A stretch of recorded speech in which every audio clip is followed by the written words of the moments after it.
Respect from 1xBet. Respect from 1xBet. Respect from 1xBet. Respect from 1xBet. Respect from 1xBet. Respect from 1xBet. Respect. Respect from 1xBet. Respect from 1xBet. Respect from 1xBet. Respect.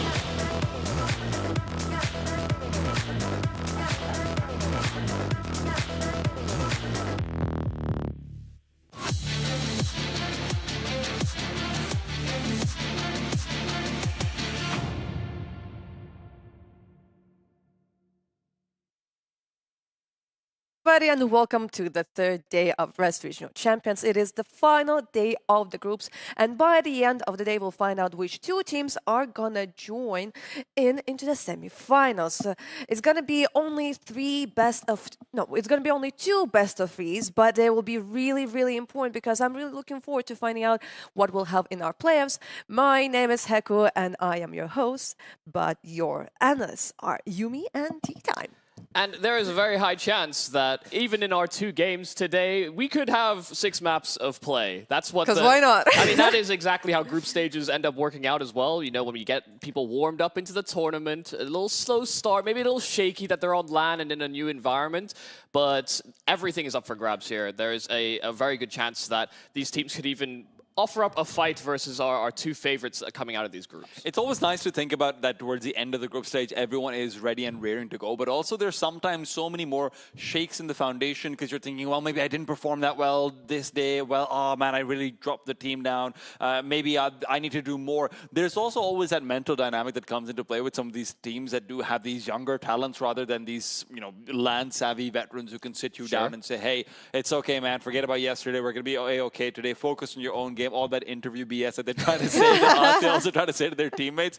So yeah, let's see which one of the 2 it ends up being. Oh yeah, I'm really looking forward to that. But the thing is, maybe some people are were too busy during the week. They have not seen the first 2 days, so they have no idea what are the current storylines. So maybe let's give like a quick summary of what exactly happened in Group A and in Group B. Yeah, I mean, Group A was definitely the most competitive group coming into this tournament. We understood that all of these teams were coming in with the impression that they should probably be the victors of this the whole thing. You know, you have teams that have looked threatening, but maybe not have all their pieces put together. You know, in the opening round as well, we actually got to see that happen with Fluxo coming over, beating Aurora. Everything started off with a 3-map series, and as we've progressed, there have been teams that have, I guess, shown the capabilities of calling in the tougher moments as well. And I think Sangal really did power up after that first day, maybe learning a lesson from what Nemiga told them. And when you look over towards the stories of Group B, I think those are a little bit more about how every single one of these teams came through with a lot of question marks around them, right? You know, Fnatic with their newer lineup that hasn't really gotten too much done online, unpaid, with obviously their circumstances surrounding them, solid with the fact that they're solid, and Paravision then coming through over here with all of these, you know, comeback story kids who haven't necessarily made the comeback work out. We had Paravision going forward versus Fnatic yesterday. They got absolutely smacked down despite what I thought would happen. It's a 2-1, yes, but then the 2 that Fnatic did win were so incredibly convincing that Paravision might be slightly shaken going into today. Of course, their opponents, because you can't have a date without 2 unless you're like me and you get stood up, but their opponents are also going to be coming in over here with a lot to prove. Obviously, you do have yourself a little bit of an unpaid situation where they obviously haven't done too well in the tournament, but they've also shown signs of hope. They've shown signs of success in their individuals. One of their matches versus Fnatic, the other versus Solid. So we're still unsure about where to actually put this team in the rankings of the group, and that's what today is here to decide. Yeah, like Sangal and Fnatic, those are the 2 teams that already are like in the semifinals. They're going to have a day off. At the moment, they have no idea who they're going to be playing against because the winners of the series, those are the ones that are going to go to the semifinals. So like, right now, they can maybe have like a mix of, you know, like relaxing, but also mentally preparing for the upcoming games. I mean, the players might relax. The coaches and the analysts might actually have to do all that homework and maybe even just prep all 4 teams just going ahead and you know, trying to beat the curve. And maybe they'll watch the game when the team is back from their expeditions. But, you know, it's never really a day off completely. It's never really a day off. Who definitely doesn't have like a day off are the 2 teams in our upcoming match, Fluxo against Nemiga. Fluxo managed to really surprise us on day 1. We kind of saw like what Art managed to bring to this team. And Nemiga, they had a really good start on day 1, and then like, you know, they got the first map, the second one went to double OTs, and somehow it went like, I think the real thing about Nemiga coming into this tournament was just how well they translate a lot of their online success into a proper LAN environment. And given that what we've seen out of Sangal and how much they grew as a squad, Nemiga tested them very heavily in that opening round, while when Fluxo got the chance, they didn't actually make use of it. And I mean, Risky Ball, the player on your screen right now, is the one who has had a bit of an up-and-down event as well. Absolutely dominated in a lot of day 1, then coming to day 2, went a bit more missing in certain maps. But then obviously, Xanter is a big boy that you're looking out towards and saying, well, in my opinion, he hasn't shown his full potential yet so far in the tournament, right? Yesterday, after that Mirage performance, did go down a fair bit. Didn't look like a superstar performance that we saw was possible from him in the earlier series. Even on the Vertigo that we were all celebrating, it felt like he needed until overtime to come alive. So if there is ever going to be a moment for him, for the rest of this team to stand up, this would be it. Now, I do want to give some love out to Khan because honestly, he has just been so impressive across this entire tournament against all odds and against all expectations. So at the very least, it feels like Nemiga have a rock. It might just not be the one they thought it would be. Yes, but on our side, they're gonna have Fluxo, a team that maybe we don't know too many things about besides like their IGL, the person who's like kind of like leading the team, that being Art. Obviously, it just like shows us like how much maybe an experience and confidence actually can have an influence on the rest of the team. Yeah, and I think as well we have to put into perspective maybe how poor Aurora looked coming into this tournament. You know, there's questions about whether or not if they're put up against, you know, a Sangal in the opening round or an Nemiga, would they have been able to actually win that opening round and get into this position where they had that second life and could progress immediately as a result of winning here. I do think this team has a lot of promise, but they also have the caveat of, you know, making roster moves, changing things around how Art maybe envisions this team developing further. But for them, I mean, them getting a LAN win in a European-based tournament is obviously very big for not only the organization, but also for the players and the confidence, knowing that these guys are actually mortal.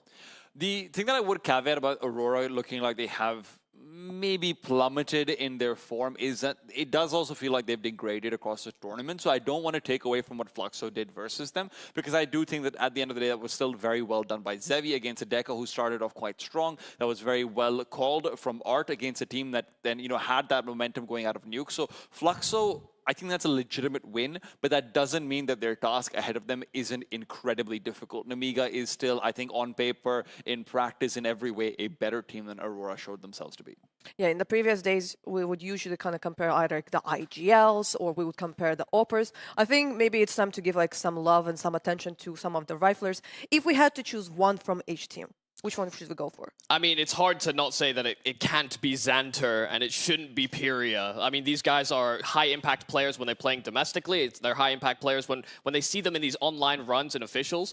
Xanter shows such an incredible ceiling in terms of his mechanical ability, and I think you're absolutely right, T-Time, in that maybe we haven't seen his full potential unlocked to the nth degree, because some of the risk-taking is actually happening via Risky Bob instead. But in all fairness, I think Nemiga have created almost a second or third star with the emergence of Khan and Xanter being able to pop up in later situations maybe than you'd actually want. And here's the thing though, the emergence of Khan is nice, but it's not like Fluxo don't have an Opper of their own in Zevi. That's why Pyria is going to be incredibly important to this particular matchup, because I feel like we've had enough of Fluxo going for these incredibly heavy site execute style of plays where they maybe don't have faith in their players' ability to default this early on into the tournament. We need to see a little bit more variance, and if there's anyone who's going to enable that, it will be Pyria. It will be aggression from him. It will be fast bouts of map control, and if Pyria is not taking it, I don't know who else can. I'll be perfectly honest with you on this one, and this is why I think, Heku, we wanted to highlight these two players, because Xanter, who wants to ramp up as you go into the playoffs, and then Pyria, who needs to be the star if you want to win over here. You already have a theoretical advantage on paper when it comes to Zevi versus Khan, even if that might not be there in practice. You need Pyria if you want to win this game. Also on T sides, they do seem to operate in very similar ways in that they are working in extremity, often without the resources. They try and stay alive and cause interference, which I think, you know, when it comes to this game, you know, that will make the job of the in-game leader easier if you're allowed to make those types of plays. I think that really makes maybe our lives harder is when we have like two teams from two different regions. Like they never maybe play the same team, so we can't really say who is stronger, because Fluxo for some time like they've been like in the South American regions. So, like when they came over here, they got to play against Sangal, and the same goes for Nemiga. So like right now, at least we maybe have like a similar point that we can compare to, and we saw that against Nemiga. Against Sangal, like Nemiga was actually pretty close, unlike Fluxo.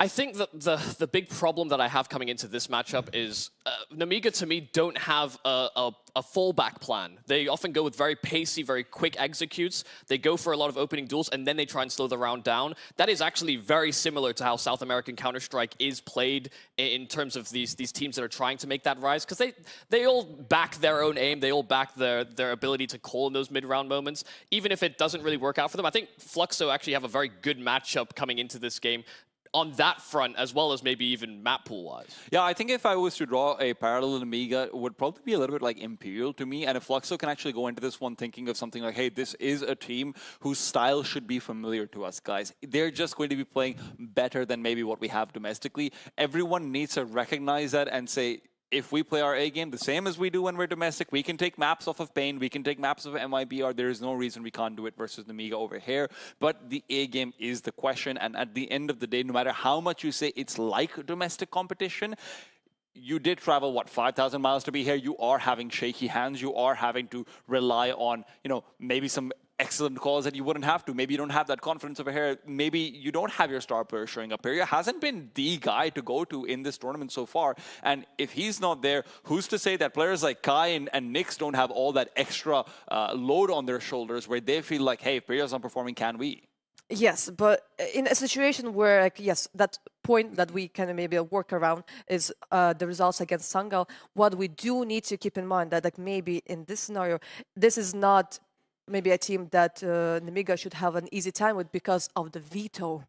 Yeah, I mean, the veto is interesting, right? When you actually look down towards it, there's obviously some banning of each other's maps coming into it. Yeah. Fluxo like to ban Anubis. That's obviously one of the maps that Nemiga like to go for. Nemiga banning out Nuke. They have a lot of crossover, Michael. I actually want Fluxo to go for an Inferno. I maintain that it's probably their best looking map, but they are going with a Mirage instead. And Nemiga's, I mean, their Ancient makes a lot of sense. That stop-start calling is perfect for that map. I actually like the fact that Fluxo picked Mirage. I had that coming out over here. I knew that Inferno would be a possibility. The rest of the... Oh! Yeah, we have an Inferno decided. I am really surprised Nemiga banned out Vertigo and let Inferno through. Actually, that's very surprising to me because of the reason that Michael said that Inferno is a very good map for Fluxo, but maybe we come back to that later on. I like the Mirage pick a lot from Fluxo, Michael, just because it feels like there is room to look into what Nemiga did wrong versus Aurora yesterday. There's room to looking into, hey, Xanter was great on that T side. He wasn't that great on CT side. There were individual plays that were being made between him and Risky Bob a few times that feel like they might be expected now if you've got that prep. They had a 1-11 T-side start against Sangal on Mirage. That's my concern. You know, if you're picking into this map, you can talk about all the errors that the opponent made, but you made errors yourself, and that can help you grow quite significantly as well. But when it's an 11-1, you know, you're not even getting rounds where you're finding moments of inspiration or you're getting that star player out into position. They got shut down completely, and I think that's why I wanted them to shift away from this map in particular, and maybe leave it as a decider where things are a little bit more up in the air. Nemiga did shut down last time. They had to come back out. I hear you, but that being said, where would you rather have the Zevi versus Khan matchup? You want it on Inferno? Do you want it on Mirage? Because for me personally, you really have to lean into that if you're Art, and you really have to lean into, hey, our Opera on paper is just better, right? Like, that's our immediate head-to-head, which should be an advantage. And Inferno's fine for CT side opping, but you're not getting head-to-heads. You're not getting opportunities to get aggressive on the T side. And as much as the focus will be on Peria for me, and I think it should be overall, that should be the tipping point. But to even get to that little plateau before you need the level up to take the win, I think Zevi will be necessary. So yeah, I like the Mirage, not because of the fact that, you know, hey, they aren't potentially going to be blown out on it, but this is the only place where I think that head-to-head really shines. But maybe this is like the situation where, let's say, like Fluxo, they saw yesterday's game of Nemiga against Aurora, and they're like, oh, like maybe Aurora didn't manage to punish them like as much, but we see it and we can use it. Yeah, I think there are takeaways that you can have, but you shouldn't expect that Nemiga are going to play the same way against you. You know, I think that's one of the conversations we had about Fluxo and Aurora is that, you know, come in very heavily prepped, maybe you're a little underestimated. When you're this far into the tournament and you understand that you yourself are, I guess, mortal or could fall victim to just not getting out of the groups, you are going to take this as seriously as possible, and you're going to construct a game plan that is maybe even a step ahead of what Fluxo can prepare themselves. I mean, to put it into perspective, Nemiga won 3 of the European tournaments for RES to qualify themselves into. That's already 150K they've taken home from this circuit. They're thinking, yeah, fine, we're definitely one of the favorites of this. So I actually think the group stage pressure, Michael, and this is where I wanted to talk about for Xanter, he hasn't been showing up to the fullest, and I actually think that might get worse over here. Because who do you have standing behind him to explain to him, like, hey, it's going to be fine, etc., etc.? 4 or 5 rounds go the way of Fluxo, and then I could see him crumble down completely. I don't know if it's him that I have to worry about. I think the maintenance of Khan and his emergence, I guess, is more my question, which is, I guess, you know, why when we're going into Mirage, that emphasis that you're putting on the AWP head-to-head, I don't actually disagree with that angle, because I think it'll set the tone as to whether or not Khan is just decided he's going to become very, very good on LAN. Yeah, I mean, maybe there were some surprises when it comes to the veto, but Should we expect any surprises in the predictions? Let's check out how good we've been so far, and how many points everyone has. I mean, Look at that! I've been doing terribly, huh? Yeah. How have you been worse than Instagram, dude? like, how did you manage to be worse than the fans? I wanted to believe. Hey, our fans are great. I will stand Our by that. fans are great because they're fantastic cheerleaders. They're great in Twitch chat, but they shouldn't be greater than my current prediction. Yeah, listen, I just want everybody to win, but that's not how tournaments work. I also like that now at this point you've stopped riding the Fluxo train and Zerfer's like, well, that's this feels like Actually, an empty train. yeah. Let me get onto it. That is actually the thing, unfortunately, about Group A, is that I wanted both Nemiga and Fluxo to succeed in a way. And maybe I didn't believe in Sangal as much, but they've impressed me, and now I had to just pick one. So Yeah, I mean, you were. I'm not satisfied. Yeah, I mean, you had a really good start in the beginning when you predicted Fluxo, and then I managed to make the comeback and doing all of those things. I was like, oh, this dude, he knows that stuff. Yeah, it was a fluke apparently. It happens to the best of us. But considering those our predictions that we made before we actually got to see the Veto, before we got to see that Fluxo is actually going to go for Mirage, what are we getting? Are we getting a quick 2-0? Are we getting all 3 maps? What should we have? To be honest, after seeing the Veto, for me, I'm not fully convinced the Mirage is still the right call. I'm actually doubling down on the idea that I think Nemiga should take this one. I think the Inferno being let through is interesting. And personally, I think Mirage Fluxo has a very good chance, and I think they take it away. If it was a Vertigo, I would say, yeah, this should be Nemiga 2-1. I'm kind of confused. But in a good way, right? I'm actually not going to back my prediction. I'm gonna do a range check. We'll be back in map 3 for my predictions again, guys. That's not how it works. Damn. I mean, you can always, double dip into one, into the other one, and be like, well, if this happens, it's good. If that one happens, I'm predicting a 1-1 for the first 2 games. Let's stick to that for now. We can go with that. We can go with that. Well, it's not only us who are doing the predictions, it's also our casters. So, guys, were you surprised by the vetoes? I don't really know, to be honest. I think we were maybe expecting this for the 3 maps, to be honest. I'd say we might have been expecting those 3 maps, might have not been expecting them to be coming in the order that they've come in, right? There was always going to be a 50-50. I wouldn't say necessarily, yeah, we knew that Inferno was going to be in there, Mirage is going to be in there. We didn't know who's going to pick into it, which one is going to be left as a decider. There's a pretty interesting way that you can look into this one, right? There's always going to be that conversation. Vertigo might have been the 3rd and final map, and we're seeing that for the 2nd time today. We thought yesterday Vertigo could have been in there. Apparently people just don't want to play Vertigo against Fluxo. Yeah, I just think people don't want to play Vertigo. I don't think it's just against Fluxo. That's a pretty fair point. I just think nobody wants to play that map right now, unless you're called Sangal. But yeah, anyway, looking forward to this one. I'm really looking forward to it because, leading in the predictions right now, I'm the only one to go for Fluxo. You have to bring it up, right? Yeah, People can see it on the graphic. I had to bring it up. I have to let everybody know.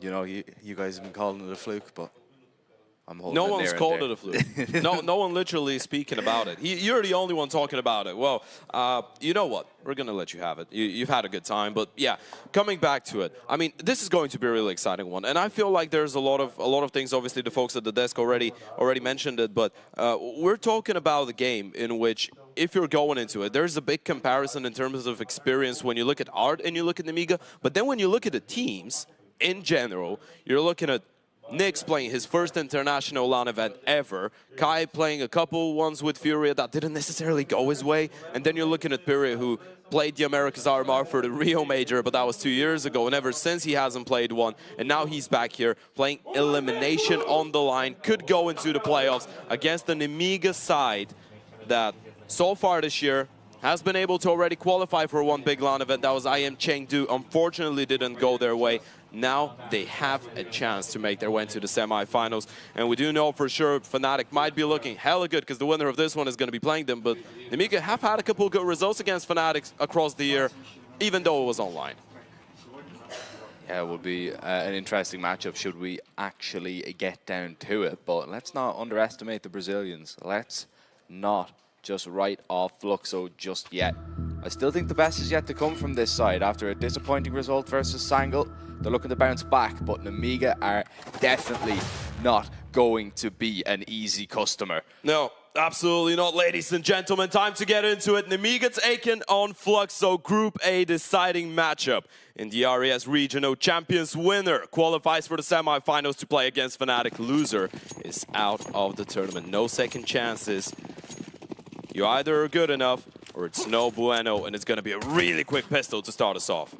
Risky Bob and Xanter trying to put a stop to this as they will pile out of the apartments, but it's Fluxo getting out, not getting very far after that. Eventually, we're going to see the T's pick up at least a kill, but bomb dropped in the middle of the site, and that's a pretty damn good hold to get things going for the Nemiga boys. Yeah, that's exactly what you want, right? You want to see Xanter with that multi-kill potential, and that's one of the main conversations we were having going into day 2, right? Obviously, day 1 didn't work out that nicely for Nemiga. They had a lot of chances to even 2-0 Sango, but didn't capitalize on it. Nemiga was still the best team when it came down to multi-kills, and they are still one of the best teams when it comes down to multi-kills. Obviously, stats are going to be a little bit inflated now for Fnatic and Sango after their really good wins yesterday and the day before, but you're looking at everyone that's left. All of the teams that got eliminated, all of the teams that are still left in the competition. Nemiga is one of the best when it comes down to their individuals being able to gobble up multi-kills, and the big issue with Xanter so far has been the lack of consistency, not the fact that he can't pull off those miraculous plays. Yeah, it's been in moments that he has come to life, but damn, has he come to life. Consistency would be great if he can continue on that massive streak he's having so far. Again, Fluxo will get out onto the B bomb site, but not get very far in their endeavor of planting the bomb. Nemiga don't lose anybody that time around, just the Glocks though. Kai was messing around in spawn there a little bit, had a Galil bot for a while, had to go back and sell it under strict instruction. That means they can get a buy going in this next round. And, you know, on the desk head, there was actually something that I was agreeing with when Mamoon was talking about it. Sure. You know, we were talking and looking at how Fluxo were actually playing their T-sides on Mirage, and it was just so execute heavy. Yeah. They need to maybe start switching it up a little bit. Stop with the off-the-spawn calls, because that's going to be very easy for a side like Nemiga to predict. The flash aggression into ramp there, coming away with a single kill. Zevi tagged down low. Nyx has actually found a nice little timing here, and I wonder, is he going to be able to do anything with it? Eyes locked on it for Kando. And already, Fluxo down to just 2 players, and it seems like they're locked out of the round. Yeah, you're going to be ready for those plays. Even when you catch Art off guard, you still know that Nyx loves being that second guy. On a bit of a flank in towards middle. Obviously, Kai starting the round in towards Palace whenever they want to go for those A splits as well is going to be on the cards. And so far, we're seeing the same thing, by the way. Fluxo trying to bring in a lot of pace, a lot of flamboyancy out of the bat, right? And this is not a bad thing by any means, especially when you're going in such a game. You're trying to be as pacey as possible. You're trying to be as difficult to predict as possible. But the one thing that we know for sure, Nemiga have seen the Mirages that we've seen so far from Fluxo, right? They probably watched the Sango game. They probably watched the Aurora game. They know they should be expecting that pace out of the T side. And as you pointed out, and this is a really valid point, and this is something that we saw, I mean, it's different levels, obviously, but we saw that a little bit from Team Solid, where they were trying to, at times, maybe compensate for the lack of depth in some of the fundamentals and some of the mid-round decisions that they can make with those awful spawn calls, right? And this is something that we did notice with the T side of Fluxo, something that we did notice on Mirage, something that we did notice on Enshin. And it's a bit of a two-edged sword as well, in a way, if you think about it. Because if it works out, it makes your opponents feel absolutely helpless, right? It conditions your opponents in the worst possible way when they just know they can't hold on to a bomb site. But then if you go for it once, it doesn't work out. You go for it a second time, it doesn't work out again. And then you go for it the third time and it doesn't go your way once again, then you're stuck in a pretty difficult situation. It is the description of madness, isn't it? You know, repeating the exact same thing over and over again and hoping for a different result. So it kind of is, right? And this is one of the main conversations that a lot of people have been bringing Art's name into in the last couple of years, right? Because it kind of feels like Art's that type of a guy that's just never given up, but in the worst possible way at times when it doesn't work out. You have to respect it because he's got his own idea of how he wants to approach the game. But at times, especially when you want to be that pacey, it might feel a little bit silly and it might feel like you're throwing your chances out of the window. but sometimes you could be onto something, and right here, right now, this could be a pretty good start if they're able to get out onto this bomb site. A lot of players are going to be locked off by the wall of smokes being put up towards jungle and stairs, and Lear thinking about coming on through. Zwei does absolutely nothing on the site. Lear looking for a timing to come on past, but Fluxo are going to be ready to just trade him on out. Can, the last player left, over towards CT, and he's just going to be pushed back, forced away by Fluxo. They're going to be able to get a bomb down here.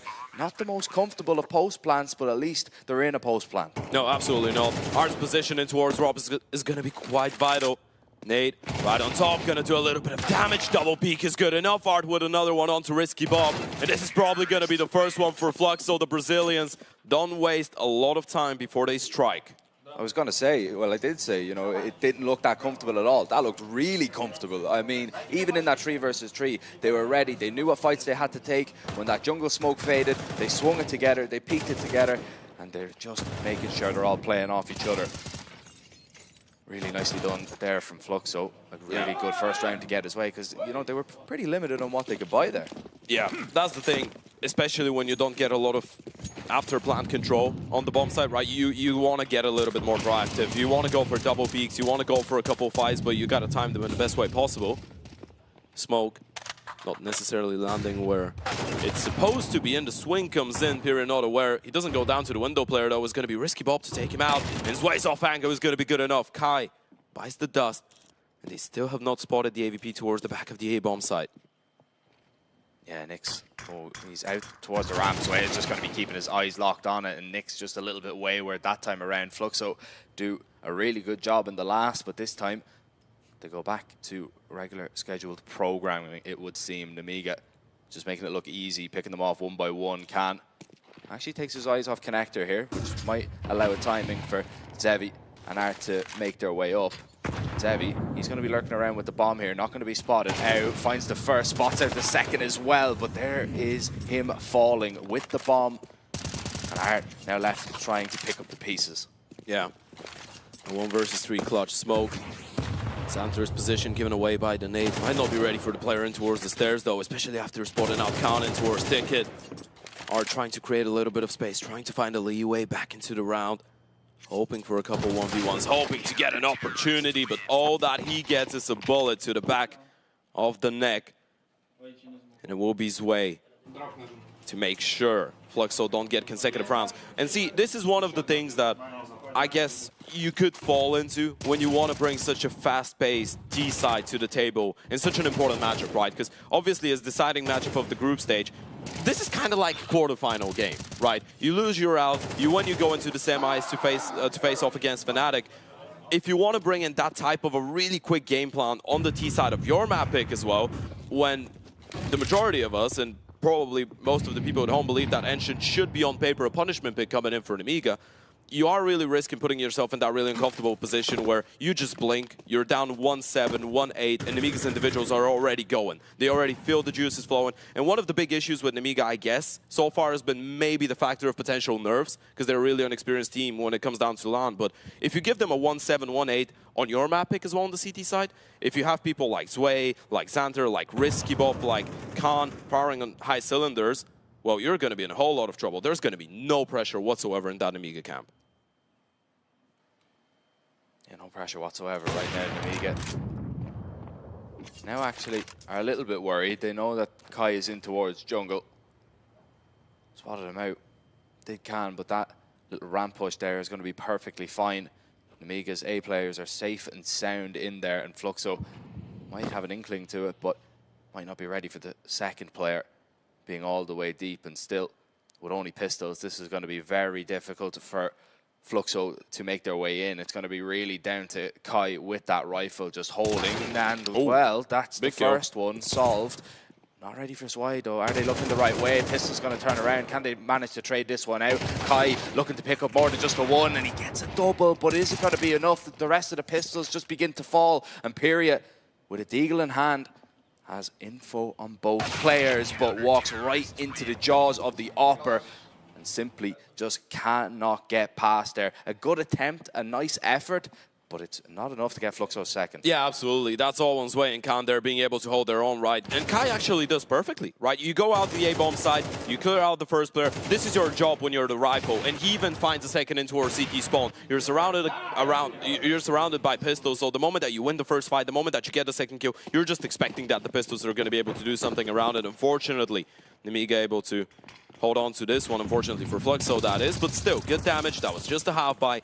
Now you're back to business. Now you're back to business and trying to get out over towards middle. Uncharacteristically, Khan is going to miss an opportunity. Usually really good at finding those opening frags towards top middle. Part of Nemiga's game plan in a few rounds just to send him searching. Sure. See what he can come away with. He's damn good at it. Yeah. Also, one of the things that we need to have in mind as well, Nemiga's record might not be the best one when you're looking at Mirage, but they have been playing it a lot in the last couple of days, right? A lot of teams have been picking it against them. A lot of times it has been the decider, even in the series that they're playing online simultaneously with this event. For example, the SL Challenger League yesterday against Sango. So all of that is great experience. All of that is the players just getting more and more used to the map. This time around, though, it's not going to be that comfortable. Xanter and Khan both go down. Good work by Xavier and Art. And now if you're Risky Bob, you're all alone. You feel like you're pressured to start moving forward. One kill is good. It's not going to be enough, though. And you've been dinked as well. You're absolutely terrified of what might be coming. Yeah, he might. But Piri is already through. Fluxo are heading up towards B. You got that little bit of pressure in towards connector. You've seen where that Molotov has come from as well. You know Risky Bob is in towards the market. You're just worried about a second player here. And because Nix hasn't heard too much over towards that A bomb site, Fluxo are just going to take their time clearing out all the nooks and crannies on that bomb site. But it looks like Nemiga have rotated away. They've got everybody over here towards this A bomb site. This could be a save. Yeah, it's kind of like an insurance policy, right? The moment that Risky Bob gets the first kill is the fact that he gets dinged down, right? If he doesn't get tagged down solo, he probably is going to stick around towards the B bomb side, maybe hope for a little bit more, but realizing you're low, you don't want to lose all those guns. Zevi might be able to pick up another one here. Lear stuck in towards the connector. Gonna get back to it in just a second. Money is not actually that good for Nemiga, considering they're up 5-1. That's because of the closer half buy that we talked about in the round prior. So holding on to the M4 and the AVP is gonna make quite a big difference. Feels like they're gonna be all right from here on out. So going back to the point, Nemiga just played safe, right? And all of that is just forced by, first of all, the damage in the previous round. Second of all, the damage that Risky Bob, I guess, received in that the apartments fight there. Wins the fight, gets tagged down extremely low. And then you fall back, you block off short with the smoke, you deploy the Molotov in towards the B apartments, you hope it's going to be enough to force the T's into an A play. And it probably would have been if Pira didn't make the decision to get ahead of the smoke, right? But this is one of the things that you need to have to the back of your mind when you're playing against a team like Fluxo. Fluxo, every now and then, they are going to be disrespecting Daiuto. They are going to be disrespecting, I guess, the normal way of thinking about how you should approach the situation, right? And this is something really interesting that we brought up yesterday as well, but we can talk about it here too, is the fact that Pyria going into this event was the straight-up entry for the team, right? He was the one to initiate all the opening fights. Now it feels like there's been a big shift. You're looking at Art, you're looking at 34% attempted entries on the T side. You're looking at Kai, he's got 24. Those are your top two players. So selectively, Fluxo are trying to give Pyria a little bit more space, give him a little bit more freedom, let him play towards the middle portion of the round, towards the late portion of the round. This is where you're trusting him to make the right call. A lot of responsibility on the young man's shoulders. Lear getting aggressive up towards top middle. It's a lovely thing cut to Pyria, but how about that? A double from Art. Fluxo are ready. They were expecting that aggression, and they're going to be able to deal with it early on. Nemiga put on the back foot already. That's actually such an intelligent switch as well. Most of the time when Fluxo have thrown those early mid-nades, there's been one best case scenario, two players holding for that type of a play. So they were expecting the reaction from Nemiga to try and take care of Art and potentially Nyx, and then focus towards the extremities. Fluxo, though, this time around, decide to slow it down. One step ahead, and this is already looking like a save. Nemiga are completely out of position for this one. They can't really contest. Unless Xanter finds a double as they're trying to make their way down to the bomb site, this round could be over. Art's going to go down, but Zevi's just going to post up, so that's going to take care of Khan, and surely Xanter won't get away from this one. Zevi with 2. And now the bomb down, so I is saying, yeah, I'm not even going to have a look at that one. So already, Fluxo doing quite well. 3 rounds, beginning to get a little bit behind them now. And Nemiga strapped for cash. And I think, honestly, you know, if Fluxo are able to get those kind of swing rounds in their favor, that honestly will be their best chance of picking this one up. That's the thing, right? That's the conversation we were having early on as well. I guess if you're Fluxo, the game plan on the T side does not really look too bad, right? And this is a conversation that we've had from day one until now. Most of the time, it feels like Art has a really good continuation on how to, you know, approach the next round after one works out. The thing is, they have been really struggling with finding an opening kill or being able to get into that advantageous position where they win the first, let's say, 1, 2, 3 rounds. This is why you could classify maybe a team like Fluxo as a momentum-based team, right? Because once they start going, once they start rolling, they just know what is the correct call. It's not necessarily because, you know, Pyrrha's going to kill 3 people now and he's going to keep on killing 2 or 3 players until the end of the half. It's because Art feels really comfortable once the machine starts going. The difficult part is the initial push.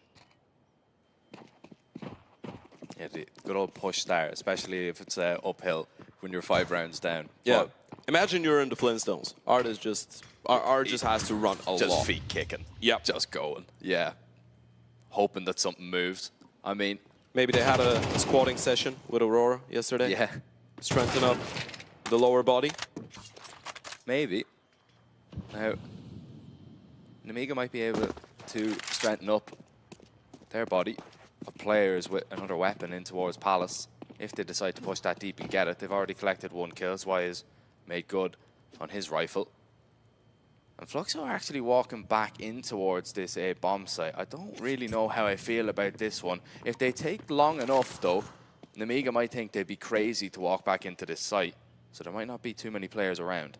I think you're not hearing anything in towards B, though. And this is it's a really good thing that Lear is the one doing the scouting work in towards the B bomb site. He's not going to see anything. They're going to stick around, surely.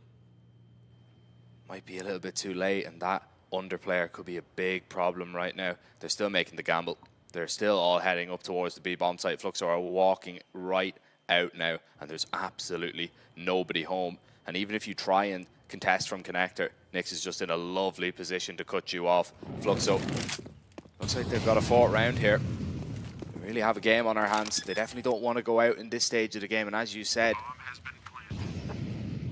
it is and does have that feeling of a quarter-final. Prize money on the line as well if you're able to get into that semi-final. Yeah. A lion's share of that $250,000 prize pool. As we put it before the start of this, life-changing money for some of those players. Pretty much everyone bar Art, right? Yeah, he's a breaded guy. Yeah, he's played 7 majors in a row. And early on, we're seeing the difference, right? You're seeing how much Fluxo's success, it kind of feels like, depends on getting that opening kill, right? And this is something that, it's an obvious thing, right? It's the elephant in the room. Yeah, if you get an opening kill, you're going to have a bigger chance actually converting the round. When it comes down to Fluxo, though, they have struggled quite massively with it. You're looking at yesterday's game against Sango. I'm going to read you out a couple stats. You're looking at Art being 3-6 in opening fight, Spirit being 1-5, Kai being 2-6.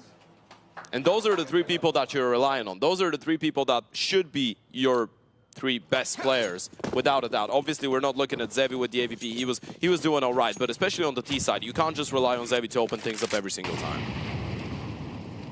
He is making good on that fight, though. That's an interesting dynamic to this game. And Zevi, once again, he's going to find that opening. This time onto Xanter, who was just jump spotting. He was just trying to get information towards the B apartments, and already Nemiga, they've lost all of their presence in towards that site. Yeah, and you can see the change instantly, right? This is the one thing that we didn't see yesterday against Sango. With Zevi taking the initiative, as we pointed out, you probably can't rely on him to take it every single time, but you can put him in that position. You can give him a little bit of freedom.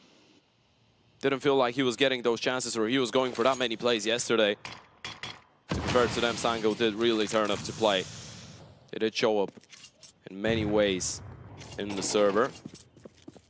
So far, though, Fluxo have not really looked too shabby whatsoever. And again, feels like they've got an idea on their minds. Not sure if it's going to be the right call this time around, though. Nemiga have the majority of their numbers in towards that A bomb side. Yeah, Cam was thinking about rotating away, but he's going to stick around. Big HE and Risky Bob already picked off one. Can now posted up in a really good position. Top ticket, but needs to be taken off it, and he wasn't looking towards the ramp. Kai's just going to collect him for free. Risky Bob is down. They know Shirley's right. He's sticking around somewhere. Lurking underneath the balk, is going to drop the bomb, needs to get a second, he will do. Nix is low as well. Zwei is trying to just pick up this double and the round for Nemiga, and he's already crossed the triple. They don't know it just yet. He hasn't reared his head. This can get very dangerous. They might have an idea, but they're going to have to peek it out together. Zwei trying to blindside one of them, gets him down so low, but not able to land the finish. Oh, and that comes so close there for Zwei. You got to feel a little bit bad for him, right? He plays it absolutely perfectly. And as you said, the only thing that didn't allow him to actually go back was the time there. It was just running out. Should have been ready for him. He's the A anchor usually. Gives it a really good go. I guess the moment that you get that kill onto Lear that was playing a little bit closer, you shut down the Opera as well. You just believe that he would be probably in towards CT spawn and not that close in towards them beneath the palace, and he gives it a really good go. Had a split second of a chance as well, a split second of an opportunity to isolate the 1v1 with the high HP player that wasn't looking his direction there for a second.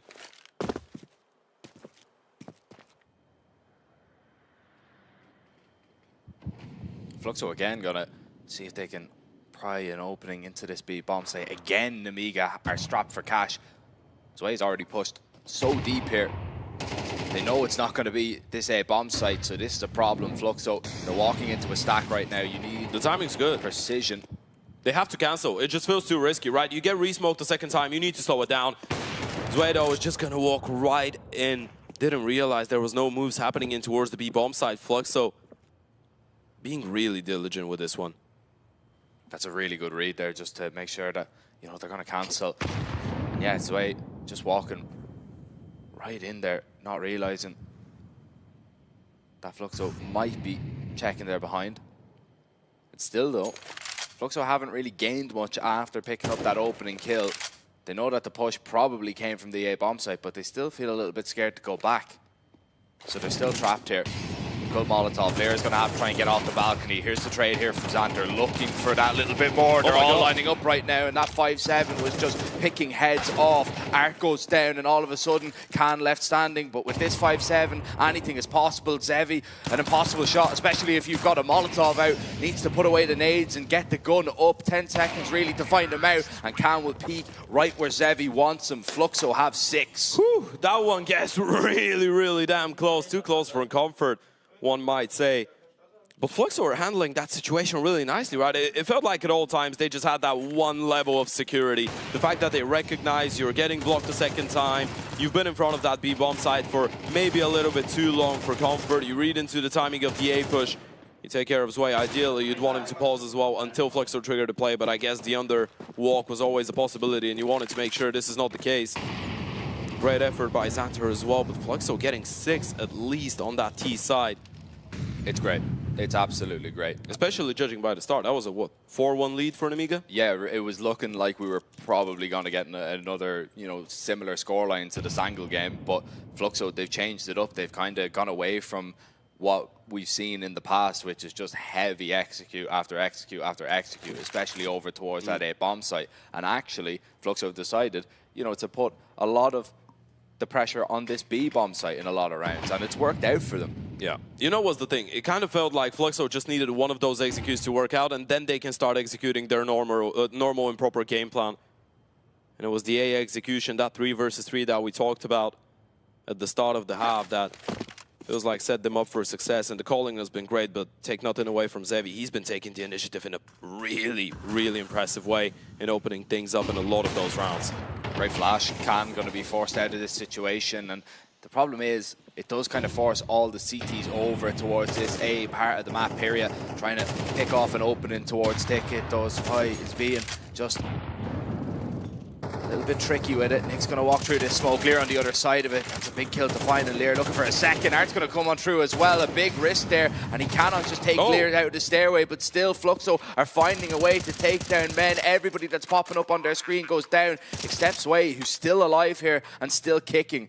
trying to kick Fluxo out of this round and level this game up at the half, but it's going to be so difficult to do, especially with Zevi already positioning himself in towards the ramp and hitting shots like that. Xanter taken down, and Zwei was probably the first point of contact on this A bomb site. Now he's going to be the last. Finds the first in this 1 versus 2. Zevi misses the shot, and Zwei will get it done. As Fluxo say, Zwei, it ain't so. Yeah, we're talking about the nerves. We're talking about the lack of experience. Well, what do you think about that? What do you make of that 1 versus 3 clutch from Zwei? Absolutely spectacular. Well, a triple kill, but a 1v2 in the end. Played it to absolute perfection. Got denied a 1v4 a couple rounds ago. This time, the young man is going to make it work. And he's been nothing short of impressive, man. I know it's been a long time since we've seen the first really, really good event from him. And that wasn't the first event that he actually played with Nemiga, right? That was the 3rd RES in Europe, the regional series. First event with the jersey, replacing Flames, filling in really big shoes, 121 rating. Well, 120 now with the new rating system. But that is up to date, his highest, his best. When you're talking about individual performances. So far here, though, on LAN, he's looked absolutely great.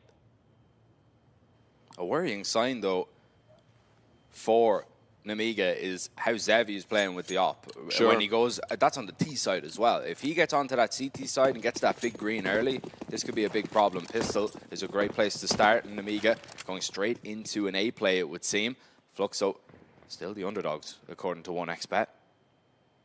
Of course, you can go and check them out. Banner below the stream. Code RES CS. And then you get going. Same way that this pistol round is gonna get going in towards that A bomb side, but it's Sky with the first one, even a second. A couple whip shots coming in from Risky Bob. Khan there to fight back. There's one, the Glocks still tapping away. A lot of bodies spotted in towards that A bomb side. You probably don't want to go with it, but you don't really have a choice. The fight is going your way. Lear has the bomb on his back, but there's so many players to be looking for. 1 triple, 1 CT, another one in towards the stairs. You're missing Niggs, though. That's why he's checking the flank. Wants to make sure he's not going to go down from behind. And you really have to start wondering, is there a world in which they let Lear back into this one? First kill will go his way. This is going to be Art. He still knows that there was one more player towards the back of the side. Zevi on stairs. And he's got 45 seconds to work with. It's a lot of time. It's a lot of time to make Fluxo think about where he's going to be popping up. But the good thing about having 3 players alive versus 1 is that you don't really have to overcommit into any bomb site. And even if you do have to retake it, you can just use the strength of those numbers. Lear, 25 seconds. Creeping his way out, nobody peeking. Perier's going to give himself away. He's going to get the information, and he's going to get a lot more. He'll come away with the round. Yeah, it's an absolute shutdown. Great way to start things off on the CT side, right? And we were having that conversation about Zevi you just mentioned. I feel like if you're an Nemiga, you probably wanted to delay for as long as possible. The moment that Zevi is gonna be able to get himself on an AVP, we're gonna check it out on the replay, by the way, before we get into that. The fact that Kai gets a second kill there is absolutely crazy. It looked like his sense was too slow for him to I think he's playing really low sense. Yeah, this is how you spot a low sense player. Yeah, I was so surprised because you could actually see the arm adjustments. It's like, guy, I run out of mouse pad. Yeah, literally. Nothing worse when you bang your hand into the wall. Still got the kill. Desk. Exactly. That's what matters. But yeah, going back to it, I mean, the worst possible thing that could happen to you is Fluxo getting the win in the pistol, Zevi staying alive, having the head armor, staying with the Julies round 2, and then having an AVP in the first buy round, especially with the form that he's been showing. And Zevi's story as well has been I guess a pretty overlooked one, but an equally interesting one when you think about how early in his career he actually broke through the mold in a way, being picked up by Pain. Obviously, he's been around the Brazilian scene for quite a while, but with Pain, people got to see a little bit more of him playing at 2 majors, the most recent one, of course, being the Blast Paris major last year. And one of the big questions around this guy, which I guess is a reoccurring theme with a lot of players, is are his nerves going to be, I guess, strong enough for the big stage, for the important games? Might have had issues before, but now you're a lot more experienced. Now you're playing with a lot more confidence. Now you're taking an entirely different role. You're not the new kid on the block anymore. You're one of the most experienced players on the team. I mean, he's the most bar art. Yeah. 1 of 2. 1 or 2. Gonna have to pass on all that knowledge that he's picked up and all those events that he's played. It's a nice opening out towards middle here. Make that a double. Sway taking that control early on. Nemiga making good on their first gun round so far. But it hasn't been all doom and gloom for Fluxo either. They managed to at least drop Nemiga's leader. And Nemiga still weighing up their options right now. And it could be any bomb site. Fluxo still looking for any inkling into what's going on, leaning towards the B site.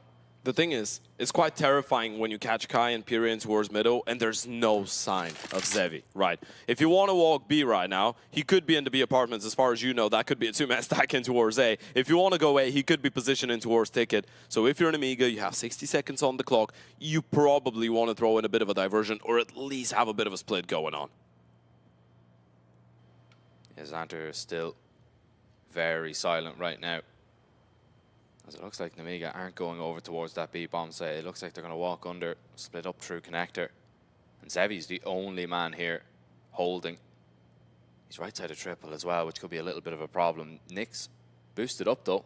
Good drop the bomb. Yeah, he might be able to catch a header too. Are they going to be ready for him though? Yeah, they'll peek out and that's just perfect. You'll take the dink on the chin. Zevi, scope surely heard. Only a matter of time before he's swung from Palace. This reaction needs to be really good. Zevi still posted up, waiting for the peak to come his way, but he's blinded by that flash, and Art now picks off one, escapes through the murder hole, and still wants to press on here, still wants to maybe try and find one more if Nemiga overcommit. He knows money is going to be in a horrible situation next round for him and his side. I think he might just be playing the saving game. He probably should be, right? He's looking at his own money as well, realizing that it could be a little bit of a risk to actually go for a straight-up investment. Obviously, you're going to be working with a minimal loss bonus going forward if you're Fluxo, but he will try and make it expensive. He's got a kit on him. Is he going for a ninja? Surely not. Oh, he is. No. He's got a smoke. He's got a kit. They're all leaving. He's going to get spotted out. Gets the kill. Does he have enough time? No, not quite. Zwei doesn't realize it. Well, now he does, but he just saved his team. Unfortunately, Art will go down, but so will Risky Bob. And now with the 4 kills, you might have not wanted to go for the force buy here, Fluxo, but if you do all that damage, surely you're going to consider it. Oh, such a cheeky play from Art to even consider. And a second or two away, maybe. Yeah, they're buying. Works out. Yeah, you're going to buy here. You're going to try and mess up the money here of Nemiga. The buy is still okay. It's just a little bit of util you're really lacking on a few of the players. Nemiga have decided, you know, we're all That's a difficult one. You got to fight early on, surely. Yeah. Especially, you know, you've invested in the AKs, you might as well use them. I mean, it's equally difficult for both teams, utility-wise, right? You're looking at Nemiga just going for the rifles because they're anticipating the force buy. And then Fluxo with a couple ones on their side, but that's a big pickup. Bullet landed, but AK beats an M4 if you exchange headshots. Look at that from Ardo. He's going to catch them. They're both not looking. Risky Bob. Quick enough. On the reaction, refrag acquired, and Kai, once again, that short boost didn't work out last time around. Are they going to be ready for it again? Here this time on a more favorable angle for him, and he's got Nyx for backup, but Nyx is going to go down, and somehow Lear gets away, and even on the headshot angle, just takes Kai off it. Zevi, he has a deagle. There's 2 players that are low walking up connector, but after that, I'm not so sure. Could catch the bomb, though. He's been spotted out, and Lear, that is absolutely sublime from him. If I knew how to say sit down in Russian right now, that's probably what he is saying. What a round from Lear. Take a look at this one. This is the best way possible this round could have gone. And this is Nemiga saying, hey guys, you know what? You got your part in the first half. We know this is your map pick. We know your CT side is usually quite comfortable when it comes down to this Mirage, but we're still gonna give a good go, or have a good go at it. Still not gonna make it easy for you. And you know it's bad when Lear starts fragging as well for the enemy team. Zwei has been playing outstandingly. What you're hoping for right now if you're Fluxo is for Xanter not to get into that mode that we all know he could, but it might not really be needed. Nemiga have turned the tides in this one. Only the unupgraded pistols on the other side of things, so you're probably looking at a 1-round game in favor of the T side, and just a quick reminder for everyone that might be just joining in. This is the map pick of Fluxo going into the series. Ancient Matsu should be considered a punishment pick coming in for Nemiga, and right now they're giving it a really good go at a potential opportunity for a 2-0 win. I'm not so sure about Ancient, to be honest. I think we're going to get a really interesting game there. Sure. I think a lot of people might be shocked. You know what's the thing? I feel like Art just brings so much with him from the old days Furia that you're just looking at some of the maps that they used to be really good on. You're like, Nuke, Vertigo, Ancient, they should be really good on. Should be. Fluxo, they know that this is their opportunity. Felt kind of forced to go for that last buy just 2 rounds ago after taking 4 players down. Trying to break the banks and the spirits of Nemiga. Unable to do so. Now you're running out of opportunities. You've given away your lead that you've worked so hard to protect. Are taking a necessary sacrifice. UMP in hand. Nemiga trying to get that mid control early on. Already out. Lear taking a lot of space, pushing deep. Trying to get close to connector right now. Imperia needs to be a little bit careful. The spam is going to be all that Lear needs. That's a big opening kill as well. They don't really know how many T's are out middle either. You just know about Lear. He keeps on being quite nosy. Now you know he wasn't alone, and the refrag comes in hard through the smoke with a UMP. Risky Bob definitely needs this one, and he will get it. A little bit of damage done though. I say a little bit. He's down to 32 HP, so Art has done his part. Now it's up to his teammates to take it over the finishing line. Oh, Xanta spotted out, and Kai, well, seen 2 of them. Easy picking for him. Yeah, there's the information. You know, you only know that there might be one over towards B or mid right now, but you have to go back and get the bomb. Look at it drop towards top mid, right behind those boxes. And that's going to take a lot of time to get the bomb and get yourself in a position to actually get over to one of these sites, especially with Sway going down. This just seems like an impossible task for Risky Bob. Fluxo in this 3 versus 3. Got the information early, picked one off, and the rest of them fall like dominoes. Risky Bob trying to catch a timing up connector won't be able to happen, and Fluxo call a tactical timeout. They need a round, and once again, Zevi will deliver it to them. Yeah, he will, and there's the impact. Was going to bring it up. He actually didn't get any kills in the first couple rounds on that CT side, right? You're looking at 11 kills at the start of this round, 11 kills at the end of the first half, but Zevi goes absolutely nuclear this time around. And a lot of props has to be given away to Art as well. Refrag with the UMP, pushing through the smoke, even being able to do that extra damage onto the player after the fact. He did get refragged, but softening him up did make a difference. And there you have it, Zevi. Open hand, a triple in the previous round. Window smoke not really landing in the best way possible there. But eyes on Zevi. The bomb is heading towards his direction. Just standing on the window ledge, waiting to see if he can inflict some window pain, but instead he's on the receiving end. And that will worry Kai. He's the only player close over towards B, and that will worry him a whole lot more, especially because he realizes he's looking at his 2 teammates who are all the way across the other side of the map. Nemiga making this one look simple. Haven't even taken a lick of damage just yet. Eventually Sway will, but it's too late, surely, for our AUG in hand. Creeping towards under, but he's going to meet Khan in a moment. Money is actually quite problematic. If Art goes down, they're not going to have a single rifle going into the next round. And Khan is going to get another headshot at it. We're talking about the prolific plays from Zevi in the first half. What about the Oper on the other side of the server, though? And now might be the right way for, or the right moment for a tactical timeout, and I think that's exactly what the music suggests.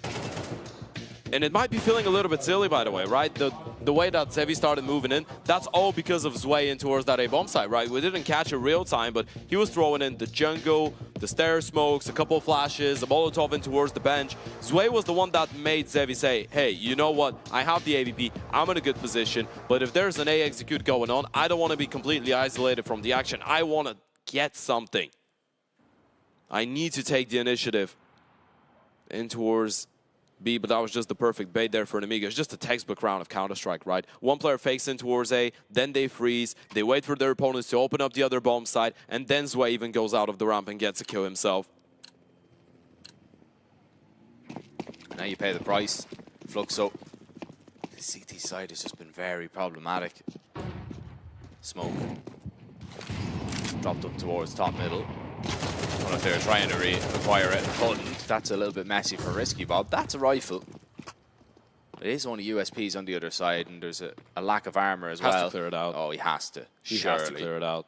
I thought he was just Ideally, you just don't go out there, right? Because you spotted a couple pistols in towards middle. You know the worst thing that you can do right now is just go down in a position where your teammates can't refract. This is really well played by Zwei. And now you can start making moves. You spotted the AK, you spotted one more. So information acquired.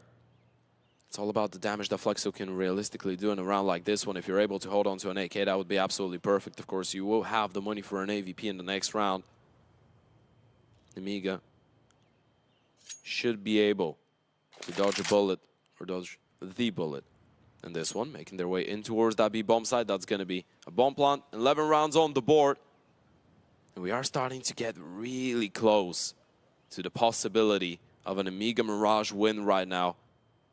And as we said, this has been probably the map on which you're expecting the best out of Fluxo, right? We were talking about all the really good results that they had, even in South America. We usually don't want to bring that to the conversations because it's really different when you're talking about domestic online competition and then international LANs, especially when you've traveled all that way. And yeah, truthfully, for someone like Hart, for someone like Zevi, for the coach as well, it's not going to be that big of an issue. But then you look at some of the least experienced guys, and you can throw in that factor as well. But Mirage has been probably the biggest strength, and the only team so far in this tournament that was able to make Fluxo look helpless on it was Sangao. But again, not putting a lot of thought into that game, I guess, because nothing really did go their way and everything did go in the way of Sangao. You're looking at wins over teams like Aurora, Imperial. You're looking at a game against Pain that didn't go their way, but it is still vital experience against some of the, or one of the best teams in Brazil. Wins against teams like Solid, Red Canids. I'm trying to say, Mirage has been, and probably still is, the #1 map for Fluxo. And I'm not saying it's over, but they are in a pretty tough spot. 9-11 down, you have a full buy, you have everything that you can ask for. AVP in the hands of Zevi, rifles across the board, utility, full belts of it, but you need to make it work. That is a non-negotiable. You need to make this one work. Nemiga playing quite quickly in towards this bomb site. You see them posted up and ready. Pressure going on over towards middle, which is going to keep Fluxo occupied, at least for the moment. But Zevi posted up here, misses an opportunity to stop them at the mouth of the entrance to A, as Nemiga will punch Fluxo in the mouth. No way to hold on there. And Kai and Nix, they're already set their sights on saving. They know that money is still going to be troublesome in this next round. Kai close. Down by Risky Bob. Finds him, Lear in between the two right now, and Lear is just going to pick one off, turn around, surely, and reacts on the second as well. It's a disaster for Fluxo. Nemiga one step away now from their map pick. They just fell apart, right? Everything fell apart. That was the one round, that was the one opportunity, the one chance, the perfect purchase that you could have asked for. And it's Zevi to go down first out of all people. That's a phenomenal opening kill coming out of Risky Bob. Zwei with another encounter with the AVP, and Lear with the finishing touches in towards under, making sure that no one was going to get away. And look at the purchase that Fluxo are bringing into this one. You just have the AVP and Zevi, and everyone else is on either an SMG or pistols. Still though, Zevi sees something he likes there, and he will take what's his. An opening kill. Oh, dink from Art. Would have loved a little bit more, but he's not going to get it. Zevi going to take matters into his own hands once again, and if he stayed scoped there, there might have been a second kill on the cards, but still, Fluxo, they're going to make this one competitive early. Bomb just over towards that A bomb site for now. Nemiga still trying to see, is there going to be a reaction anywhere else on the map? You don't want to throw yourselves out there as well on minute 15, right? You were looking for that early contact in towards the A-bomb site. Maybe if Zevi doesn't get that kill, maybe if your Oper is able to open things up, then you go for the A play. Now you want to slow it down a little bit. You know the buy is going to be a little bit worse for wear. You know they could be running still a bit of a setup, or stacking towards that A-bomb side, and you know the more time passes, the least or the less amount of comfort Fluxo are going to be feeling. Push. Punished in towards Palace. Xavi left all alone in towards that A-bomb side, and there are just so many angles to be wary of. He needs a little bit of help. Yeah, he does. But what help really is a pistol and an SMG going to be in this situation? Xavi still needs to be so cautious here. Looking for the timing, looking towards connector. Lear's not going to be spotted out, and Xavi's going to walk into the side. Palace peak is going to be good. The pistol put under the pressure, and Kai spamming deagle bullets, hoping that one of them is going to connect and take somebody down, but instead he falls. Nick's now left. But a 1 versus 2, it's not completely out of the question. And Lear gets aggressive in towards CT here. Nick needs to be so ready. There's the peak and there's the first, but a lot of damage done. And Sway, now knowing exactly where he is, tucks himself in towards the Palace, knows that he's low HP, surely knows that he doesn't have a kit. He is just going to fully confident take him down. A close game until the finish, and Fluxo get flattened.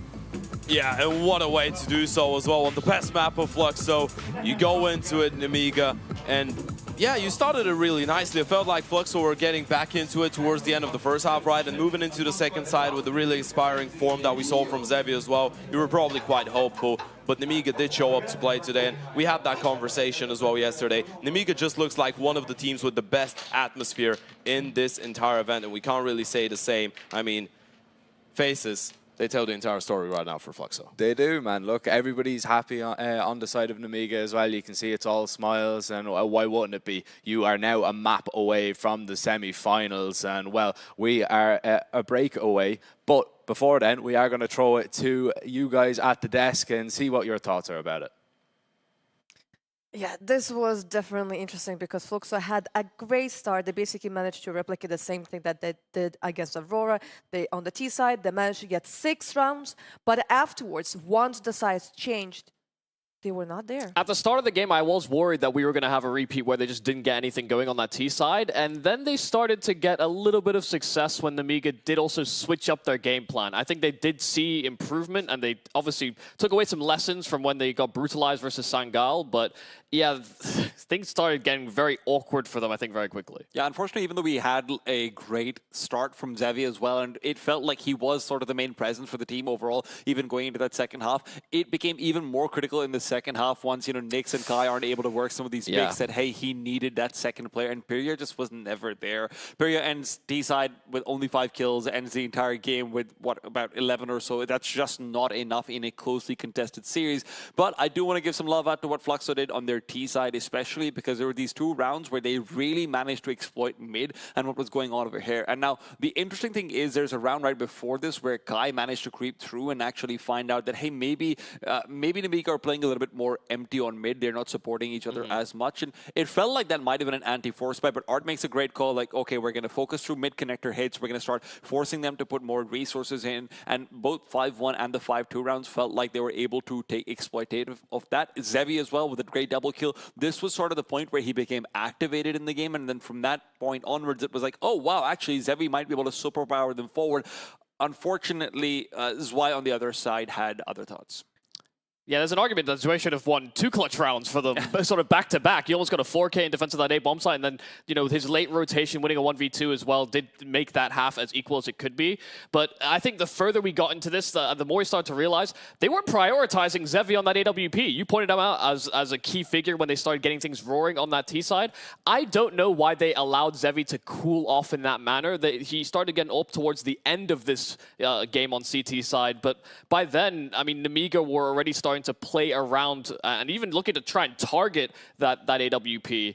I think Fluxo may have just gotten a little bit complacent with how much more success they got on this T side, and maybe there wasn't even the angle of how much do we, I guess, prepare for what Nemiga are going to throw at us, because I don't know that you can always foresee that Jouet is going to come out mid and rip your head off. And to be honest, this is like, when we look at the scoreboard, this is best case scenario, right? Xavi's clearly out-opping Khan. He's taken him out. Xanter hasn't shown up to the table. This is the time where Fluxo Fluxo says, well, I guess we ball. But unfortunately, Zwei and Lear came through on the other side. They'd had a growth spurt over the summer. They're now 7 feet tall, and you can't dunk over them anymore. Yeah, and this is the thing. It's not like Fluxo didn't try and disrupt mid-control and take fights. Art and Pyria went for those fights pretty consistently. I think Art was definitely more successful, but Pyria was on the worst end of or the receiving end of a lot of headshots. Maybe he was hitting dinks, but he was never actually finding kills for himself, which when we're talking about a player that is supposed to be a prospect, a rising talent within the Brazilian circuit, it becomes a lot harder for him to feel confident in those types of moments where he's, I guess, the most needed. Yeah, I mean, Nemiga, they managed to take the map pick of Fluxo, that being Mirage. The first half for Fluxo was great, but then afterwards, like maybe the energy went a little bit down. We're gonna have also the second map, and we're gonna have the maybe a preview of it after a break.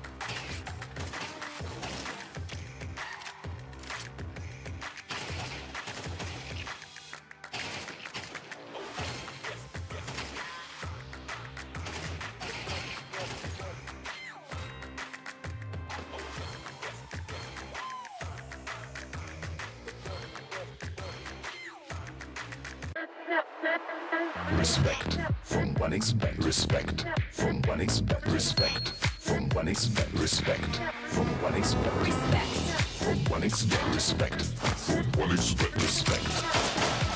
Respect from 1xBet. Respect from 1xBet. Respect from 1xBet. Respect.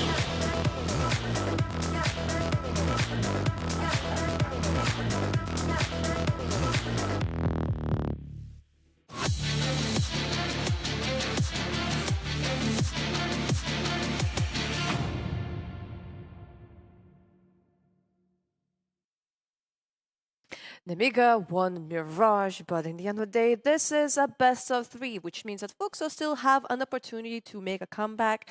Also, considering the fact that so far they've been doing really good in Ancient, at least in their local scene, so maybe there can potentially be a third map, because both teams, they're pretty comfortable on this map. It's also one of the maps that they beat Aurora on and had some very pivotal late round decisions and I guess late game choices that ended up winning them that series as a whole. I mean, they had two 13-11s with Ancient being a part of that and them being, I think, a little bit more confident, I guess, going into that map given the domestic history.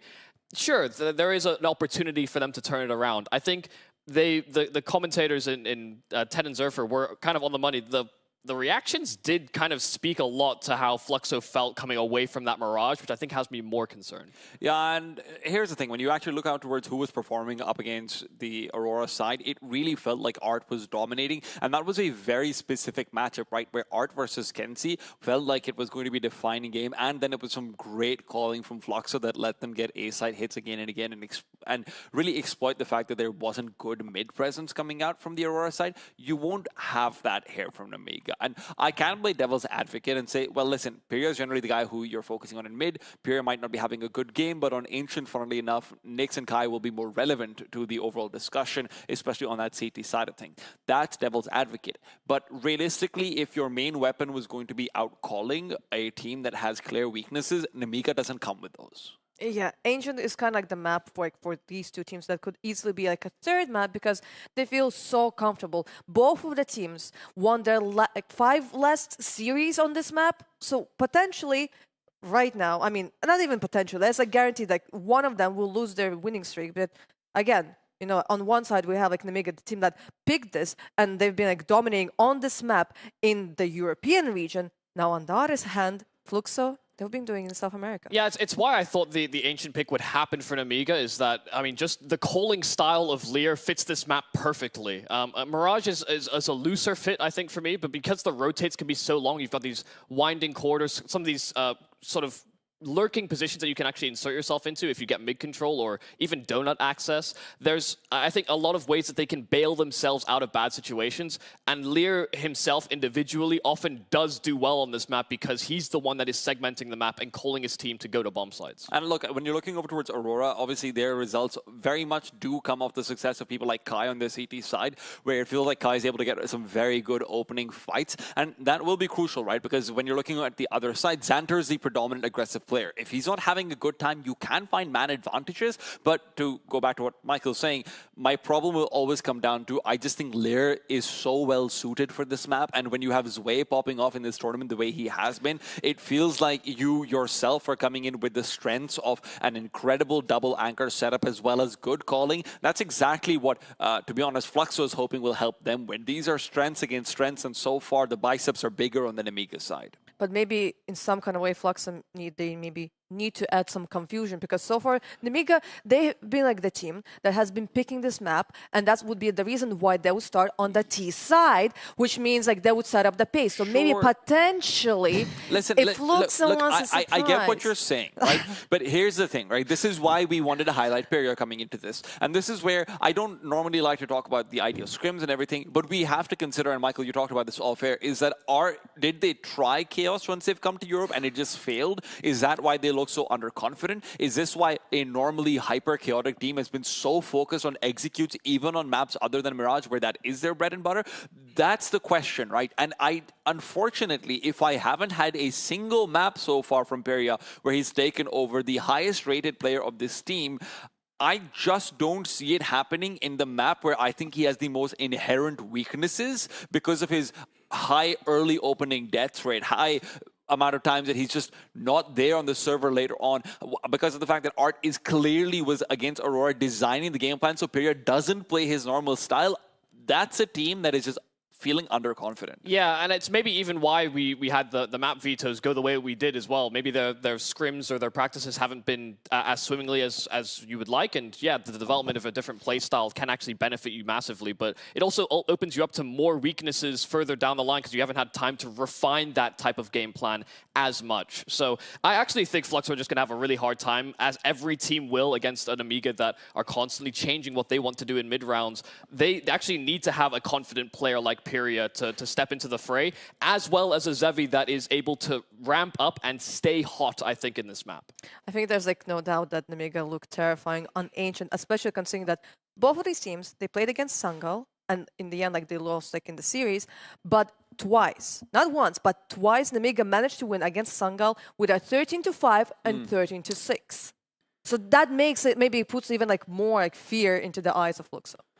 Yeah, if I was to play that, okay, who can win it for Fluxo? Funnily enough, I'd probably say Kai, because it feels like he's the only other player who's actually adjusted well to playing on European soil. And as he's come over, it feels like, you know, he's still trying to make plays. You even saw on Mirage right there, you know, when he has a hero AK, he's getting some of these pickoffs. If Kai can get a little bit more of that momentum going in, so that then maybe Zevi can be more involved. Zevi also likes to rifle a bit on this T side, and I do like his rifle a fair bit. And at the end of the day, the one X factor who we really can't forget is Art, right? Like Art in his calling, Art in his fragging, Art in his ability to be hyper aggressive. And if his team can't provide the chaos, we know he can. Now, do I think Fluxo should take this? Probably not. This is going to be very difficult to get to map number 3. But you're looking at unlikely candidates of success if they are going to find success. It's Art and it's Kai for me. It is funny though. I mean, they both operate very similarly, these in-game leaders on their T sides. They're pivot points for the rest of the squad, but Lear will always take a defensive line of approach. Art loves to be aggressive, so there's a little bit of parity, but their approaches, I guess, are very reflective of, I guess, the overall game planning of these teams as well.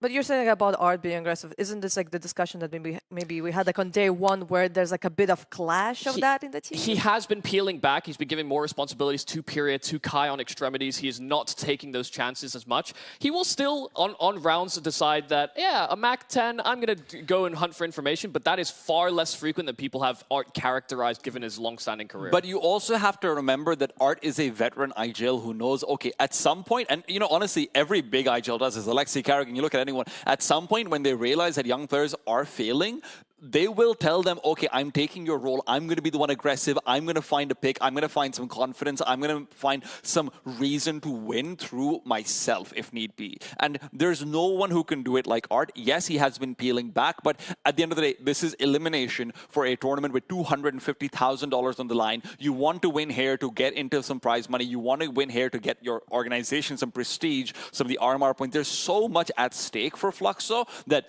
if Art isn't going to take over the reins himself at some point, he never will. Yeah, you can say it's a long-term project or what, but it's his face on the, I guess, on the brand of Fluxo now, and this is supposed to be his team, so those failures will be shouldered by him. Yes, I mean, we got to talk a lot about what we should expect and maybe like what Fluxo needs to do. Maybe let's make a short little summary of what exactly Nemiga needs to do and what exactly does Fluxo need to do. I'm going to say 3 words, 4 words, more of the same. More the same? All right. What about you? Yeah, I think Nemiga just need to do exactly what they have been doing on this map so much. And Fluxo? They need to wake up. I don't think they can afford to have these players go missing. It can't just be Art as this veteran guy. Yeah. Xavi also had big experiences as well. Yeah, and they cannot blame the jet lag because they've been like in Siberia like now like for what, like 9 days, 10 days? Enough. Yeah. Enough. I mean, I hope they are awake, and I really hope that our Brazilian fans are also awake and they're going to support their team. I do want to know what Ted and Jack think about the upcoming Ancient. Well, what do we think about that upcoming Ancient? I mean, I think we're on we have different opinions going into this one, right? Because obviously, as the desk have just pointed out, the obvious choice from here on out should be, okay, you're going into that deciding matchup, Mirage comes in, Nemiga win that, going into Ancient. Art has always been a really potent in-game leader when it comes down to Ancient, right? But you're looking at some of the recent results for Nemiga. You can't overlook the fact that they probably look like one of the best Ancient teams in this entire tournament. For sure. Right. So I would side with probably the logical way of thinking and say this should be a 2-0 for Nemiga, but you have a different opinion, don't you? Yeah. I'm not hopping off the Fluxo train just yet, all right? I am having faith in Art and the boys. I don't think we've seen the best of them yet. I still don't think we've seen the best of them yet. And I mean, you're a map from going out of the tournament. Surely now it's everything's on the table. Surely now they're just going to throw the kitchen sink at it and just see what happens. What's the thing? I think Michael and Mamoon did bring in a really good point there. It's the fact that when you look at Lyra and Art and the way that they put themselves in really active spots where they can be the catalyst for the T side especially, you see a really big discrepancy. I mean, they're doing the same, but in a different way.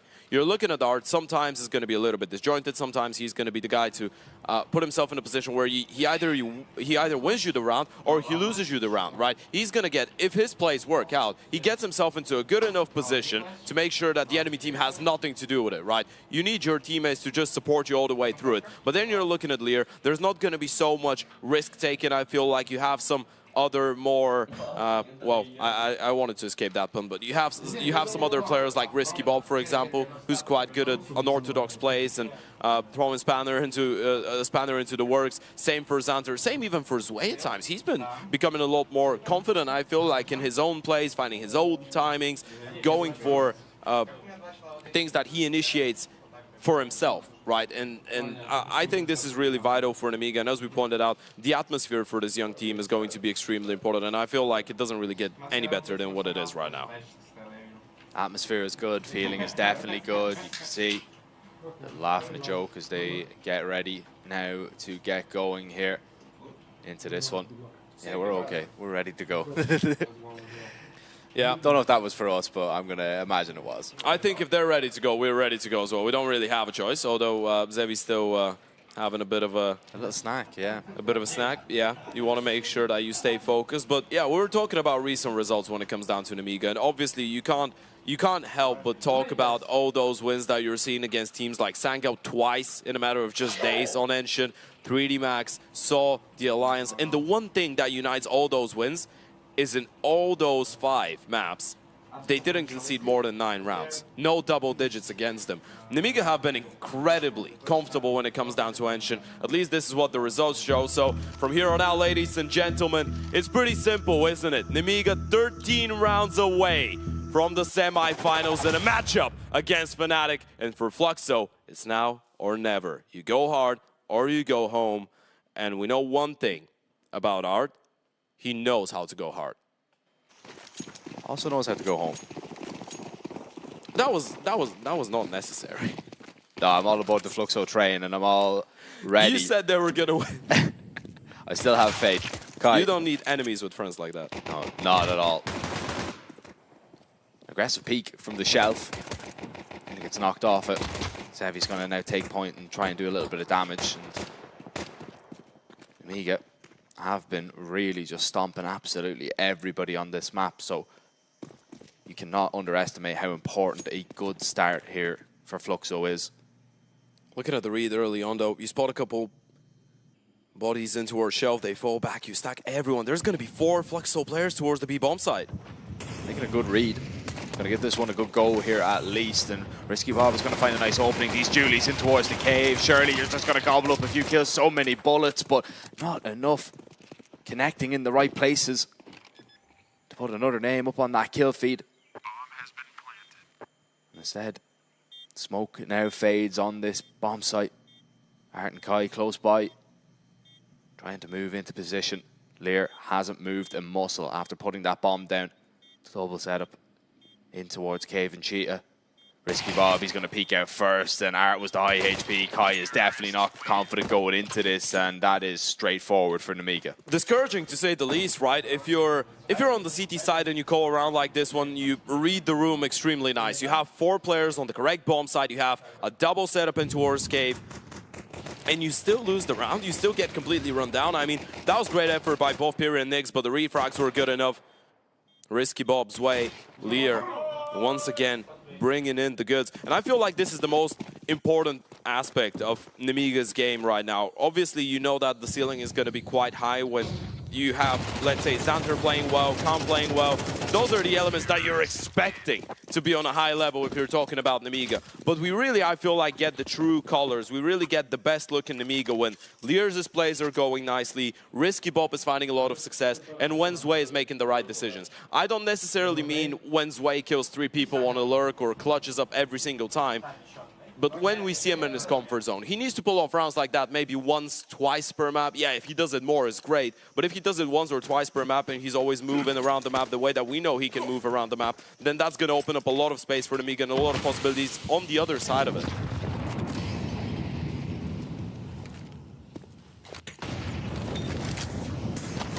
Xanter, aggressive, out towards Cave, wants to peek down into middle. Needs to be very careful though after being tagged down low. Still though, not stopping him right now. As Nemiga taking that control, but actually giving it back up. They'll leave his way out here just to kind of hold. They know that Fluxo, if they want to get that information back, they're going to have to at least expend a little bit of util, or maybe a 2-man walk. And Fluxo, they seem to have a right read on the idea from Nemiga. Still sticking around over towards B, not really moving. Leaning a little bit heavier now towards that bomb site after hearing nothing in mid. Yeah, you're keeping it quite simple right now if you're Nemiga, right? You want to burn through some of that CT utility as well. There's just 2 smokes, not a single Molotov, 1 HE left for a period, but again, they seem to have a right read. Art hasn't spotted anything. The B play is coming in, and again, they're going to have 4 people here. Didn't work out last time. How is it going to go this time for Fluxo, period? Thinking about going in. There's the swing in towards Cave. They don't really They could see still much, go back. though. Yeah, they could, but Fluxo are going to walk in. There's a lovely kill to find. Xanter at least trades it, and surely you're enticed now for Nemiga to go in, trying to just spearhead into this bomb site, and Fluxo close by. A little gap in the smoke for Kai, but that is just easy pickings for Lear, who's then picked off by Zevi. Lovely boost at least, and one more in the meantime. Red Room now a factor in this situation, but bomb is going down. They're just going to try and push him surely and get him off default, but that is a difficult task handed out to the 2 Fluxo players that now becomes 1 Nix. A lot of damage, knows that he's on a timer surely from the Red Room player, but he realizes it and he reads into it. However, default player has escaped up towards shore. Here comes the double swing, and he runs out of bullets. Nix can't get it done as Risky Bob pulls off the round. It's literally 1 centimeter away from complete disaster there. That was so close. It's just a couple more bullets that he needed in the M4 chamber to pull this one off. Great effort by the CT side, but again, Nemiga seem to be able to just always find a way in. You walk into the stack once again, you just isolate them with the smokes and they have nothing left, no utility to try and contest, no Molotovs, no spam coming in, even with the boost, even with the bomb drop. They still get a third on the board. And it's a half buy coming in for Fluxo, but this first buy round, as we pointed out, the longer you keep Fluxo at bay, the better right now for that T side. And even if the rounds end up being extremely close, I mean, you're on the T side of things, it's going to be a lot harsher for Fluxo. It's going to be very harsh for Fluxo. Oh, risky Bob. It's absolutely beautiful. They're looking very precise in their aim duels. Nemiga, as we come to expect, it's been all tournament long, really. They have been in situations as well, especially even in that Sangle game where a lot of people thought maybe they would have actually won it, it going to a double OT. I mean, this is one of the things that we need to bring to the table as well, that they're probably the top two. You're looking at Nemiga. Nemiga's the team that comes the closest out of everyone else, probably, right? They were so close to taking down Sango in a 2-0 fashion, and now they're playing that type of Counter-Strike. They could be a dark horse. A third runner in the race. The RES Regional Champions, as begins to heat up a little bit. Hot under the collar for Fluxo right now. Know that they need a gun round, any round at all, really. At this stage of the game, just to settle the nerves a little bit. Nemiga, just such a difficult team to predict. Such a difficult team to handle. And it is that slow approach on the T side that they love to go back to time and time again, because it continues to get results. You know what's the issue as well? The fact that Fluxo have been doing a pretty good job of predicting actually what Nemiga want to do, right? But they just still haven't been able to do anything with the executions. This time, though, not a lot of util left. You're looking at 50 seconds on the clock, 1 smoke, 2 flashes and a Molotov. They need to find a couple kills before they start making their way into the bomb side. And again, Fluxo have everybody here. Art the only absentee. But Nemiga still not properly committing to the idea. 25. You need to go now, though, in just a moment. Util needs to come up. Zevi posted up at the perfect angle, but Sway opens up maybe an avenue through cave. Short smoked off. It's going to be an easy peek there. That's a lovely reaction from Kaido. And, well, Fluxo, they're beginning to hold on right now. Lear, it's a messy, messy spray, which he will be punished for. And Risky Bob, he was over the other side of the map. He was just too far away, really, just to even get involved. And I think it was about time, right? This is a massive round from Zevi getting a triple kill. He was one of the big difference makers when we were talking about the T side, right? We caught a word as well with the desk, and that's a point that they made.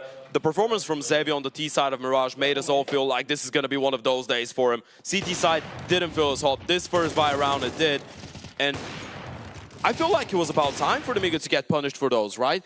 They're going into what, a third stack so far in towards that B bomb side, and I feel like what Fluxo are bringing into the table right now is probably a lot more gambling, just betting on the bomb side orientated than maybe looking for space and being aggressive than Nemiga anticipated at the start. The flash there blinding Kai, but that's a wonderful refrag to get into position for maybe Fluxo to find a little bit more. Need to try and repeat success. That mid smoke actually landed quite deep, which allowed a lot of room for Sway there. Back on his old love. The AWP is Zevi, handed the task of wielding the rifle. That was a perfectly timed molly. Art can get into position now. Art can post up with this AWP, and he connects, but it's not the frag he was after. Zevi still waiting in line. Art knowing that he can't peek much deeper. Zevi just good for the one. Art still waiting. Peria creeps into the site and he's gone unchecked and uncleared. They haven't noticed him just yet, and he picks one off, dropping the bomb. Xanter's low, and Khan doesn't want to be the man to make the first step with that AWP, as Art will drop him.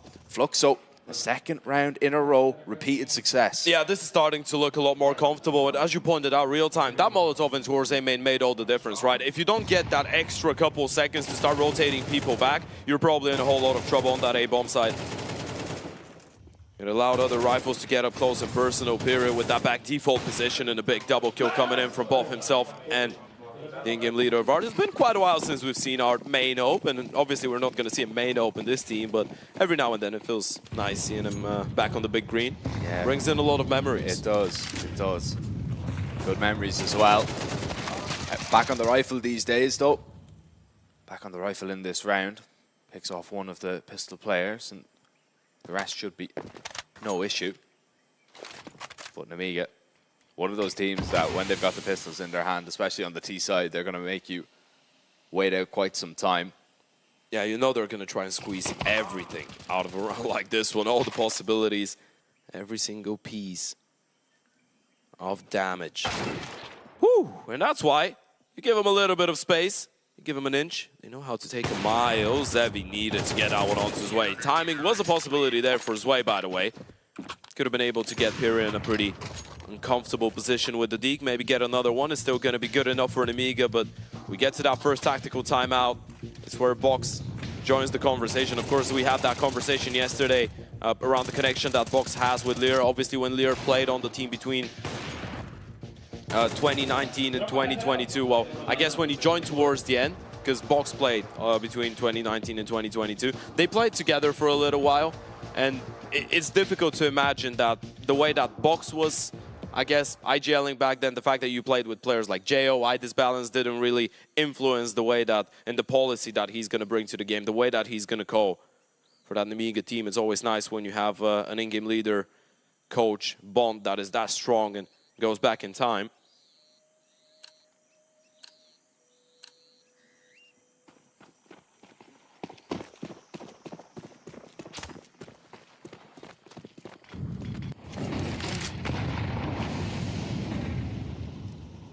Make it back on the guns this time around, though. Xanter very quick and actually falling down, actually saved his life over towards mid, and another messy spray. That's not the first time we've seen that now from Nemiga players in the last couple of rounds.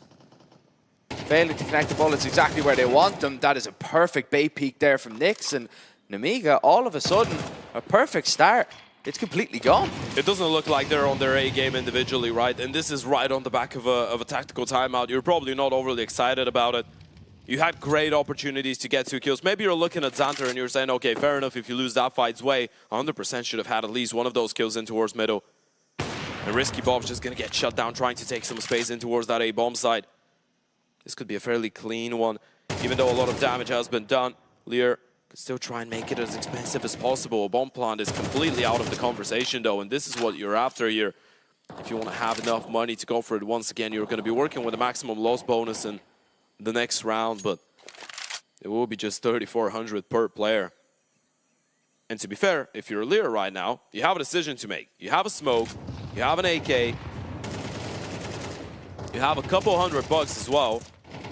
If you save right now when you go for a half buy in the next around your teammates, you downgrade yourself to a Mac 10 or a Galil in the round after, it's not really going to be that bad, especially if no fights present themselves. And yeah, I think he's made a decision. Better have one rifle and then play on an SMG and the next buy around. Fluxo logged this one in, and this is 4 surviving for Fluxo. This is starting to look like a really damn good CT side. Yeah, I mean, 4-4, you'd absolutely take that, especially after your confidence has to be on the floor, right? You know, when you're stacking bomb sites as well, like they were doing initially, they were having the read on what Nemiga were throwing at them and then just getting ran over. That has to surely do absolutely nothing for you. But now all of a sudden, you know, you take a little tack pause, you take a little breather, you get into the game, you level it up. Now you know you have to deal with a rifle in this round, but it is just one rifle. You know what's the thing? It's a lot easier to get going as well when you have Art just going for a pause and saying, hey guys, you know what, even if you don't go for a tactical timeout, guys, we're out calling them. We know what they're doing. Just relax a little bit. We just gotta win 1-2 rounds, get that confidence up, see that we can actually hit the shots, and we're still not out of the tournament. We could turn things around, and this is where the experience of Art comes in really handy. The experience of a player like Zevi as well. Obviously, as we pointed out, Art had a pretty long career on Fury. You're talking about 6 years on that team. Played 7 consecutive majors. Has won 4 Tier 1 events. And you're talking about the international LAN tournaments, though. It has been a little bit fewer than those. You're talking about just two, both of them on European soil. This is absolutely terrifying, though. And they are falling apart as we're talking about the problems with the confidence on the side of Nemiga in the last couple of rounds. Look at that from Xanter.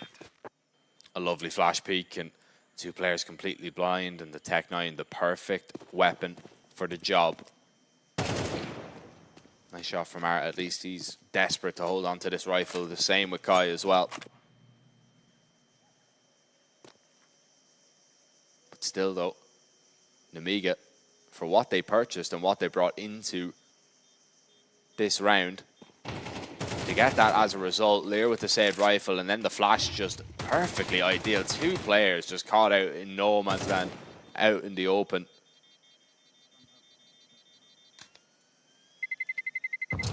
Nemiga really do just steal that one away.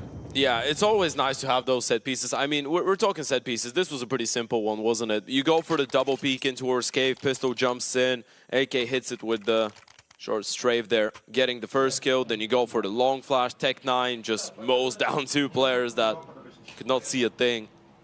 You make it look quite simple. Those are the types of rounds that could make you feel like this one is still going. You could still end up with a pretty decent T side. I mean, you did lose 4 rounds there. Some of them maybe not in the best way possible, but on paper you could still 8-4 this first half.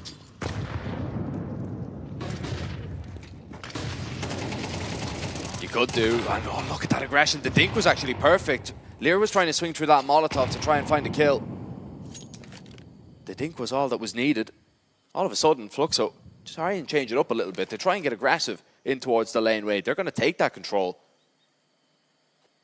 They've heard the scope of the AVP though, and Khan doesn't realize it. Well, now he does. Molotov's actually going to force Nyx out of position. Does not force him wide enough though for the AVP to have a clear line of sight.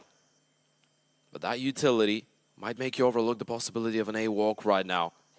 Currently Kai all alone in towards Donut. Now he's going to start hearing the Yuto. Needs at least 1 kill out of this one. He goes down straight away. It could be big problems, but he's going to be good for it. Yeah, gets that first kill. Backs away, and he's quite safe now. He can play for the information. He's done the hard part. Now it's just the easy part, because his teammates will begin to pick up the slack as well everywhere else. This now just becomes a damage game for Zwei. Try and mess up the money of Fluxo if you can.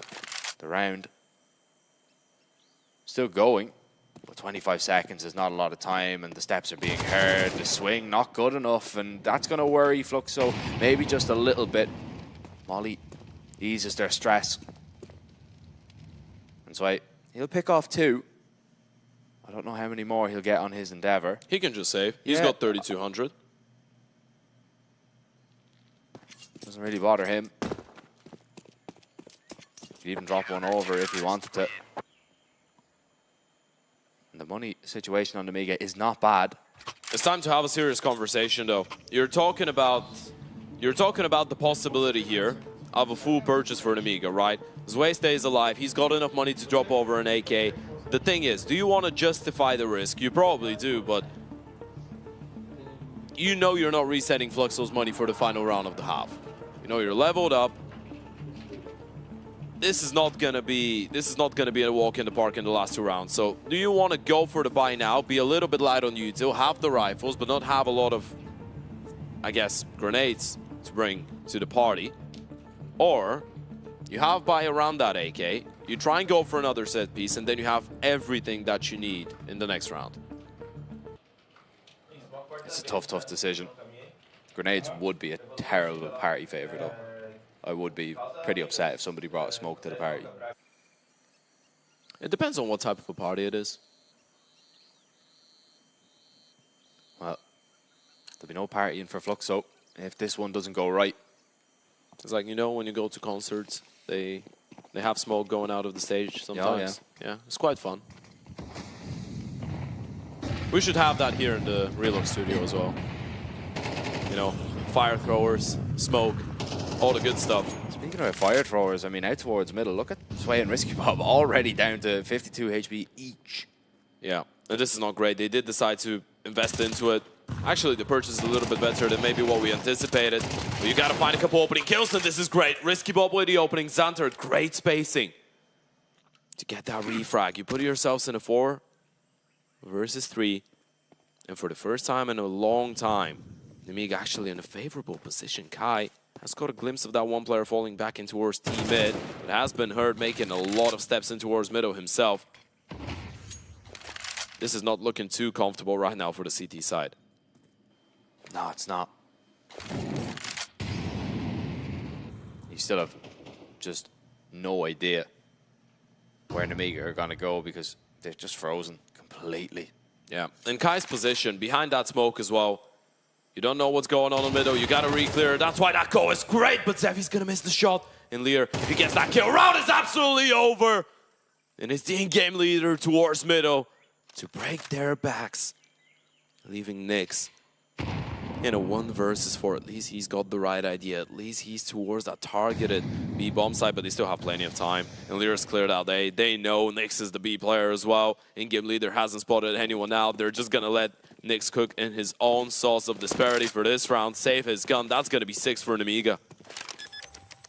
6 for Nemiga. This is now where Fluxo are hoping that Nyx is going to be able to get away, but Xanter, he is going to cut him off. And the money flow really been cut off over the last few rounds for Fluxo.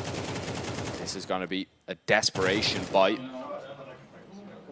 See a little bit of frustration building up there in the Fluxo camp. This is the time when you're going to realize it, because obviously we had that conversation. If you're Fluxo going into this tournament, obviously you want to do well. As Art said right before the start of the event, this is a learning experience for them. They're switching things up on the fly. Does Art want to teach others how to be stars by showing them or encouraging them and letting them have the positions, right? And I think we're getting the answer. He's been putting himself in a lot of the star positions for this event. So you know you're experimenting, you know you're just going through some growing pains, so to speak, as a team. But still, the moment that you get that first win on day 1, something changes, right? Suddenly you start playing with more confidence. We know that Fluxo spend a lot of time boot camping as well here in Belgrade before the start of this event. So you definitely feel like you have a lot to show. And there has been some really positive things that we can get out of the Fluxo performance. But if you're Fluxo, you're going into that Nemiga game, you don't feel like you have nothing to lose. You feel like you are really playing against a team that you should be able to beat. And in your own mind, you want to be able to beat. But right now, there's only one thing getting beat up in the server. And unfortunately for Fluxo, it comes in from South America. Zevi. Still with that AWP. Will do a lot of damage here, but just the flash is forcing him back, just making him take uncomfortable engagements, and Fluxo once again fall over after relentless Nemiga pressure. Nyx finds himself in a very similar situation to the last. This time, though, he has no other option but to go for it. But the problem is, once he's spotted out, Nemiga are going to go for him, hunting him down, getting this first half over with a 7-5 T-side. Nemiga, you've got to be happy with that. Yeah, you've got to be happy with that, right? Especially with how things started looking towards the middle portion of it, right? And it felt like that one half buy that they got with the Hero AK and a couple pistols really changed things. But yeah, you're seeing the facial expression right now for Zevi. This is definitely not a good sign. And as well, from one of your most experienced players, when you're kind of seeing that, you know, just not happy with you know what's the worst part about all of it? Is that he hasn't been playing badly. No. The T side on Mirage looked really good. CT side on Mirage, I would actually argue that bar just missing one shot towards the end, which is a completely normal thing to happen across the entire map of Counter-Strike when you have Nemiga on the other side. I would just say he didn't get too many chances on CT side Mirage, and I think he knows it. And sometimes this is what baits you into feeling like you need to take the initiative even more.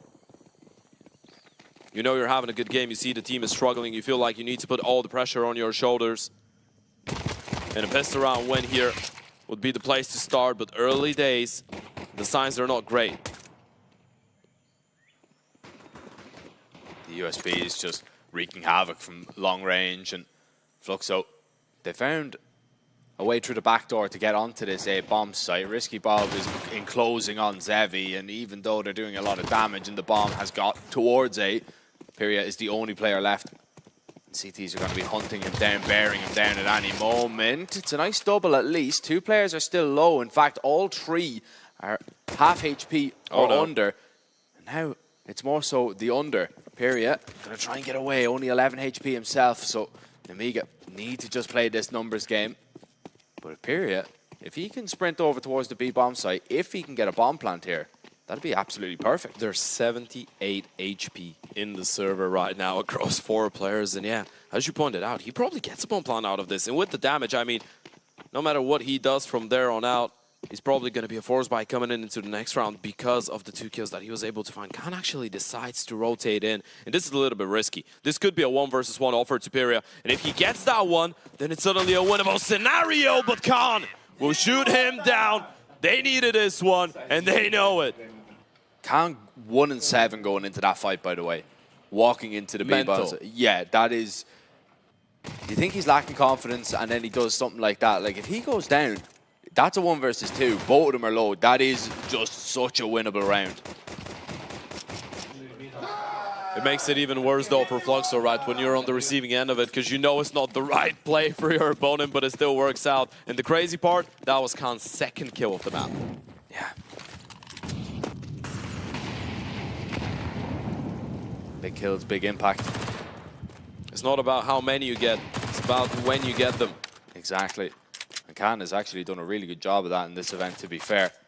And a lot of the... That's the nicest way of saying, statistically, he's been a little bit underwhelming, but impact has been there. Well, to be fair, you know, some people have been quite critical of the impact he's been having on the AWP, but he has had glimpses, he has popped up in moments. As long as he gets killed like that, we don't talk about statistics.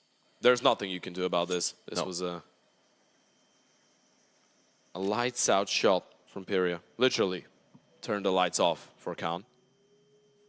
Until next round. 8-5, of course, this is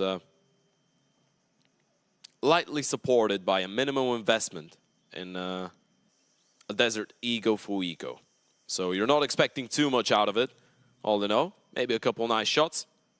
Let's see if Pyria can bring a couple more bells there, but Zwei, diligent enough, deploys the Molotov, spotted the shadow, gonna fall back, go for the support of Risky Bob.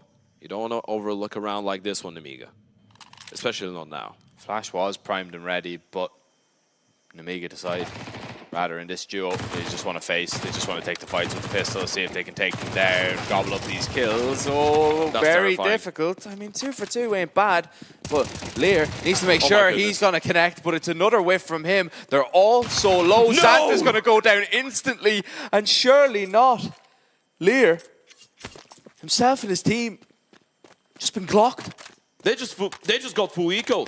This is a complete disaster. Well, this is Fluxo just joining the server on the T side and saying, hell yeah, we're here to play some Counter-Strike.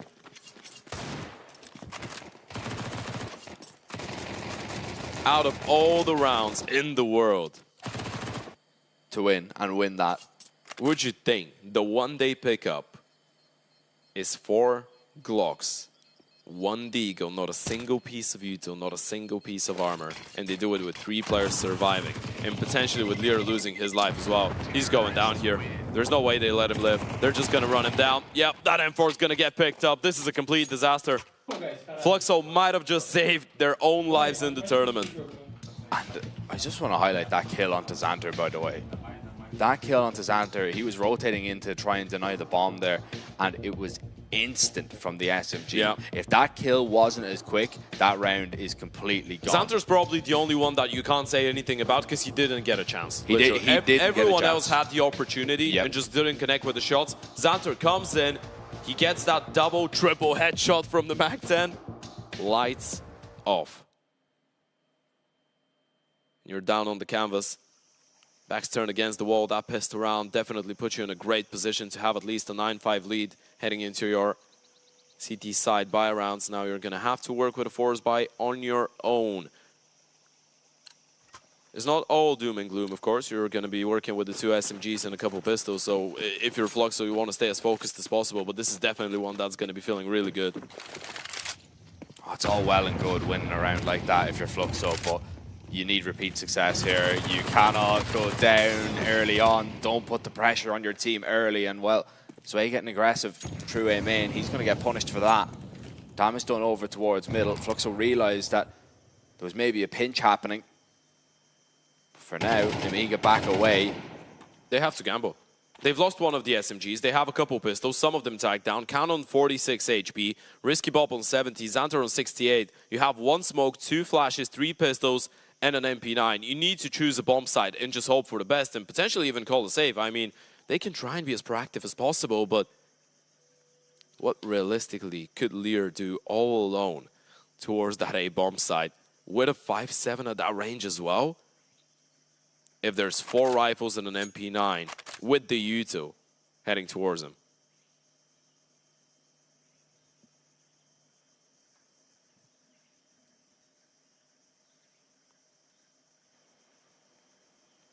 It looks like they've guessed incorrectly. It's a good timed smoke here. I still think Fluxo just wait this one out. You probably just leave and join your teammates in towards B or middle with it, yeah. So they will walk out, take that bomb site for free. See absolutely nothing there. They spend a lot of util. Just tick all the boxes. The most important box ticked is going to be that 7th round now on your T side. But Nemiga, you get another chance at it. That same force buy that you've just gone for, you get to play it again. Unless Fluxo think it's necessary to go and take these weapons away. There's no two ways about it. It feels like if this one ends up being a comeback here for Fluxo and a great T side, and if we go to 3 maps, Nemiga are just going to be going back to that anti-eco. And this is, I guess, one of the conversations that we had yesterday as well. The game against Aurora was a 2-1 win. It wasn't the cleanest one by no means, right? An 11-13 on Mirage. I guess Anubis and Inferno did look fairly comfortable if you're looking at the Nemiga camp, a 13-8, a 13-9. You remember what happened on Mirage though in the second half? There was 2 anti-ecos, not full-on ecos for Aurora. They were half-buys, but still 2 rounds with only pistols on the other side, on the T side, that Nemiga dropped the ball against while they were on the CT. And you most definitely don't want that happening again to you.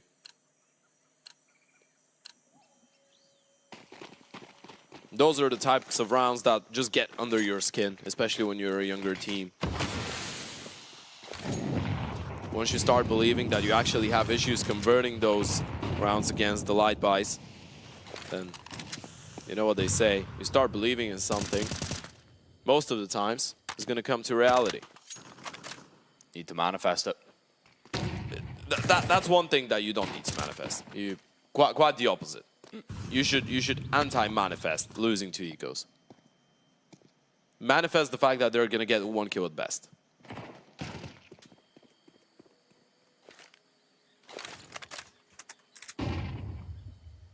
Well, 1 kill at best. We talk about Fluxo or Nemiga here because Fluxo have already checked that one off the list. It's too late for that conversation. We can have it again when Nemiga have the guns and Fluxo reset. If that even happens a single time until the end of the half, because we're kind of overlooking it, but what this round does for Fluxo is not only the confidence, it's not only the scoreboard, but you're looking at the money on the T side. It's going to be incredibly difficult for Nemiga to put themselves in a financially advantageous position from here on. Now, no one's looking. 5-7 goes for the peak. What is going on? Lear's claimed 3. And look at Kai, he is so low back away. Khan needs to find this headshot instantly, and Art will come in to save the day. But Lear, I mean, he nearly stepped up and had a massive round. And Lear, his performances, especially in that Aurora game, he's had some of those in his back pocket. Those kind of captain's performances. Usually not the guy to, you know, step up and provide the vital moments. Usually lets the other guys take the lead on that one, but sometimes he can have these games where he just absolutely pops off.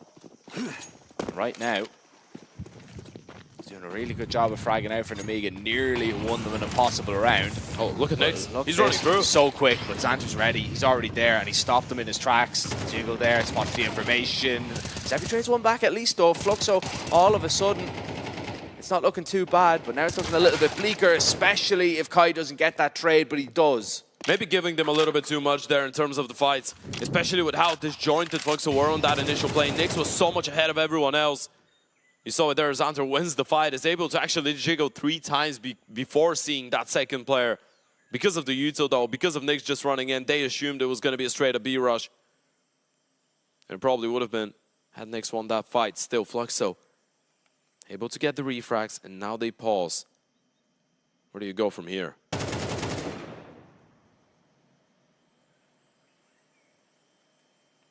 Yeah, where do you go? It's such a difficult decision to make, and especially with Pyria being subtracted from your equation. You might feel forced and pressured into going into B here. Khan trapped in towards the cubby. Oh, but he's going to peek early, though. He peeked wide. He was waiting, maybe gambling that they wouldn't peek together, but Art and Kai do, and Xanter lines them up. Yeah, this is the moment when you start getting a little bit nervous, though, right? What a round from Xanter. He's the one to open it up. He's the one to close it out. One of the main conversations so far of the event. The ceiling has been incredibly high with this guy. Maybe the floor not so much. But when you need him the most, he's ready to step it up. And this one, it kind of felt a little bit discombobulated from Fluxo, didn't it? Felt like it was all over the place.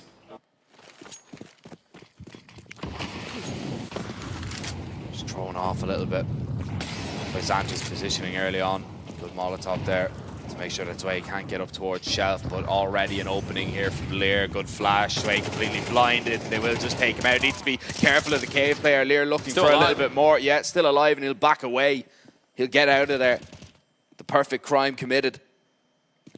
Oh, but he might double dip. He might go back for a second bite. Xanter overextends a little bit, but Lear is going to take his post. Sitting in the exact same position. Fluxo, I don't know if you read into this one, Can, with only an SMG. His steps definitely have been heard, and you might think that's Lear. Yeah, you might assume so. Hasn't given away what gun he's got. You know Lear had that rifle nade. That's right on top.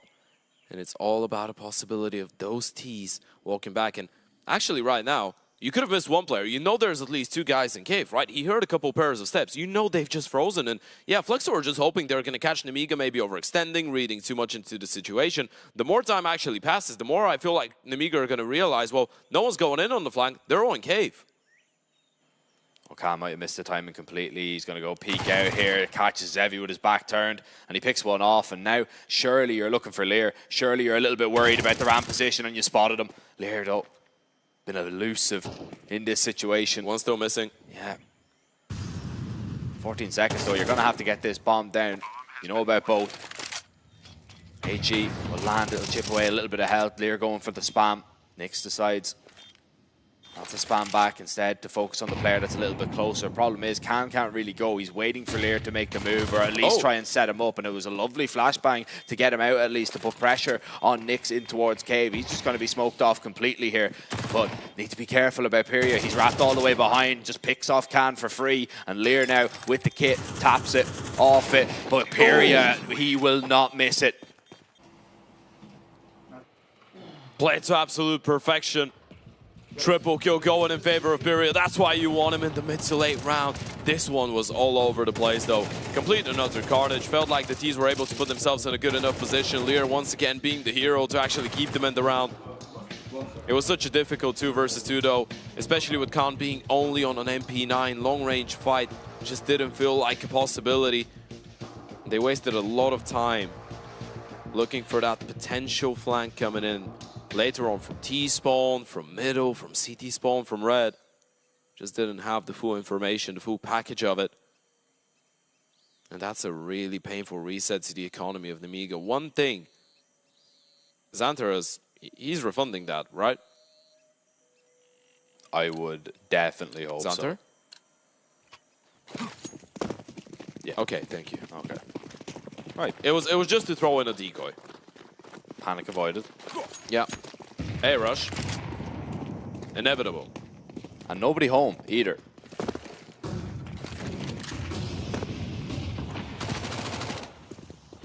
Well, Zwei was home. Unfortunately, couldn't find absolutely anything. Probably looking at double digits. Of course, the pistols will get close enough to try and cause a little bit of havoc. But this is the first time in a long time we're gonna see some level of comfort being brought in. A breath of fresh air, if you will. Finally a cleaner round on the board, and finally a couple kills farmed up for the savings accounts. Fluxo have done a good enough job to make sure that they're not going to get reset for the next couple of rounds, probably until the end of the map, depending on how long it takes, of course. But we can start having the conversation about the next round. It's going to be the most important one so far of the series. Nemiga down 9-10. They have the money, and we've given a lot of time to it. But if you're Khan, you feel like you need to start stepping it up. The thing is, I'm not sure if they even put him on an AVP here. He's got enough to put himself on a glass cannon. There was enough money, I think, on one of his teammates to drop one over. And yeah, we're going to see it there on the screen. He has been dropped the big green. If you're Khan, you feel like you could be the difference maker. He needs to be honest. You know, it's such a close game, but Khan has just not been able to get going at all on this map. It's just such a heavy investment to really put forward to not really get anything back. Yeah, back-to-back A-Rush. This has been Khan's there. Art style of calling all event long, and Khan is there. Perfect, and Khan will get that triple with ease. 2 bullets will do. Nemiga put their fate, put all their money into a rifle like that, and it's paid off. But Nix, he can still spoil this party here with that double. He's created a lot of space for himself. Walking out onto the bomb site, trying to clear out these close angles. Smokes are going to fade though, which is going to make it a little bit difficult. Khan's going to walk in, get clotheslined by the AK. Nix, nearly, just nearly, but nearly is not enough. And Nemiga will snatch it away. Oh, still giving it such a good go there. So much to talk about in a round like this one. It's not about how many you get, it's about when you get them. What a collateral that is from Khan. It's still terrifying that Fluxo were able to bring this one so close, though. That was the 2 versus 5 after the first 3 kills from Khan. They still get 4 kills out of it. Look at the money on the CT side. It's absolutely destroyed. It was really good damage. Really good damage from Nix in the end. And if he even got a chance, he was looking crisp to maybe rip the last head off its shoulders. Nemiga are not out of the doldrums just yet. No. 3 MP9s. It's tough, but they have a lot of util, and that's allowed them to go in and get aggressive. They've taken mid, they've taken B. Fluxo haven't done anything. Re-smoke goes down as well to make sure nobody's going to pop on through. And Fluxo, who initially planned to head in towards the laneway, now we're discussing ideas. Yeah, this is intelligence being shown from Art right now. He didn't want to rush his way into taking map control too aggressively early on. You realize that you inflicted all that economical damage in the previous round. You don't want to tempt fate. You are expecting the MP9s to get up close and personal if they want to have the utility. Thing is, you still don't know where the AVP of Khan is. Was the difference maker in the previous round. Could be the same story here, just towards a different position.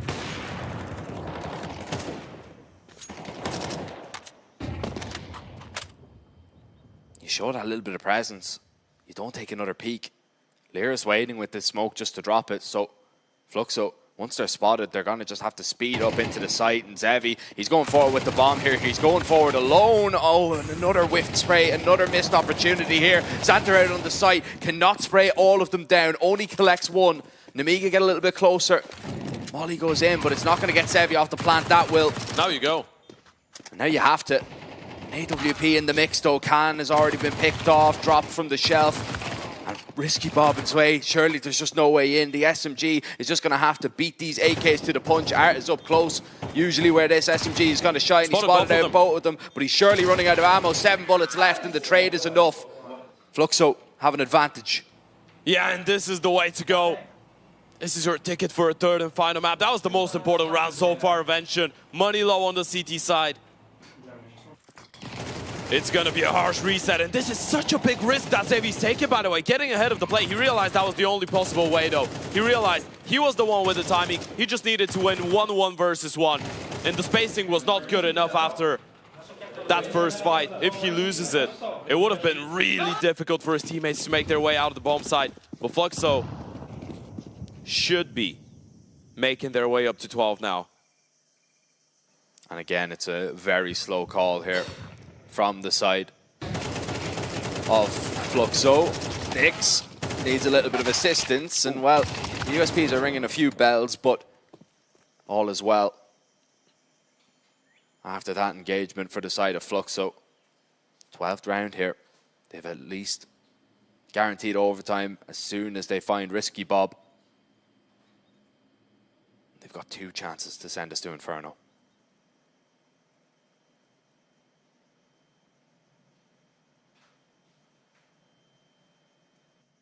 Now the pressure is starting to go up. There were so many questions asked before the start of this about the Veto, about the maps we were going to see, about the capability of Fluxo showing that level of play that people were used to seeing from teams led by Art on Ancient for such a long time.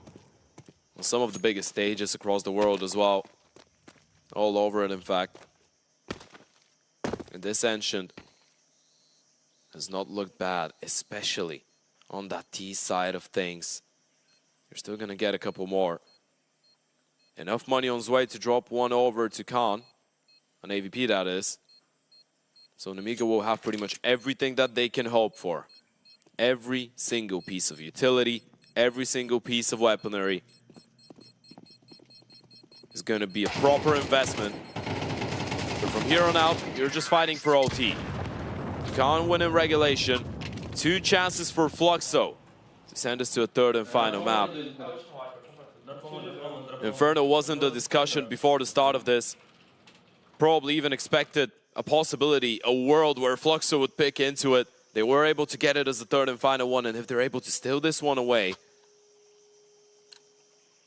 then the tables could turn.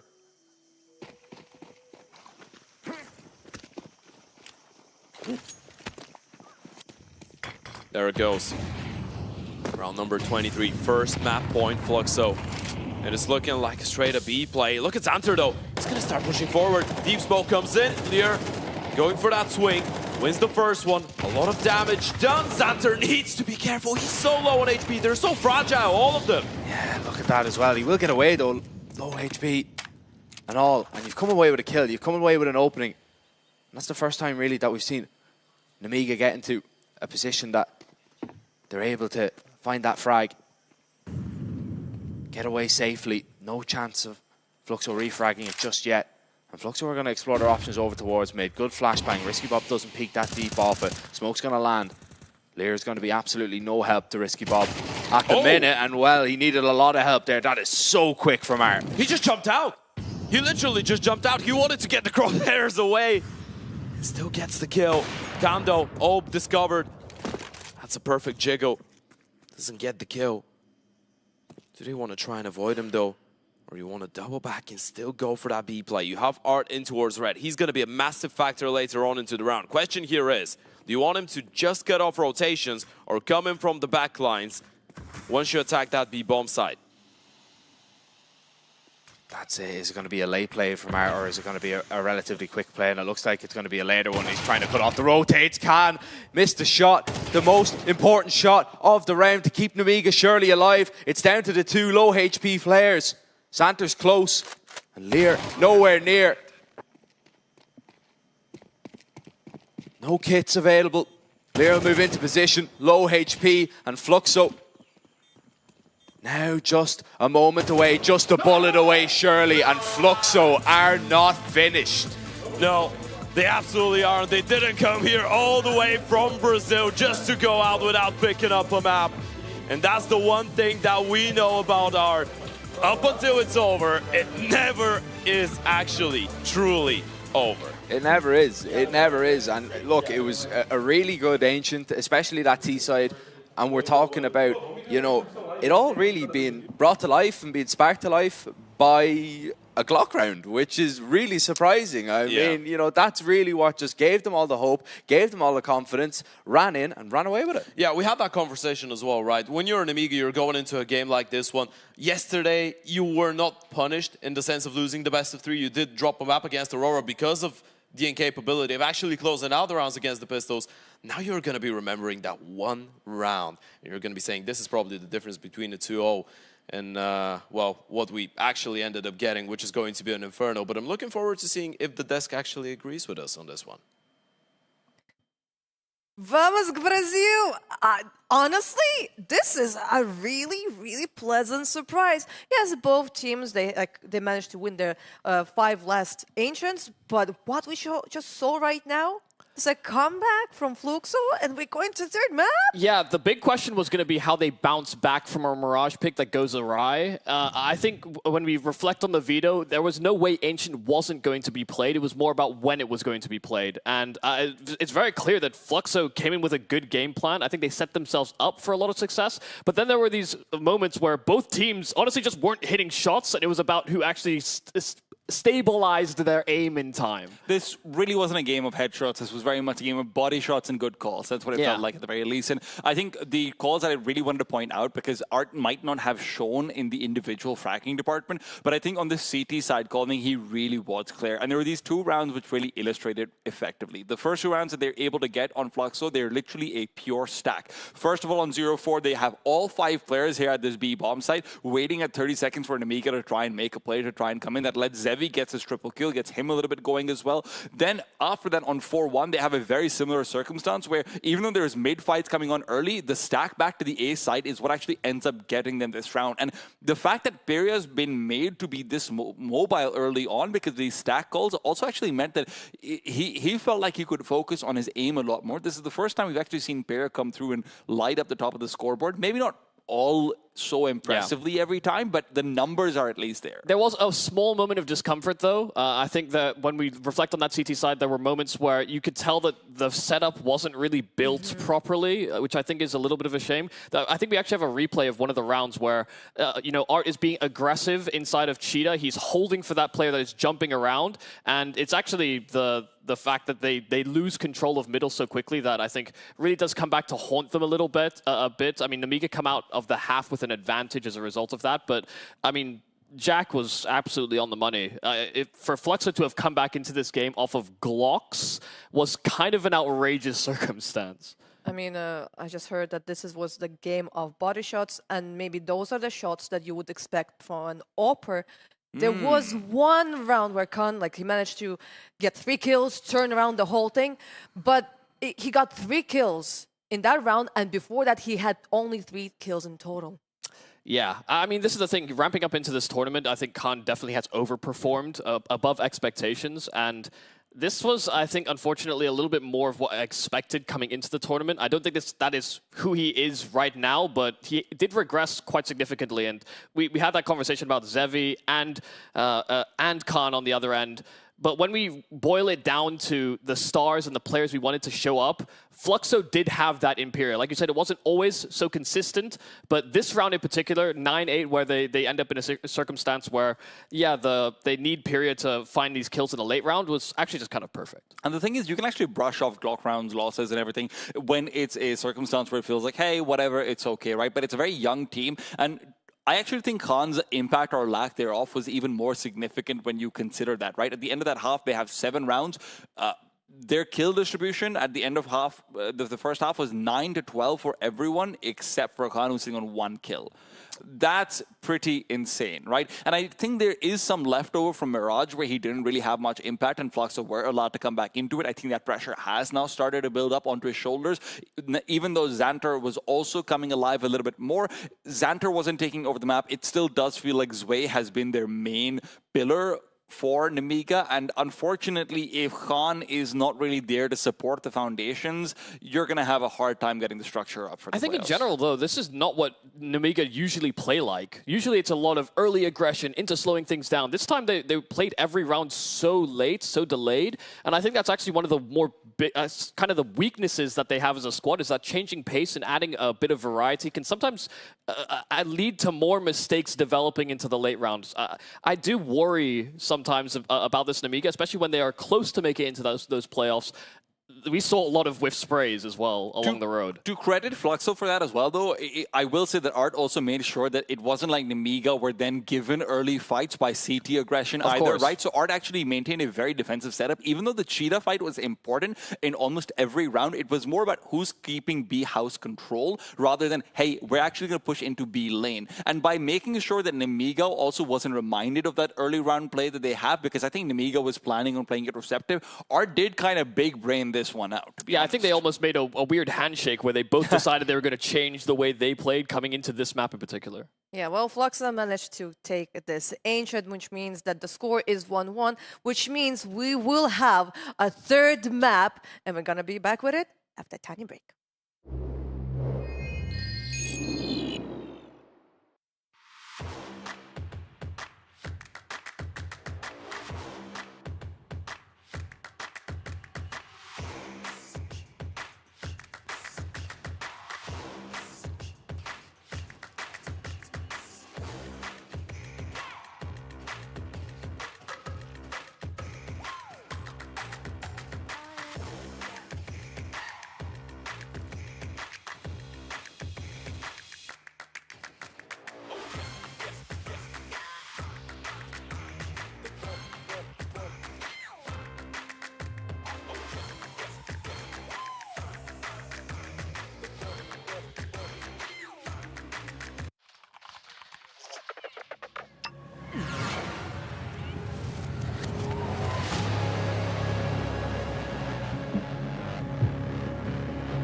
The world is changing quickly.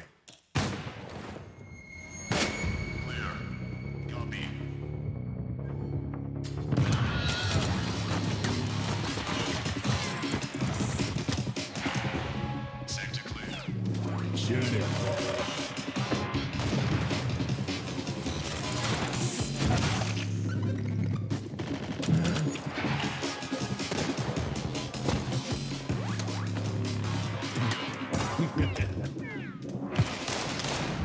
The world is changing, but one thing remains the same: victories with 1xBet.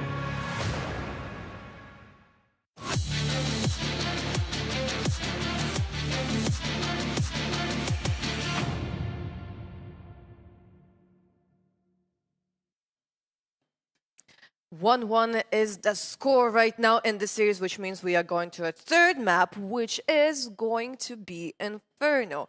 When it comes to these two teams, there's like some information about Nemiga on this map, but when it comes to Fluxo, I don't think they played Inferno outside of like the South American scene. Yeah, no, they haven't really been tested on this map. They've not really leaned into it as well. And I think, I thought they would pick into it given how well they play it domestically. And I think role for role and in terms of individual responsibilities, this team is actually the most developed on Inferno of all the maps in their pool. But I think there are questions about whether or not they've had successful practices on this map. They may not have felt confident as a result, coming into this tournament with that line of attack. I think the other thing to keep in mind for Inferno over here is that for how Nemiga also played, it feels like we've seen players like Klax on Aurora, and now I think Kai's also having a good time, be very heavily enabled because Nemiga themselves have a style where they can like to go for a lot of CT aggression. So it really pairs well into the idea that, okay, you're on the upswing as Fluxo, you also are having pretty much, honestly, I feel like Art is having a calling advantage across both maps, to be fair, and you're having an individual resurgence. So as you go towards Inferno, sure, it might be the first time you're playing it on European soil, but this should technically be where you feel the most comfortable. I think as well, when we're looking at Pyria actually getting some impact from that Ancient and developing and getting those late round kills, that's what you need from him on Inferno. He's an extremities player, he's often playing the apartments, and he will very frequently search for fights into brackets as well as the apartments. So if you don't have that secondary port, then Art is effectively going to have to come over and alleviate those responsibilities. Between him and Nyx, there is, I think, going to be a distribution of wealth, but I'm actually going to be really keyed in on Kai on Banana on those T sides, because I think without... Basically, you lose one of those extremities players, it will be more difficult, but I think the weight is heavier for Kai because he has to battle the reputation as well as the extra responsibilities that he now has for this team. Yeah, but there is also how that we have been seeing from Nemiga right now. Like, like in September, they were having problems getting double digits on Inferno. They're like now in October. Maybe like they were not dominating, like sometimes like winning in OTs, but in the end of the day, they were winning. But considering that they maybe have not felt like really comfortable on this map, does it mean that Fluxo actually have like a really good chance. Look, one thing that's for certain is that Nemiga on LAN is very different to Nemiga online, right?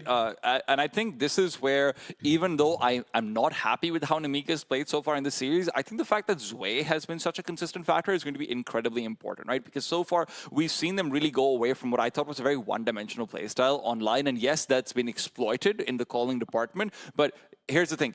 Khan doesn't need to be as involved on Inferno. He can be delegated to holding off section of the map, and that's already pretty conducive to how you want Inferno to be played. Like, if your operators is posted on B, watching out for it, you can stack rotations, you can get more aggression going through Zwei, through players like Xanter. I actually think this leans very much into the new Nemiga strengths rather than what was going on for them before online. But Khan's been missing.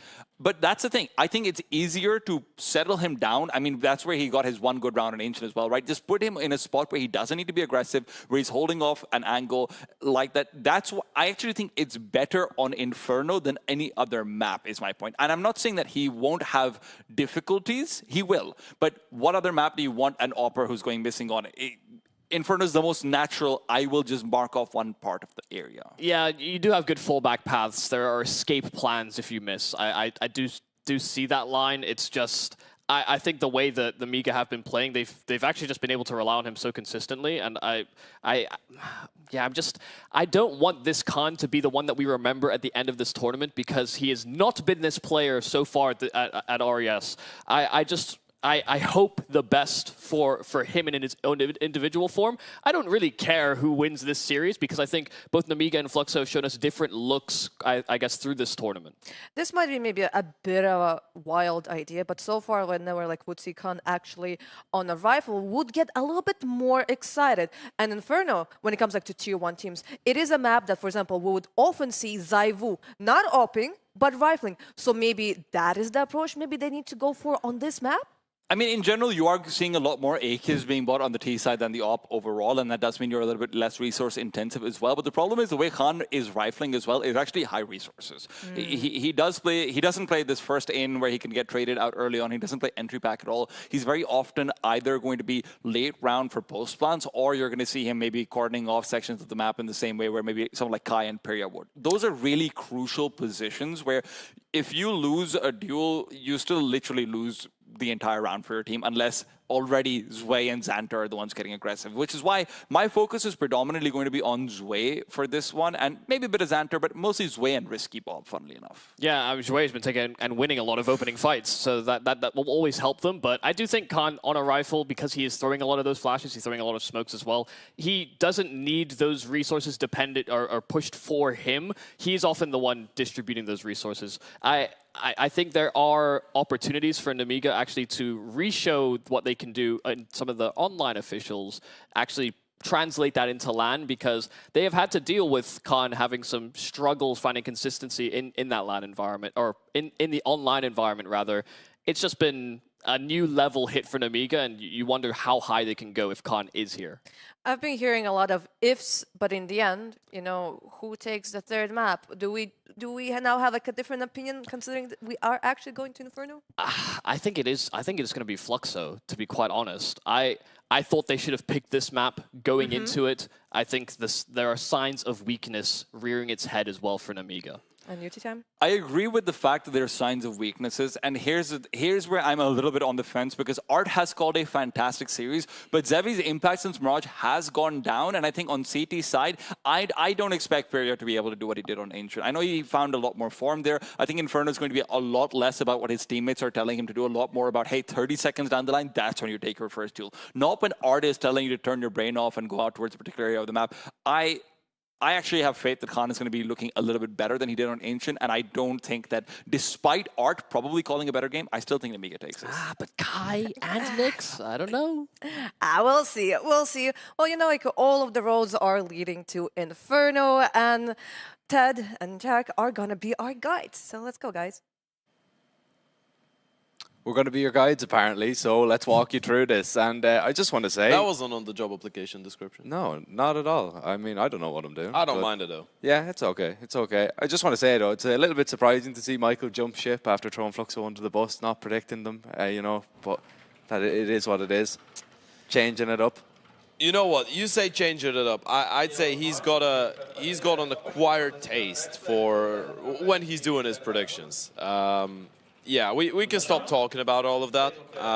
I'm not gonna go down that route. You made sure that they get a little bit of support though, and you know, it could be a far stretch. But I feel like going into this third and final map, probably the best perspective that we can take as people that are just watching the game, right, as audience, is just pretend the first two maps didn't happen. You're looking at one best of one of play, a map on which I feel like you shouldn't be favoring any of the sides. It should be a pretty competitive one, right? Even if there's going to be arguments defending both sides and their chances, you're looking at the side of Nemiga, a team that they themselves probably know that this second map could have been over in their favor if it wasn't for a couple rounds that, you know, they let slip. Thankfully, it wasn't the third and final map in which they made those mistakes, right? So you have a little bit of time, you have a sweat, nice chit-chat, don't let it get under your skin too much. And if we've learned one thing after seeing Nemiga play here on LAN for a couple of days, that is that the atmosphere on the team is quite good. So they don't get into their own heads too much.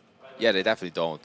But you might get into your head a little bit, especially with a game like this, right? Because, you know, on paper, this is a game that you should be walking through. You know, this shouldn't be a team that should be causing you too many problems if you're Nemiga. As you were saying, you were putting, you know, these guys are probably, you know, the third best team in the tournament behind Fnatic and Sangal. Yeah. So I mean, this is my opinion, but obviously it's really difficult to say. I feel like one thing that we can all agree on is the fact that Sangal and Fnatic are going to be going into the playoffs, obviously winning respectively their groups, are going to be going into the playoffs with like the favorites of most people, right? As the favorites of most people.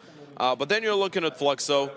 We did have that conversation for them as well. They could be a dark horse, right? It's difficult to imagine that they're going to be able to go all the way, defeat either Sango or Fnatic, but apparently they can take down Fluxo on a map that they're on paper not supposed to. And going into Inferno, that's a conversation that Mamoon, Maiko, and Heku just had on the desk. The fact that we probably expected Fluxo to even pick into Inferno. There was a realistic opportunity, a chance for them to actually go into this map. Now, the one Inferno performance that we did see from Nemiga earlier this tournament against Aurora was quite good, right? Lear had a fantastic game. Khan was absolutely spectacular with the AVP, with the rifle on the T side. Things did not look bad for that Nemiga camp in this game. So probably the reason Fluxo wanted to float it, probably they felt like Nemiga would think that their Inferno is good enough as well to go for it as the third and final map.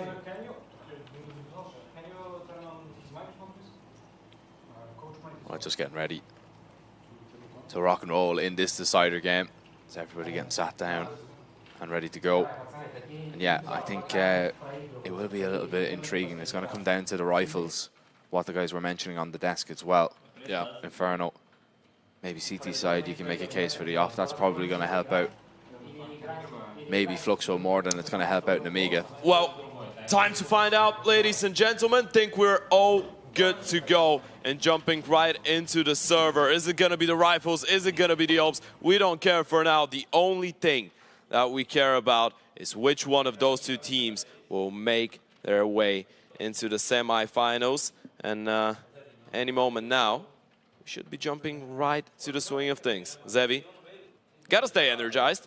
I'm not sure if that's the best sign ever. At least they're having a little bit of a giggle about it.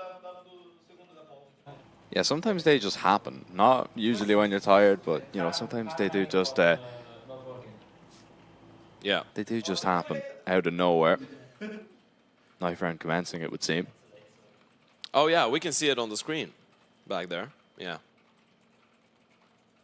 We're all looking at Art's screen, aren't we? Well, we're definitely not looking at Zevi's.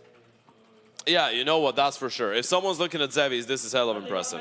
They probably have a different camera angle than us. Okay, so knife round going in favor of Nemiga. We know who's going to get to choose a side to start. And as we were starting to say, I mean, Inferno, you're looking at it, it's probably not one of those maps on which you'd say it's a big shame if you drop the knife round, right? It's not like you're going into an Anubis or a Nuke Decider and you get to start on respectively the T or the CT side. We do know one thing for sure, though. Both those teams have really good T sides. Fluxo, you're looking at Art, you're looking at all the aggressive elements, the conversation that they were having on the desk. You're looking at people like Nyx, you're looking at people like Piri, you're looking at people like Art.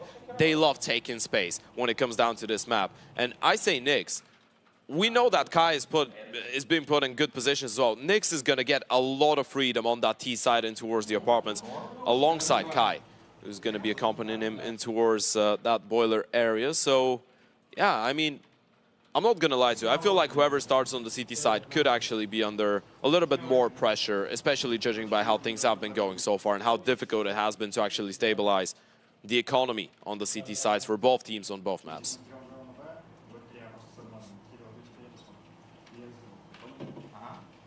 Looks like whatever issue was there hopefully is sorted out, and hopefully we are kicking things off in just a moment for this one. I believe we are setting off. Yeah, finally. It is time, ladies and gentlemen. One final map of action left. It is Nemiga and Fluxo. The map is Inferno. Winner heads over to face off against Fnatic. The loser is out of the tournament. It's not my map pick, your map pick anymore. Just neutral ground. First to 13 wins it all. Well, I say all. They don't win the tournament. But the other one goes home. 1xBet for now, favoring Nemiga going into that third and final map. Of course, if you want to take advantage of those also, you can click the banner below and head over there. But back to the pistol round. A B play by the looks of things coming out of Fluxo, and Lear and Xanter are going to be the two to welcome it with the dual Berettas, the smoke and the USP. Duties in hand, Xanter waiting as the smoke is going to land in front of him, making it difficult to go for a peek as Fluxo are going for a little wraparound, trying to force the Coffins player out of this situation, which they have done. Xanter dead as well. As Khan tries to rotate in to save the day, but that deep smoke made it difficult. He got past it, but Pyrio was just still standing in his way. Fluxo, a really nice call on this deep pistol. They've got everybody from Nemiga out of the bomb site, and they've got only 2 players left to try and get in to retake this. How do you really find out, though? Pyrio is going to get a little bit of bait help for himself. ResCircuit gets one's way with another. There's no kid drop. They need to find those remaining kills really quickly, and ResCircuit's found another one.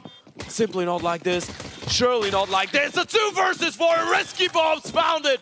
Do they have enough time, though? It's going to be extremely close. I'm not sure. It's going to go down to the wire, and I don't believe he has it. It's very, very close. Oh! He just gets it. And a victory cry, a victory screech from the side of Nemiga. That was extremely close. That's extraordinary, and this is so terrifying right now. That's the worst possible way that a pistol round could start on a deciding map as well. Everything works out. The deep smoke into our CT, you go in through ruins, you open up the bomb site, it's a 4 versus 2 post plant, you have the bait set up in towards the ruins position after that, and it just collapses. They didn't even have a kit.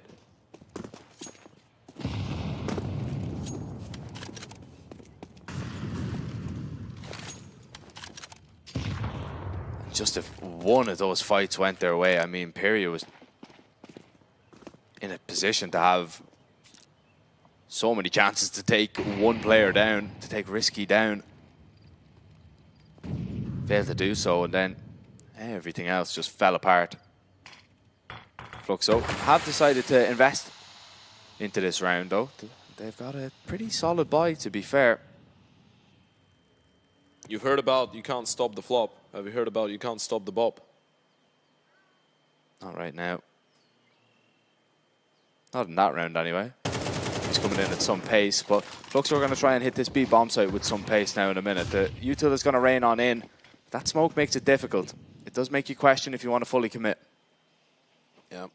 Just on the other side of it, Art unfortunately can't get high enough to spot anybody out. A little bit of spam, but it doesn't really lead to anything more than it. A little bit of utility being exchanged. 1 smoke, 2 flashes. Molotov probably going in towards second oranges or new box, but rotations have arrived. ResCircuit is here and ready with the flashes to support.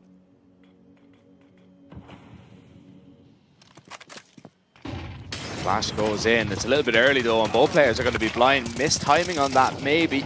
And Lear, it cost him his life. Xanter trying to just hold it down with that FAMAS, but Hart will take that B bomb site once again for his side. They'd open the smoke though, planning out in the open, and he would just be picked off it. Fluxo, they do the hard part, but they're out of time. They get it completely wrong. They plant in the open. Why aren't they planting safe?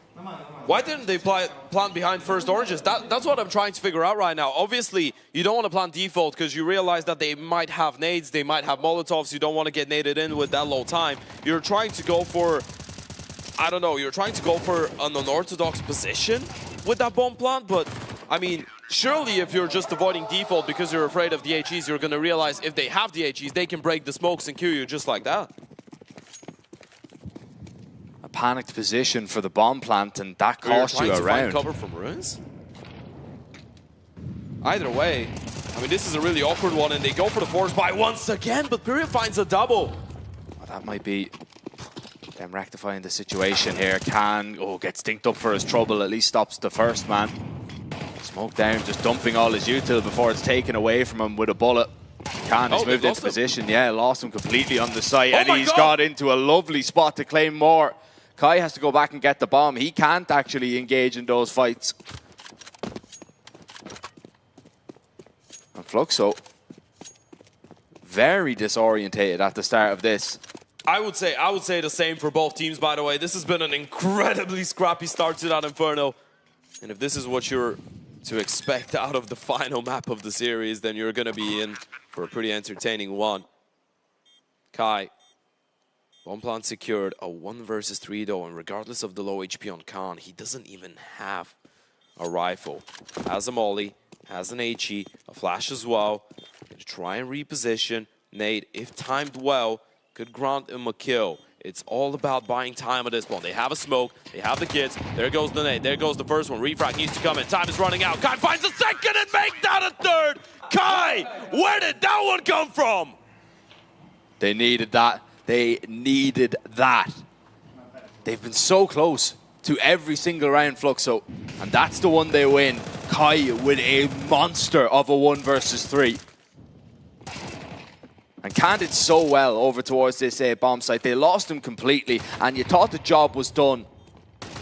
But Kai is that guy. And Fluxo, they want to stay right behind Nemiga. And this is such an important clutch as well for entirely just the paradigm around Kai, right? You're thinking about this young rifle that gets picked up from the Academy of Furia, goes into the main team, has a really, really unpleasant time in there. Confidence is probably the main concern. We're talking about a player that got his shot a big counter-strike that early and it was unsuccessful. Well, that's surely gonna up the confidence for him. And because of how close the first 2 rounds were, Nemiga's money's in the bin. Yeah, they're in big trouble. Really big trouble, especially with the rifles bounding into this bomb site's way. Already stopping the first though and dropping the bomb is going to give it up a little bit. Nemiga can rotate everybody on over. They already have a lot of bodies here on the site. It's a lovely shot there from Cam, but he's taking a lot of damage. Setting the bait up lovely for Risky Bob, but you spotted Boat and you 55 seconds. You're going to run all the way back. You do not have to commit. Fluxo still sticking around, waiting to look and see if they can just take Can down. And Fluxo, they still want to walk into this bomb site. Yep, he's low on HP though, and Kai is just going to bring the fight to him, win it. That looked a little bit scrappy there for a second. They didn't know there was a player boosted on Kassad, right? So if he just walks into the bomb site, that was Art with the bomb and doesn't clear him out, he's probably a dead man. Issue is 5-7 just fired a little bit too early. We're going to see it probably on the replay as well. Missed their opportunity, and the moment that the T's realized there was both players towards the back of the A-bomb side, it just changed everything. So hopefully a bit of a break to that really hectic start to the map. Yeah, I think honestly everything that's gone on in the tournament so far, the way that the teams have been playing, scrap that, because those 4 rounds, if they're anything to go off, this is going to be complete carnage, an absolute mess. Which actually does kind of favor Fluxo a little bit. I would say so, yeah. Especially if you're an Nemiga, you're thinking about all the rounds that you haven't been able to convert when you've been on the front foot in a way, right? Because we're talking about that game against Aurora yesterday. We're talking about the anti-eco in the previous round. We're talking about some of those rounds that, yeah, you win some that you absolutely should not be you should not be picking up. But there's nothing worse than winning the most miraculous 2 versus 4, for example, and just dropping the round straight after, right? So I feel like it could be difficult, and obviously we did talk about the really good atmosphere that the Nemiga boys have been showing that they have going on in the team. Question is, how tough is really their mental game under those circumstances.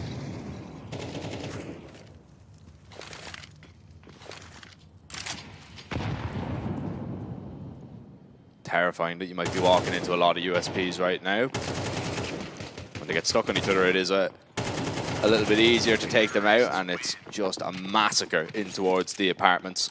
Fluxo are going to take the lead. They would argue that they should be 5-0 up right now. Probably, yeah. There's two perspectives to it, right? From one hand, you're going to have Nemiga picking up the first 2 rounds and saying, oh man, how didn't we get a third? How didn't we put their money at bay and just run away with a big lead? And then on the other side, you have Fluxo being like, well, pistol round should have been ours 100%. Second round, yeah, the clutch from Kai helped, did the job. It's just been all over the place so far. Both teams could make a point that they should be 5-0 up. But you know what, as you pointed out, this is the entertainment, and we've already seen 2 tactical timeouts. Yeah, pressure's high, man. Pressure is really high in both of these sides. Yeah, as we said, semifinals, this is where you get some of the prize money as well. Yeah.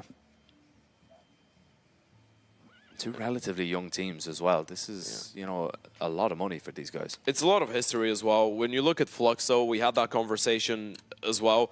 The other day when Fluxo picked up that best-of-3 win against Aurora, this was the first time in the organization's history that they've beaten a European team on LAN in an international event.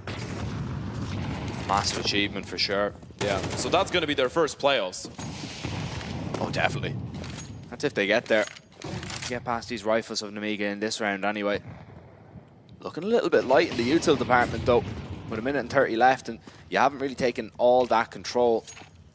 You smoked deep towards middle, but Fluxo know that that was all smoke and mirrors. There's nobody behind it. Looks like they're reading into a B play, at least at the start. The thing is, you're running light on U2, and the moment that can't get smoked off and towards long, you might not really be able to help it but to rotate another player in towards the B bomb side. So far, though, not really showing any intentions of rotating away. Sound cue probably not picked up. It's really difficult to make a decision if you're Fluxo. You haven't seen anyone since the start of the round. But apparently it's going to be a B play.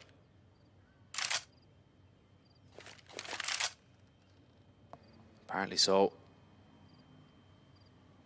Still though, silence all across the map right now from both parties. 30 seconds. And Nemiga are just waiting. They're waiting to pull the pins on that util. Risky Bob and Xanter able to stop the brunt of it. 24 seconds. There's surely no way that you can go back towards A, can you? That's safe. And Fluxo, yeah. They'll back away. They'll hold on to these rifles, bring them forward into the next round, and they were just taking a chance at that, but it felt like it was always going to happen. Yeah, it's completely, it looks a little bit flat, right? And the big reason behind that is, you know, Nemiga's money is probably not going to be the greatest ever, especially after the early wave of Veto, I guess, that you spot out. You know, they don't have a lot of money or enough money for an AVP. You know, they probably don't have a lot of nades as well in the mix. So you're thinking the more time passes, you push them away from middle, you have banana control. You're just thinking they're going to try and fight for something back, right? And on a base level, you could argue that this is an incredibly risky call for Nemiga to be making, right? Just staying with 3 guys in towards the B-bomb side, 2 guys in towards A with no vision in towards brackets, and just waiting for a hit to go their way, but thankfully it was a B hit.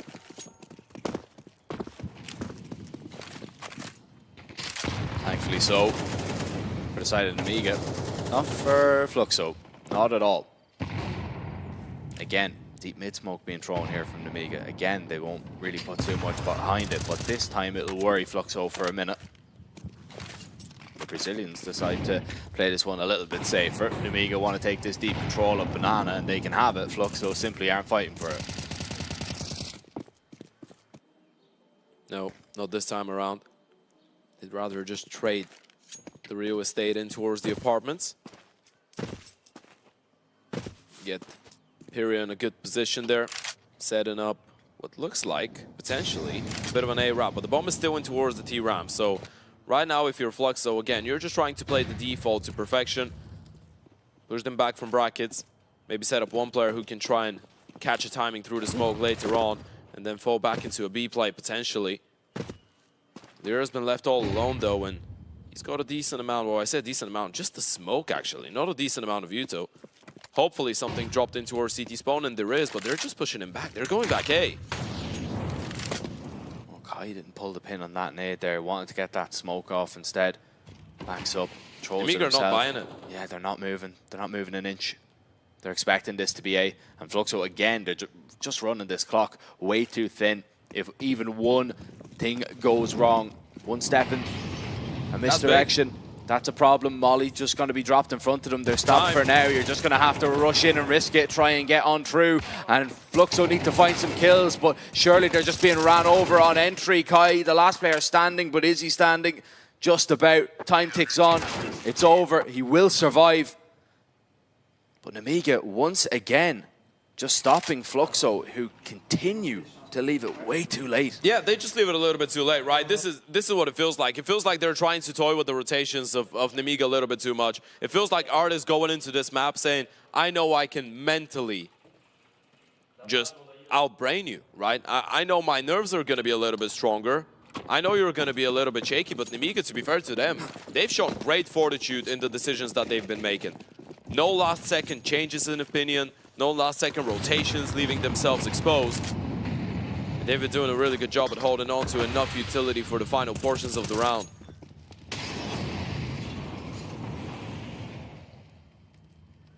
Kai getting aggressive. Big HE onto Xanter. Kai gets one in return, to be fair. Util just being traded. There's no opening kill to be found just yet, but Art now going to take point. As they begin to walk in. Molly's going to make it a little bit difficult. Art thinks he's found a little bit of a gap here. Flash goes in and Art takes a wide on peek. Xanter eventually spots him out, but he's just going to drop his util at any pressure. It once again feels like they're just one step ahead, Nemiga.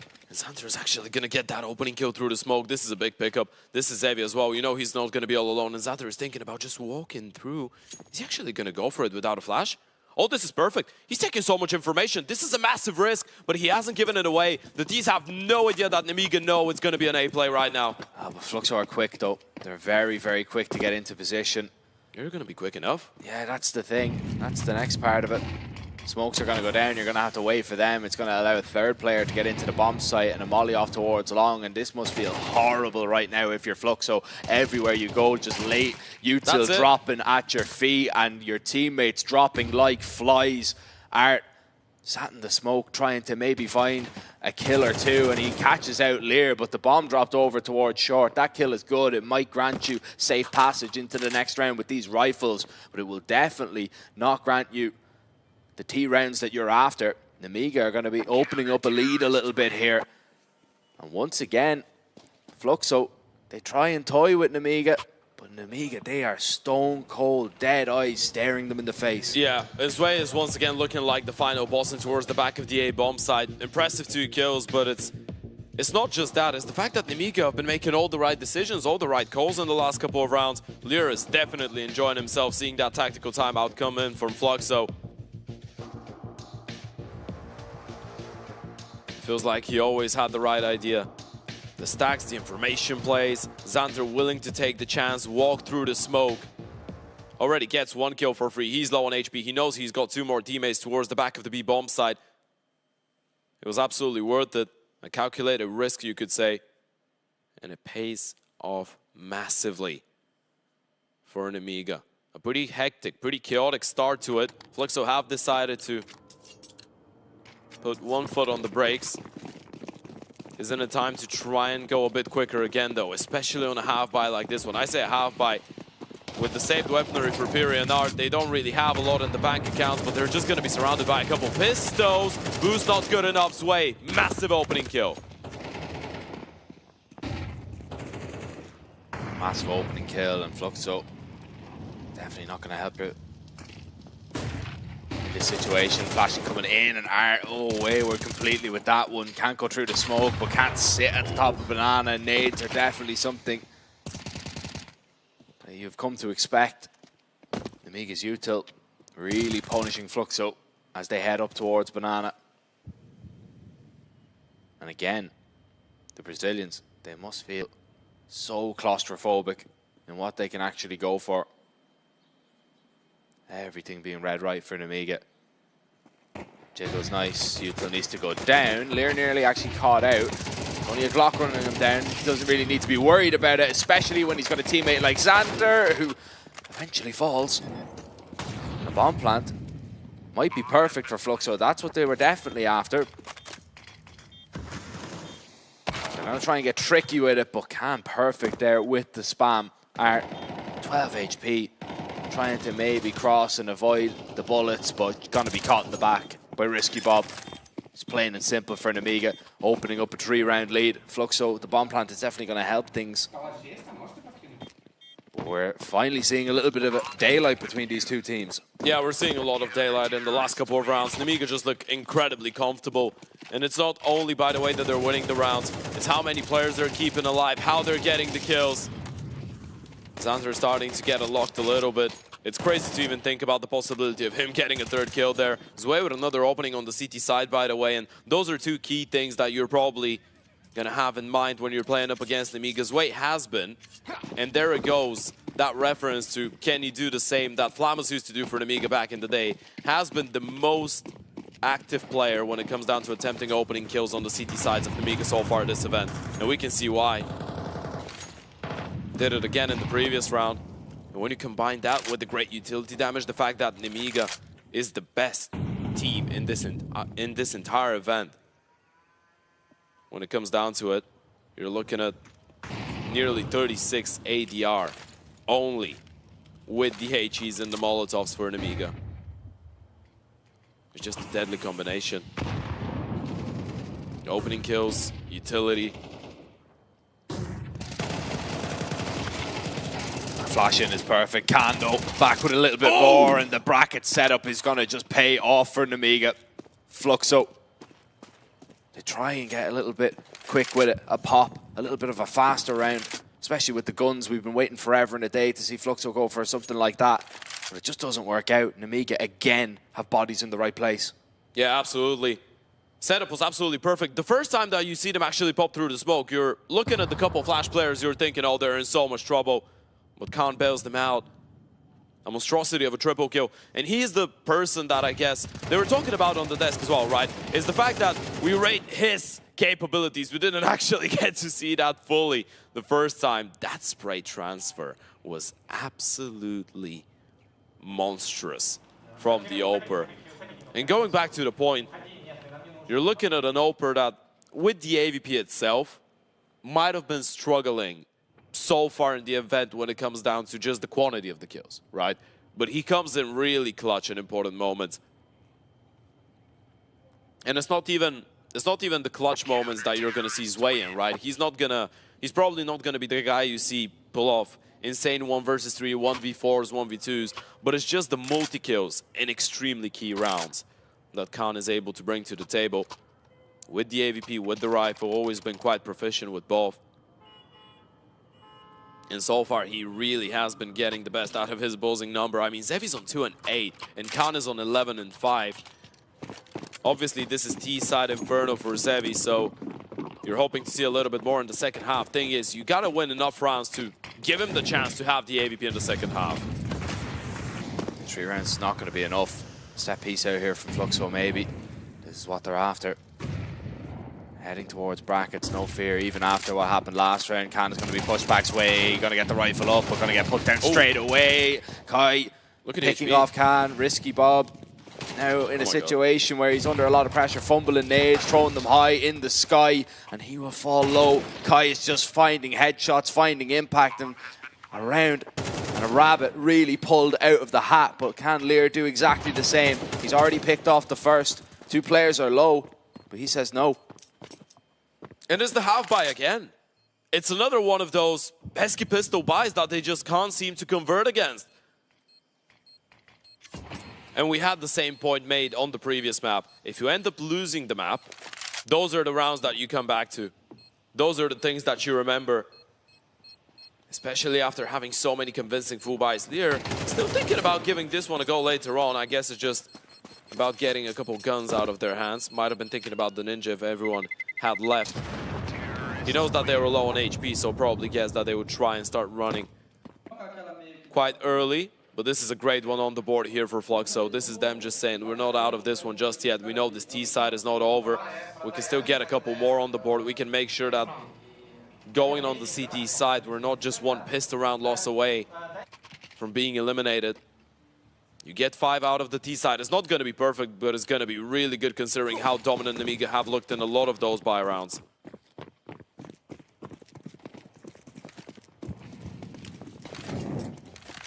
And super aggressive to get in towards second mid, but B-Rush is what you really need to be worried about. Kai blinded, that's a perfect flash there. I believe it was a team flash thrown in. Xanter. How is he alive? Still standing somehow. I hate you would do to get him out of this situation, but he's just going to run all the way back and somehow gets away. Everybody was spraying there from Fluxo, but nobody could connect. I just can't believe it. Khan is still here though, and this is a really uncomfortable position. If they know he had aggressed in towards second middle, and I feel like they have a feeling, yeah, Nix definitely knows Khan needs to get out of dodge as quickly as possible. The thing is, they got so much information. They know there was a lot of bodies in towards Banana right now, so Khan, they can just leave him alone in towards A. He's going to control it. They know Fluxo can't go back. They're going to have all 3 rifles in towards that B-bomb side, and Fluxo have no idea that Nemiga have all that information. You're just walking into a trap, and you don't have a clue about it. Walking into a trap, and once again, Nemiga have util. Once again, late round, Fluxo's real enemy is going to be the smokes and volleys that are going to be up, but they deal with the enemies that are sat on the side. What about Xanter though? Do they realise about him? Xanter takes down one. Art needs to react in time, but he can't. Nix trying to rescue this one as he gathers the bomb. Khan inches a whole lot closer. Risky Bob decides not to play that early. Khan giving it up, and well, with the pistol swing, it is going to be enough. Nemiga, they have an 8th round, an 8-4 lead going into and onto the T side of Inferno. Surely they've got to be thinking that's enough. Definitely, you're going to be feeling really good with this one, right? We had that conversation right before the start of the map. T side is usually where we rate both of those teams quite highly. The capabilities of art to create space. Kai as well has always been a pretty decent Inferno player, but it was a really difficult T side here. A pretty hectic beginning to that map, but the deeper we went into it, the more comfortable Nemiga looked. And now you get 8. And this is the territory. I feel like this is the middle ground now. You're going into the second half. If you're Fluxo, losing that pistol round is not necessarily going to end the game, but it's going to put you in a much more horrible position.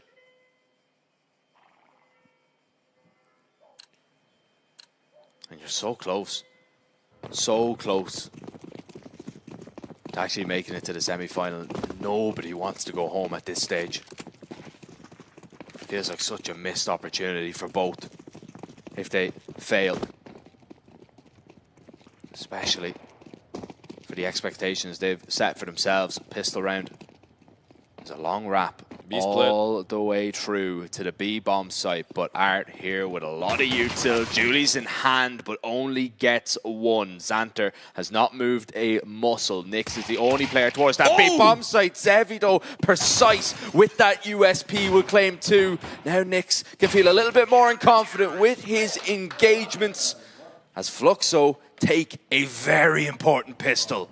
It really does not get any cleaner than what we just saw there from Zevi and from the Joe Berettas as well of Nixon towards Banana. This is exactly how he wanted this pistol round to go. Cole looked really, really good there for the T side. Zevi had just 2 opportunities. That's it.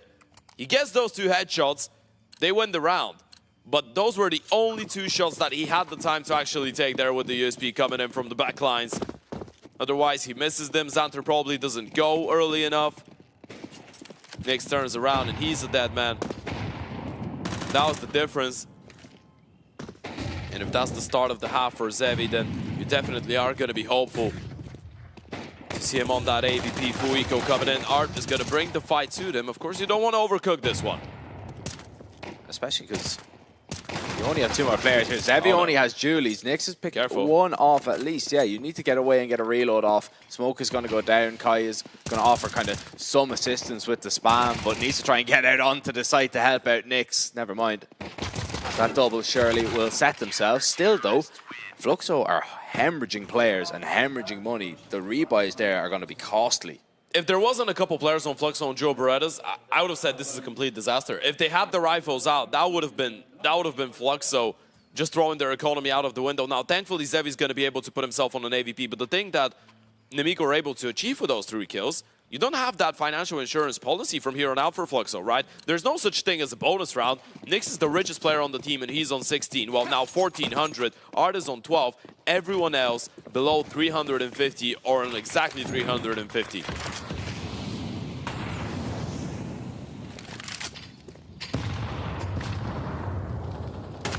Santa looking for that opening, but instead, Zevi was saving for that rainy day. He was saving for that AWP, already putting it to good use after a slow start on the T side.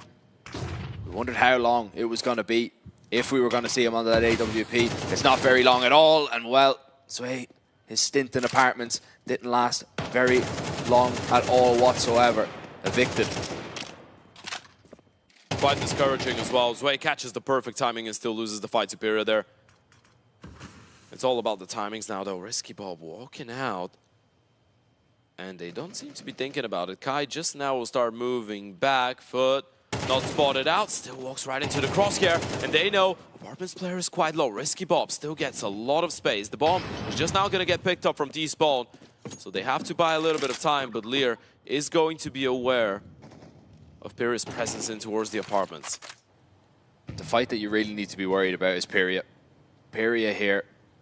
They're going to start wondering, why isn't the bomb going down? Well, now they know Shirley with the peek towards shore. Surely Pyria is going to turn around here, especially with Risky Bob that aggressive that way, but Fluxo still kind of haven't figured it out. Pyria is going to look behind him. Lear's going to walk in, and there it is. Bomb dropped. Risky Bob low. Surely there's no way he gets his hands on it, even if he manages to pick off the kills.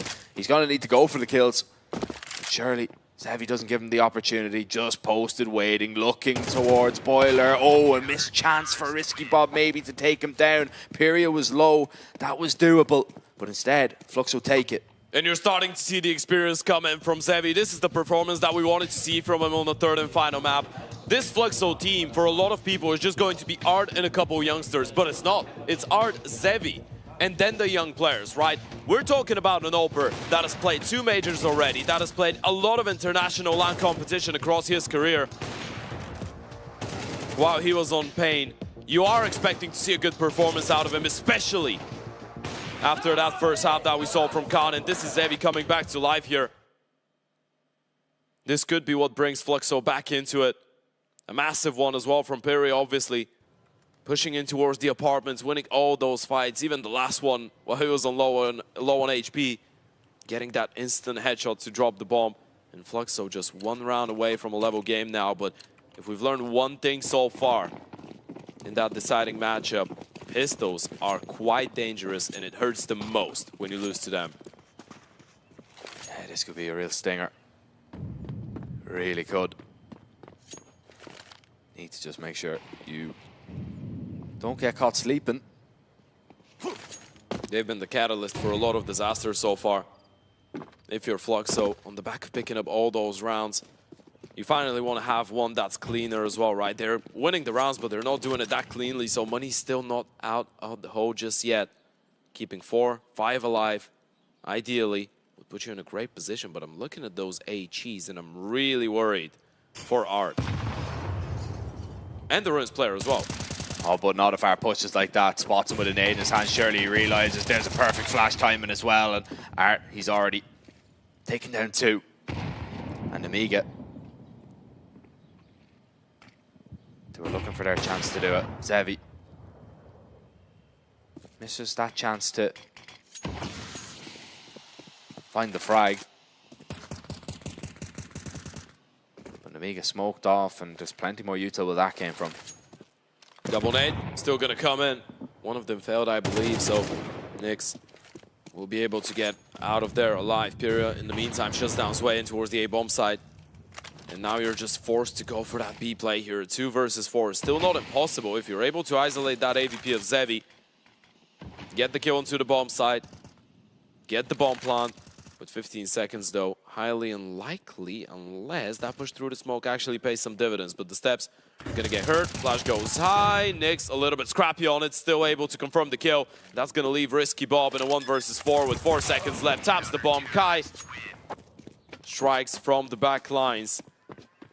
And Fluxo, they keep 4 alive. They level things up. We have really a game on our hands right now on Inferno. Yeah, we do. And it's a really good job keeping 4 players alive on that round, because that round is scary. That round is terrifying when you're up against it.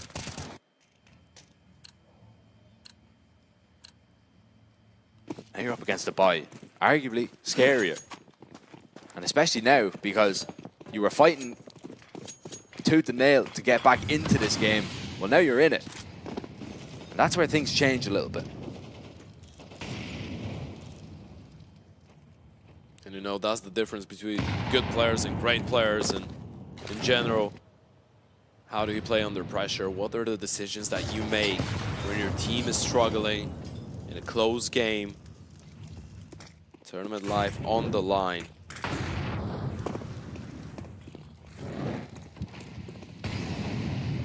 Good utility damage on Art. Forced away from Banana. And that's one thing that Nemiga will probably try and do throughout that second half. Here, Spam doing so much damage. It's unconfirmed. Well, now it is confirmed. Now you know. Here's just dropped in. They've switched guns with Zevi. He's going to be on the AK-47, period on an AVP, something that we haven't seen too much, but it's just going to be the 2 of them in towards A. Rotations need to be a little bit quicker. Oh, they're quick.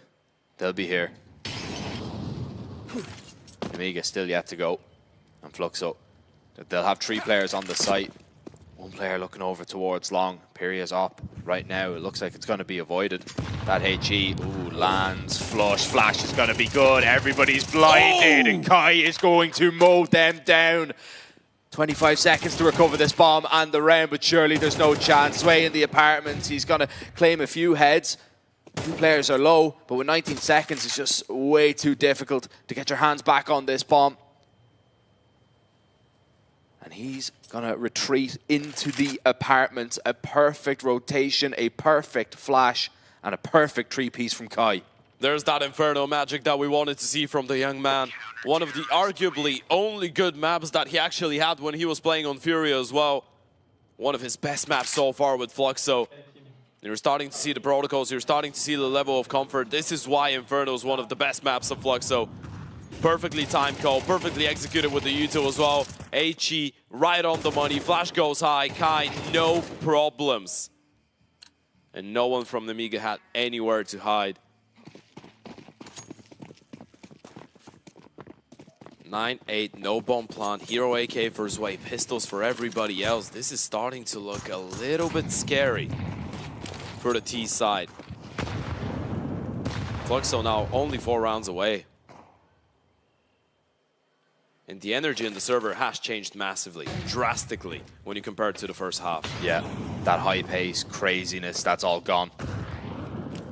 It's been slower, it's been methodical. And it's been Fluxo taking the reins here a little bit, especially in this round. Retake util good, forcing Nemiga back already. A kill to their name. Art looking to add a few more. But Nemiga, they're just going to get into position. They're going to get in to get set up. Rifle in hand. Oh, Art able to adjust. That was the AK. That's a big find. If he goes down, maybe the B bomb site goes with it. But instead, he stands on 22 HP. Nemiga are forced back. And they're going to have to rethink things. And look at how active they're being in towards the A bomb site right now. Pierce cleared out the entirety of the apartments. Kai is still here about the possibility of a walkout brackets, but now they realize that the utility's coming in. Fluxo know it's a B play. They know it's a B play, but can they stop it? Util's just going to be raining on in. Xanter blinded for a moment, doesn't want to take too much space when he's white, so waits till he can see, but can't see where Nyx is going to be. Still on the boost and still just raining in hellfire with the AK. As Fluxo put that round to bed, 5 alive again. A smile on the face of Tacticus. And it's not necessarily, oh, doom and gloom for Fluxo after all, with no smiles on the faces of Nemiga anymore. That tactical timeout is going to sting right now. Nemiga, you don't have too many more chances to come out with solutions right now. You need to come up with something. Fluxo have just looked absolutely impeccable, impenetrable on that CT side. You just can't get through. It's absolutely impossible. Rotations have been great, utility has been good. Art every single time seems to have the right idea on when exactly to go looking for space, when exactly to go aggressive and to fall back. And as you pointed out, a couple of those fights that could turn the round away or around in favor of Nemiga.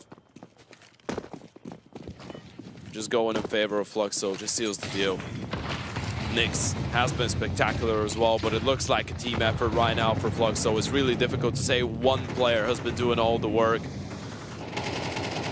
It feels like it's Fluxo winning the game. Not just a couple of the youngsters. It's all of them. Everything's going smooth. Everybody's singing from the same sheet on the side of Fluxo in these last few rounds, but it's all well and good. If they're off key, out of tune in these next few, these are the most important. Zevi, oh, missed chance, but Kaimo's down a double. Needs a little bit more as Can will spark a little bit of life into Nemiga's game plan. They go right through that bracket setup. And Fluxo, they are not moving an inch. Yeah, they've called in the save right now. You realize you're in an advantageous position right now if you're Fluxo in terms of how the game has been going. You don't want to throw your money. You don't want to throw your bank away in desperation.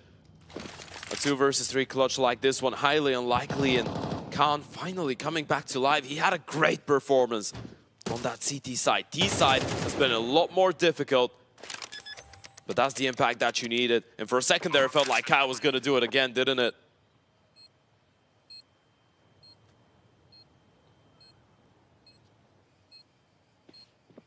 He just had that feeling about it. You just thought that maybe Kai was going to spray everybody down and he was going to be Fluxo's savior once again, but he can't do it all the time. Still getting 2 out of that situation. The real weight got put on the shoulders after Zevi missed that up shot. Missed an important one on Mirage.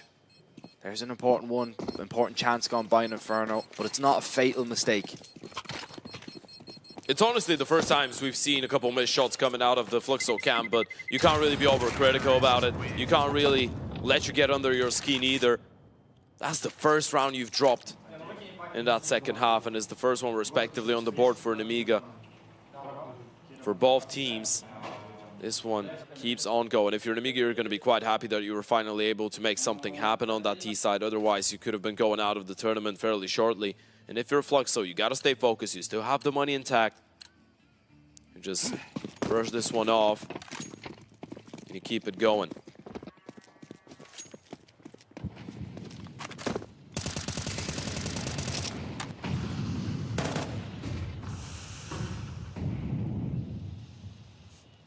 Double nade. Oh, that's a decent amount of damage, to be fair. Unconfirmed, all the same. 2 of them coming in from top middle, 2 of them coming in from banana. You would have been hoping for a little bit more, but still a bit of chip damage on Lear and Xanter. It's decent. Especially when you've got the M4s in the mix as well. To land the dinks, are going aggressive with that AK, but in towards the apartments. Way is going to win his duel. Nemiga up a man. Yeah, there was a similar situation a couple rounds ago when Zway once again got ahead of the smoke this time. Getting to get a better of Peria. And still Fluxo trying to fight for a little bit of space. This is the first time in a long time we've seen an opening kill go in favor of the T's. How do Art and company react to it though? What is the next move? What do you do? Molly, flash perfectly timed. Nyx is blind. Art simply should be no more, but he still comes away with a kill. Molly in. Kai tries to stop Nemiga from taking all that space, and well, Nemiga not really taking much space at all right now. Lear opening up the distance, but Zevi's still here. Yeah, Zevy's still sticking around over towards this bomb site. Smoke is going to go down. Well, oh, so will he. And Lear, oh, the blade between the shoulder blades of Kai, that is just cruel. Yeah, this is some insult to injury right now, and Nemiga seem to be unlocking once again towards the start of Inferno. You couldn't write it. You couldn't wish for a better third and final map. You couldn't wish for a better way to find out which one of those two teams will qualify for the semi-finals and play Fnatic. They just don't want to get beaten. They just don't want to get out of it. And you're going to see the frustration starting to build up, right? It doesn't matter how much experience you've got when it's that type of a close map. When the rounds are so close. Every single one of them is going to feel like the most important one of the tournament so far. Because it is. All of them are. And one mistake could be the difference between top 4 and the Belgrade airport.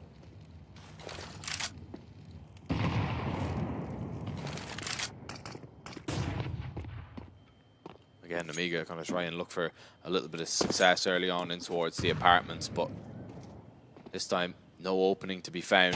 Zevy, oh, another missed chance. Xanta will take him down, and Zevy being punished for being off the mark. Yeah, you know he's going to be feeling bad about this one. You have 60 seconds of just looking at your teammates, watching, spectating. You can't do anything. Bar give ideas and communicate. And you're just hoping that they're going to be able to pull it off. And look at the decision. Look at the stack. Fluxo rotating everyone back here. They've got everybody here. Piri is not going to be forced out because of that Molotov. It didn't go deep enough. He's in a perfect position, but Nemiga, they're going to walk back. They don't like what they've seen. Not committing into this stack. Not committing into this A bomb site. Instead, they'll go over towards B. Plenty of time to get this bomb down. But Zwei being picked off that early. Fluxo surely are just going to be hot on their heels. Everybody coming from Banana. And Xanta, well, he's going to be the first man. Catches that flashbang in the face, tucking away, hoping that his vision is going to be restored in a moment, but it's not. And Fluxo still have a decent amount of util if they want to get set up. Throw that on in. They're going to take their time about it. Problem is, they do not have a kit. So they need to find these kills, and they need to find them fast. Molly raining on in. Khan looking to go for a duel, looking to go for a fight, but doesn't want to give Art an opportunity to strike him down. And Fluxo are realizing that this one is too far gone. Nemiga have just about done enough. As Fluxo, they'll save an AK, they will save an AWP, and they need to hope that they can stop Nemiga from getting onto 12. What did they see towards the A-bomb side? What was that decision? Why did they go back B like that? Did the A-bomb side just look too inviting for them? There was no sound cues, no utility, they molly pit, nothing happens, and then Lear gives the most genius call in the tournament so far. Straight up sprint back into an empty B bomb site. I don't know. It was a strange situation. I don't know what they caught. Maybe, you know what? Maybe you just have that sinking feeling. Maybe you just want to go back. Making a decision like that at a 10-10 score line, when you molly pit, nothing happens. You're not hearing anything on A, and you're just like, you know what? I have a feeling. It might have been a B stack. It could be an A stack. We're just going to run it back, though. We think we were vocal enough. That call might be what wins them the game. Because if they go in there, especially with the failed Molotov into horse pit, I say failed. Pyria just found a pixel that he could stand on. There was a good chance that they just get mowed down. And the retake holds strong. Or the hold to the side, actually, shall I say. The retake didn't quite work out. And we go into a technical timeout. Of course, we hope everything is going to be all right. And this is just the worst feeling right now if you're Fluxo. You're thinking about how important that round was financially, mentally, in terms of the fact that you had the call, you had the stack, and they just went back. They just ran away. You were forced to go for that retake. You felt like you could have won it. You probably were in a better position there for a second, but now there is a technical timeout. You just get to think about it. You just get to boil in your own frustration. could work for you or it could work against you. That's the only thing. You can sit there, you can think about all the things that went wrong in that last round, or you can think about what you're going to do with those saved rifles, what you're going to do with that AWP, what you're going to do with that AK. Yeah. And how you're going to come back from this one, how you are going to still be in with a chance to possibly qualify into the playoffs. This is probably the worst position to be in. And you're looking at the struggles that they've had on that CT side. At the beginning of it, it felt like they were just reading Nemiga like an open book, right? But the last couple of rounds have been nothing close to that. Nothing even remotely close. And the money situation right now, you got to make a decision, simply. I don't remember exactly how much money there was in the bank accounts, but I remember it wasn't a whole lot of it. So you either force up around the AVP and the hero rifle, and you just go for a Hail Mary play. I don't know, hoping that Zevi's going to have one of those really impactful rounds that we know he's capable of, but have not really been enough to be called a consistent income of rounds. Or you just play around those rifles, you eco it, you hope that they do something, that they have a magical moment, and then you full buy and you play for OT when the Nemiga get 12. This is the definition of being stuck between a rock and a hard place. It's definitely not. And the timing could not be worse. It's not a situation I would ideally like to see myself in at all. This is about as tense as it gets, and the music during the technical timeout does not help. Yeah, it just keeps adds, me tense as well. It has me on edge right now. Building it, the emotion of it all, just to think how close you are to be still in with a chance to win that life-changing money. And let's take a second to talk about this, right? What does that necessarily mean to both those teams? Because I think Michael and Moon made a really good point at the desk that now that Art has joined Fluxo, Art is just that big of a name for the Brazilian scene and in general, that it's his face that is being associated with Fluxo, right? It's kind of like a trademark now. So you're talking about Fluxo getting their first best-of-3 win against a European team at an international LAN event ever as an organization. If they make it into the playoffs, and that's just a couple months after Art joins, just a couple, less than a month, a couple weeks after they sign Piri and they lose arguably their best player and most experienced rifle in Luca Ozzy, that's going to be considered a massive success story for such a young team as Fluxo. And then on the other side, you have an Nemiga team that, well, if we're talking organizational history, the org of Nemiga has less LAN tournaments than the amount of majors that Art has played. And those players on your screen, they played IM Chengdu, didn't go their way. Now they have a great opportunity to show that it's not just online where they can thrive. It's on LAN as well. And we're back to it. They've decided to eco around it. They're not going to risk it. They're playing for OT unless Zevi and Imperial go absolutely nuclear.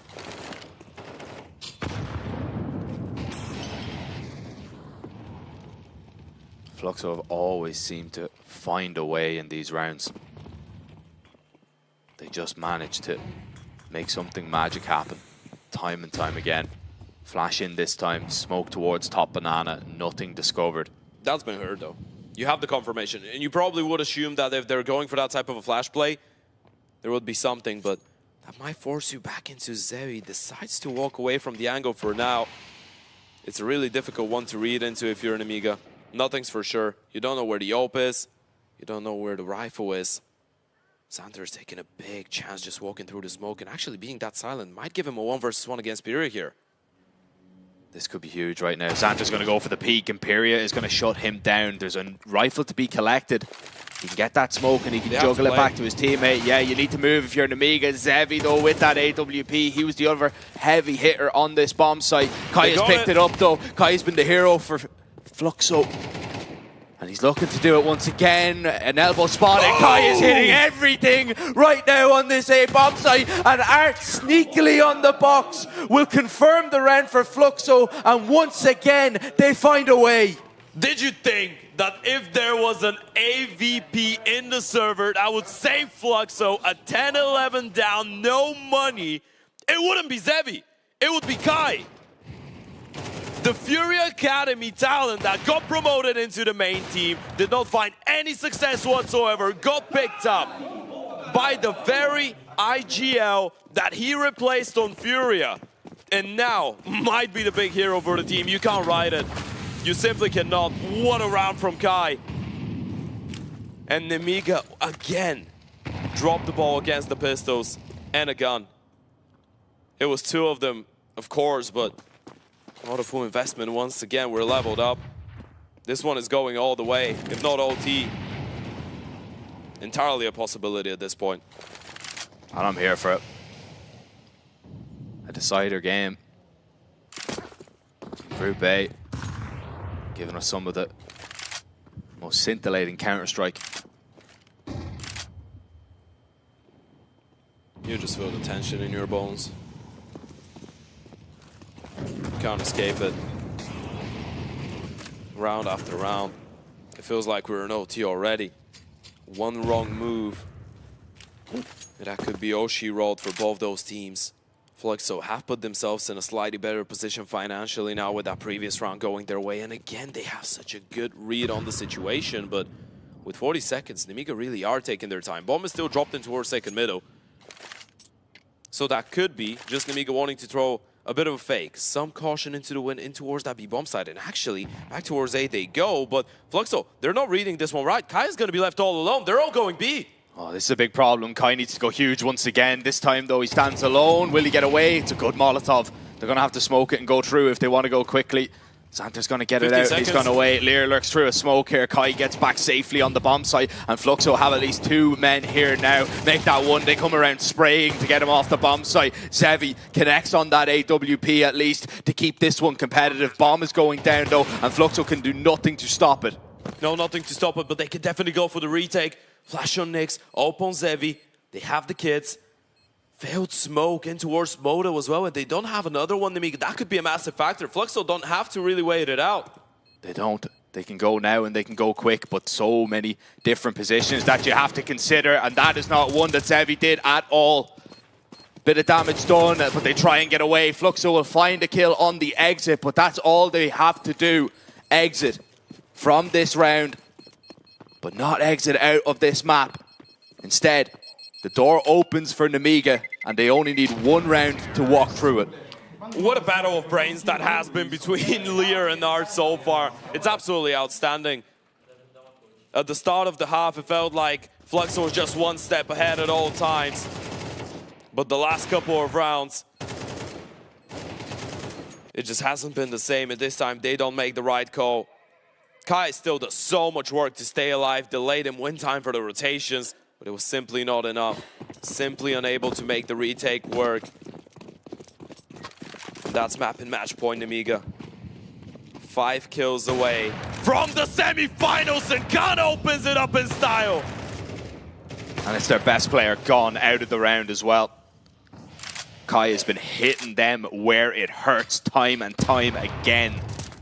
And already to drop him is huge for Nemiga's confidence. Yeah, such a name to take out of the equation. He's played a fantastic map, 24 and 15. And now he is the one that needs to just sit and watch and pray. Some good util, forcing Zevi all the way back. Nemiga still thinking about their approach, what they want to do. They hear the op on the site. Not in towards CT, they know he is on the site right now. So they'll walk away. Do you really feel like they've thrown so much utility in towards Banana early round and later on just to go A though? This is the big question. They need to start rotating away. Zevi's taking the initiative. This is a massive play. They know it's going to be an A play. Question is, are they going to be able to bring those players back in time? Are they going to have the rotates there? They'll have a few players close. Lear once again tried to catch a CT off last round by lurking through the smoke, and he might just catch Art slipping, sleeping, but instead Art catches him. Side of the head, bullet connects. 30 seconds, and it's all on the short and aft play. Pyria burning up in the Molotov. They try and clear out Nyx, and he is just going to burn up in the heat. Couldn't get away from it. And now Nemiga need to find a way into the site, but it's down to Risky, and he will fall. Fluxo hold on at the death, the dying embers of the game, and they force an OT. It really doesn't get any closer than that. And of course, it had to be Pyria Jr., the newest addition. One of the people that Art himself said is the most talented Brazilian player, or one of the most talented Brazilian players he's ever seen as a young and up-and-coming talent. And we know that's a big compliment out of the person that discovered Yuri and K. Serrato. Pyria comes in clutch with a triple, and again, the call was great. Zevi, it might have not been direct kill impact, but that push in towards the B-bomb site, all that information definitely did make a difference. In a tactical timeout coming in for Fluxo, maybe to catch a little bit of breath. You definitely need to calm down after an explosive round like this when you were so close to being out and done for in this tournament. But you get to play a little bit more. You get to fight for that semi-final spot for a couple more rounds. And Kai gets to play at least 4 more rounds on Inferno. So his prayers have been heard.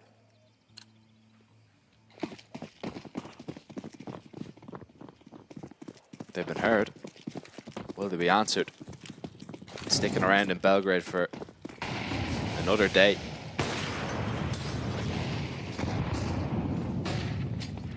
Already Nemiga taking a lot of space up towards Banana. Yeah.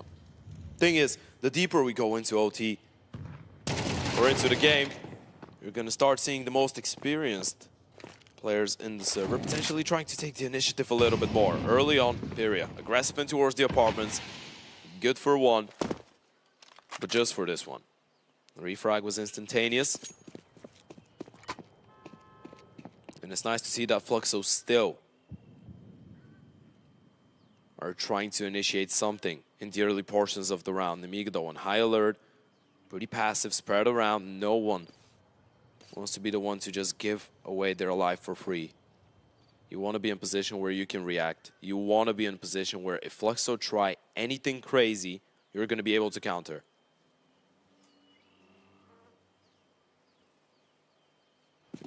But you can't wait forever. You can't wait for Fluxo to make the first move. You're on the T side. You need to make your way into one of these bomb sites eventually. The boost over towards triple is good from Nyx. Position that hasn't been played yet in the series. He's going to be peeking out. Shirley just collects one. Good smoke from Art as well to give them a little bit of safety, but Nemiga are still going to be gunning for them. They're waiting for these rotations to arrive, but they've simply nowhere to go, and they just get flushed out by the rifles. Bomb is going to be planted. Kai's going to nade open the smoke and see what he can discover. Discovers one and takes him down 1 HP. Somehow gets away from that HE in time. Zevi creeping up. Banana though, and he misses a chance to put Lear in the dirt, but a second time of asking, he will connect. And can he do it? The first one's easy, but the second one surely is going to be the toughie. And Can, with the jiggle, looking for him, and he will just come round spraying, connecting on heads. And Fluxo hit down and knocked down early. Every single next round just feels like the most crazy one we've seen so far. That miss from Zevi would have been so painful if he was not able to get the kill after. And it still didn't work out. I'm surprised that Fluxo bring out a round like this, a setup like this that late into the map. It's a cool little detail, but they were just trapped towards the back of the bomb site, nowhere to go even after you get that first kill. Even the Yuto couldn't open up enough space for you to feel comfortable. Khan reaching 20 kills, only the second player of his team to do so. Risky Bob on 21 on the top, and Art feels like it's 2016 again. We're gonna see him. Oh, a double up, it's such a risk, but on Inferno you can pull it off. Art needs to see to actually do that. Flash is perfect, and so is he. A lovely shot, and he goes back for a little bit more. A second bite of the cherry, but the flick just not enough to drop Khan. He's using his rifling expertise. He can push in towards the CT smoke. I think he realizes it. They might not be ready for it. Might get blindsided though. Thinks there's just gonna be only one. Not ready for Nyx. Gives his life away for free. Khan still trying to capitalize on the opening. They know where both those players are now. Low HP in towards the ruins. Khan will shut down one. Lurk in towards short. Zwei is not seeing anything. They might think about going back right now. This is such an uncomfortable round. Zwei has traded positions with Pyria, but the bomb will go down in the most unlikely 3 versus 3, which is actually a 2v2. Who's going to be quicker on the flank though? And Khan seems to realize Pyria's position is a possibility, whereas Zwei, no one's looking. Yeah, nobody's looking that way whatsoever. Zwei surely is going to take down the op here for free, and he will do. Make Nemiga's job on the site a whole lot easier, but back turn, Pyria will spray down one, but he'll have to get them all himself, and well, just time has ticked on way too long. And he has to save because they wanted to go for the double ult, right? Yeah. They don't have money if he goes down. He can't go down. He can't commit into this one. And it's a tough one to watch. Go by your window. But you have to. And Nemiga, step in the right direction once again. Yeah. In these late rounds. Coming up clutch. But you can see how much pressure is on both of these teams, especially when they're entering into a bomb site. Yeah, you can absolutely do. And it's so massive for someone like Khan as well to be able to step it up. Especially after the highs that everyone saw from him in the close qualifier for Yang Chengdu at the start of the year. Consistency has been evading him massively ever since. This map though, this series, change it all. And Art again bringing in the double up setup, but this time he's not even gonna get one out of it. Just the tag.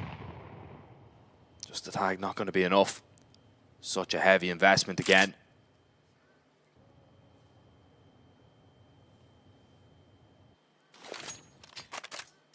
Now, with Fluxo waiting to look for an opening, Zwei is just going to be so patient. Zevi is in the apartments. He's ready for the second, but lovely little adjustment there. The crouch, making it difficult to headshot him. Do you read into Zevi being alone on A though? I feel like you slow it down. You throw in that early Yuto, you wait for Risky Bob. He might catch a great timing. Zevi didn't see him. Risky Bob is walking all the way in towards CT spawn, and they might not know. They might not be ready. Thing is, if you're an Nemiga, you don't want to be too passive. You don't want to make it feel so obvious you're waiting for something. So you rain the util in. Here's the swing. Nyx is able to stop one at least. Bomb is going back though. It's thinking about it, but just checking the flank.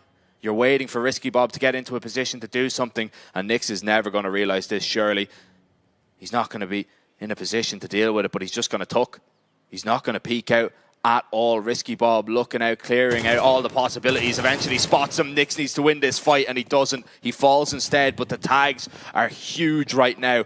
And Zevi, he's got a full belt of util. Needs to be careful, though, because he runs right in and gets clotheslined from Church. Yeah, tunnel vision on the information. He knows that both of them are low. He thinks they're going to play it safe. Going for the nade, hoping to set himself up in a 1 versus 1. Completely blindsided, and what a round from Risky Bob and Lear. It's way to get the first one in towards the apartments to open up that timing for Risky Bob. And that double kill, you can see what it means to them. This is a perfect T side, and now you just need one. And this is where you dominated. CT side Inferno and regulation is where Nemiga got 8 rounds. Now they just need one.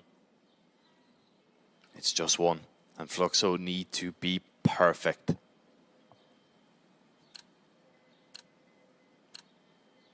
In a game that has had so many small errors from both sides, and then perfection asked of you. Yeah, and you can't fault 1xBet for writing Fluxo off already. Nemiga, too good of a position. Too many chances now. They had one in regulation. Couldn't capitalize on it.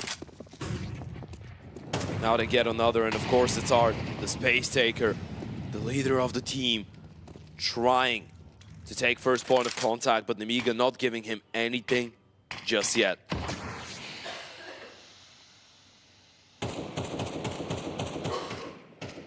still patience right now from Fluxo. Where is the first fight going to be given away? It's a game of nerves right now for Fluxo. You're not being given anything by Nemiga. You don't know what the setup is going to be. You don't know whether there's going to be 3 in towards the B-bomb side, just 2 players, and they're just playing a standard default. Zevi going back to spawn real quick. Utility running a little bit light now on the T side. This is the final wave, and they're just going to get volleyed in. And again, this is the util that they need to go with. They need to go through this. And yet they cannot stay behind this smoke. This is what it's going to come down to. A roll of the dice through the smoke. A gamble play to get on past. But the setup once again from Nemiga looks absolutely perfect. Nick's left standing alone, and he'll walk through and he'll try and find something, and he will claim a double at least. Needs to get his hands on the bomb though. Time is ticking low and Nemiga are closing in. There's no way. Surely not like this. We've seen the craziest of crazy plays so far. But a 1 versus 4 up against elimination. And Nyx is living rent-free in their heads right now. Where is he gone off to? Is he in towards ruins? Is he maybe backstabbing CT? Is he towards the back of the bomb site? Time is running out. They need to find him. They need to get the kill. There goes the first one. Nyx has found it. Now it's all about staying alive, all about buying time, all about trying to keep himself out of dodge. And Zwei will get the kill, but there's no more play. Nyx will save Fluxo's lives for at least 1 more round. For 1 more round. 1 more round at least. But it's so close. That went down to the wire, and Fluxo staying alive, and that's all they've been doing all series long. After going a map down, Ancient looked like it wasn't going their way, but they somehow found a way. Again on Inferno, they somehow find a way. But the job is not done at all. 2 more rounds is still such a tough ask, especially with an airstrike like that down towards Banana. Aggression from Fluxo, very quickly uptaking a lot of space, but Lear is the only man here. They're going to play straight away. They've left the entire map. They have no choice. This is an instant execution, and Lear has no support. No support whatsoever, and Fluxo are just going to walk right in. They'll waltz into this empty bomb site right now. Nemiga, you're hoping to catch somebody with a trailing bullet with the spam, but Fluxo, they'll get this bomb down, but look at the util belts. You are going to have next to nowhere to stand on the bomb site. When Nemiga start raining util in, that's if they even do it. After losing the first fight, they take a step backwards, but maybe it's a step back to go 2 steps forward. Look at the utility though. The amount of Molotovs, the amount of smokes, the amount of flashes, they can still make this one work. Zwei might have to get it. There goes the Molotov, and there's no smokes, no flashes on the T side to hold on to the bomb side. Risky bomb as Zwei started off. Zevi might have to be the hero once again. Good for 1. Make that a double. Our turns are up for another. And it's Zwei on the other side of the smoke. But again, they're running out of time. And Fluxo just refuse to go down and out. They refuse. They refuse to be beaten. And again, the bomb ticks on way too long. And Fluxo, they've got their sights set on this double OT. And it's a great call coming out there from Art to actually go up towards that B bomb site, but the tempo that they decide to throw at that one, because they've been playing so slow every single T round. And you could see Lear just wasn't ready. Far from it. And I mean, how many opportunities have we seen missed for Nemiga? You're talking about all the map and match points. You're talking about all the rounds that you haven't been able to convert against pistols across the series. All of those are going to start getting under your skin if you're not able to convert on 3 chances in a row. Learn from their mistakes in the last round. This time they dodged that double nade. But still, Fluxo, looks like they want to play aggressive, but this time Nemiga, they have the bomb site manned. Yep. And it looks like it's going to be the same on instant execution. Nate, right on top of ResCircuit, going to tag him down, but the play is not coming in just yet. And Nate in exchange, and this one is going to be right on the mark. So much damage, but the play is coming in. Pop's about to happen. They're trying to get into the bomb site here. Lear spotted out at least. Flashes and smokes are making it so difficult, but the CT seem to be coming out on top. Zevi needs to find that frag. He's the only man left for Fluxo. And has their luck run out? Has their stint in Belgrade been cut short? He'll plant this bomb. Flash will go high. But Zevi, he'll fade into the smoke. They pass each other. He doesn't realize though, and Khan hits the headshot. Nemiga are going to be able to close out Inferno. They will advance to the playoffs, and the dark horses gallop on through. Yeah, that's not only one that you celebrate. This is one that's going to feel like a massive moment of relief. Nemiga probably played like a team that deserved to make it into the playoffs. They probably played like one of the better teams here in the tournament. But Fluxo, man, that heart that we saw from Art and his teammates just a couple weeks after picking up Pyria, that was impressive. Man, I mean, so impressive there that they were able to pull that one off. I mean, commiserations to Fluxo because they were hanging on in there for so long. But in the end, I mean, Nemiga probably did deserve to take it, but it doesn't matter what we think, Dad. We'd love to hear what the devs think about it. Through blood, sweat, tears, and OT, Nemiga managed to close this series. In the beginning, I sounded crazy, maybe I sounded delusional when I said, like, maybe Khan, the Opera, should pick up a rifle for this map. Tea time, do I still sound crazy? Yes, but here's the crazy thing, right? Like, we really need to look at it in the sense that obviously a lot of people talk about stats, a lot of people talk about things like the eye test, etc. The game comes down to a lot more than that. There's a lot of these small decisions that you have to consider when you're preparing for strategy for an elimination map, especially one where, you know, the second map hasn't really gone very well for you. Khan does so poorly over there. First map so good. You're so up and down over there. And that's why I do have an MVP for this map especially, but it's not stats, it's not the eye test, it's Khan and the buy menu. The fact that he didn't have the op in every single one of the rounds they won, he even wins the last one out with the USP. Khan, stats don't matter, eye tests don't matter, it's what's in your pockets, it's what's in your hands. That buy menu and Khan together, that's what I'm talking about. But he bought the op! What do you mean? And he lost those rounds. And look at Zevi. Zevi's buying all the ops, he's missing all the shots. Zevi buys ops, he misses shots. Khan buys AKs, Khan buys M4s, he hits them. Yeah, both the Opers, I think, really did struggle. Zevi did have a lot more impact. I can't with these. The rifling from Khan, though, I think has always looked a little good. Like, he has good crosshair placement. I think he positions himself quite well as a rifler. But as an Oper, he has had his shortcomings. But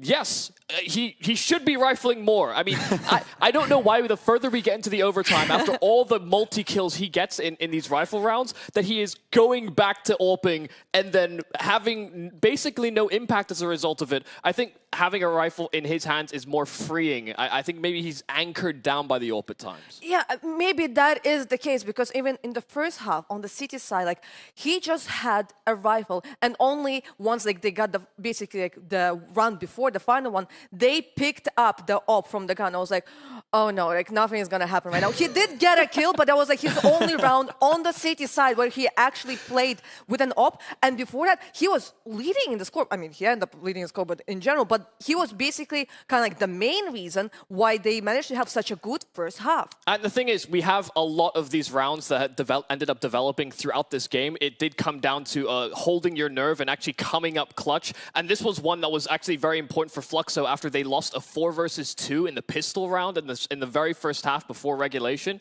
But then as we continue progressing through the game, there were more key highlights, I guess, as we started to think about whether or not you'd even need an overtime. Fluxo's money in one round was particularly poor, and then you had Kai, who was a champion the entire half, just pull up with the AWP, and then you also had the you also had the Con 1 versus 2 as well when we started to move into the overtime. Look, the thing is that obviously, Ted was talking about how Art in interviews has been hyping up area, and I understand that's because you want your young to-be star to be hyped up, saying, oh, this guy could be the best talent in Brazil. Brother, you got Kai sitting right next to you, okay? And Kai, across this entire tournament, has been the stable piece because it's not just stability in role, it's stability exceeding that role, right? You ask him to clutch, you ask him to entry, you ask him to find a kill when everyone else is mental booming.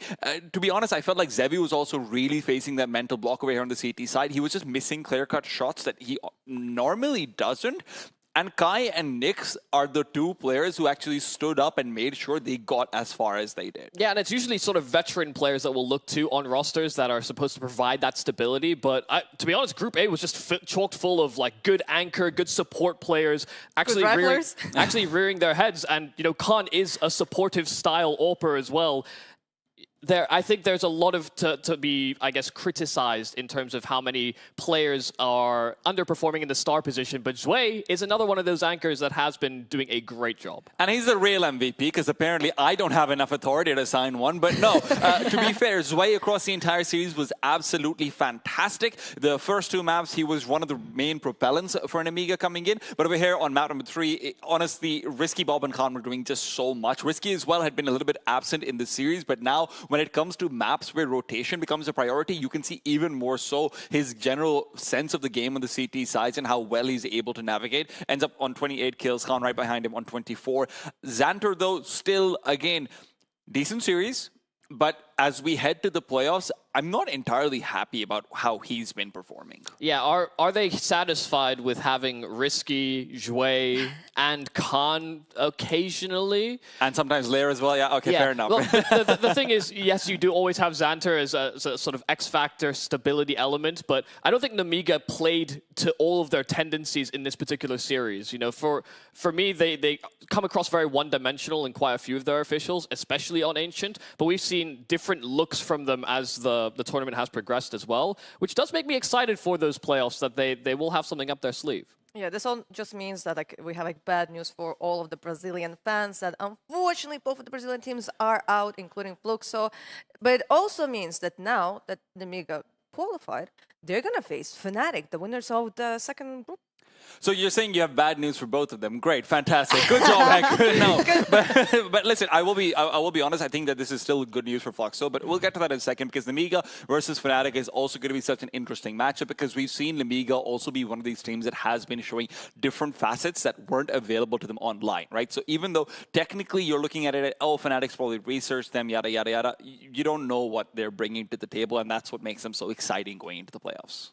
I am now looking really for the playoffs. Obviously, the teams that we would be maybe talking a lot would be like Fnatic and Sangal, because they managed to qualify without a single loss. The things that we saw from Nemiga today were also pretty surprising, especially the AWPer playing on the rifles. But that's another topic.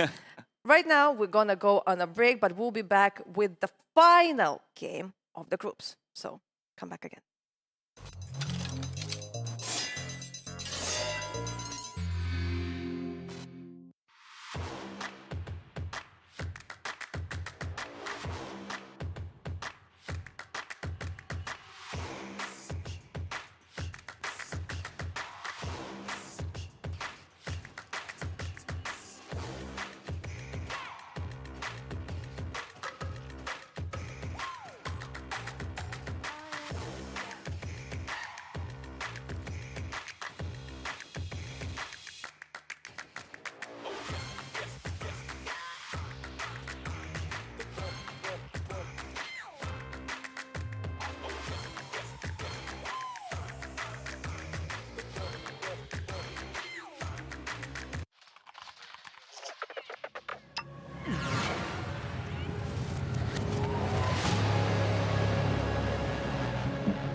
Quickly.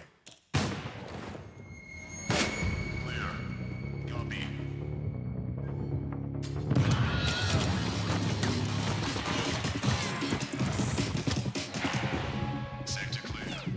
Shoot it.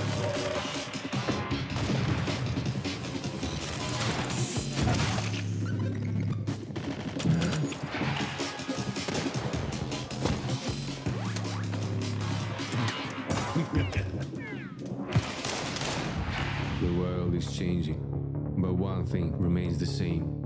Victories with 1xBet.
Respect from one expect. Respect from one expect. Respect from one expect. Respect from one expect. Respect from one expect. Respect from one expect. Respect.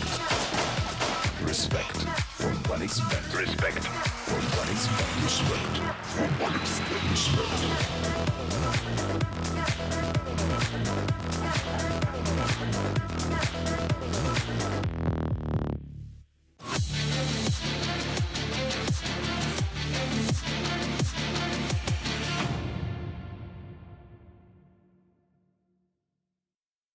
Hey everybody, and welcome back to the third day of RES Regional Champions. We just had the final game of the A group, and right now we are pretty much ready to start the elimination match, the final match for Group B.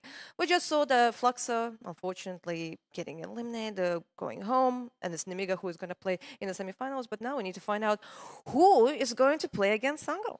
Yeah, no, it's quite the question, because I think this group was kind of up for grabs for at least, I mean, obviously two of the teams are going to make it through, but there was, I think, a little bit of a drag down away from the, I guess, the quality or expectations that we had for this team.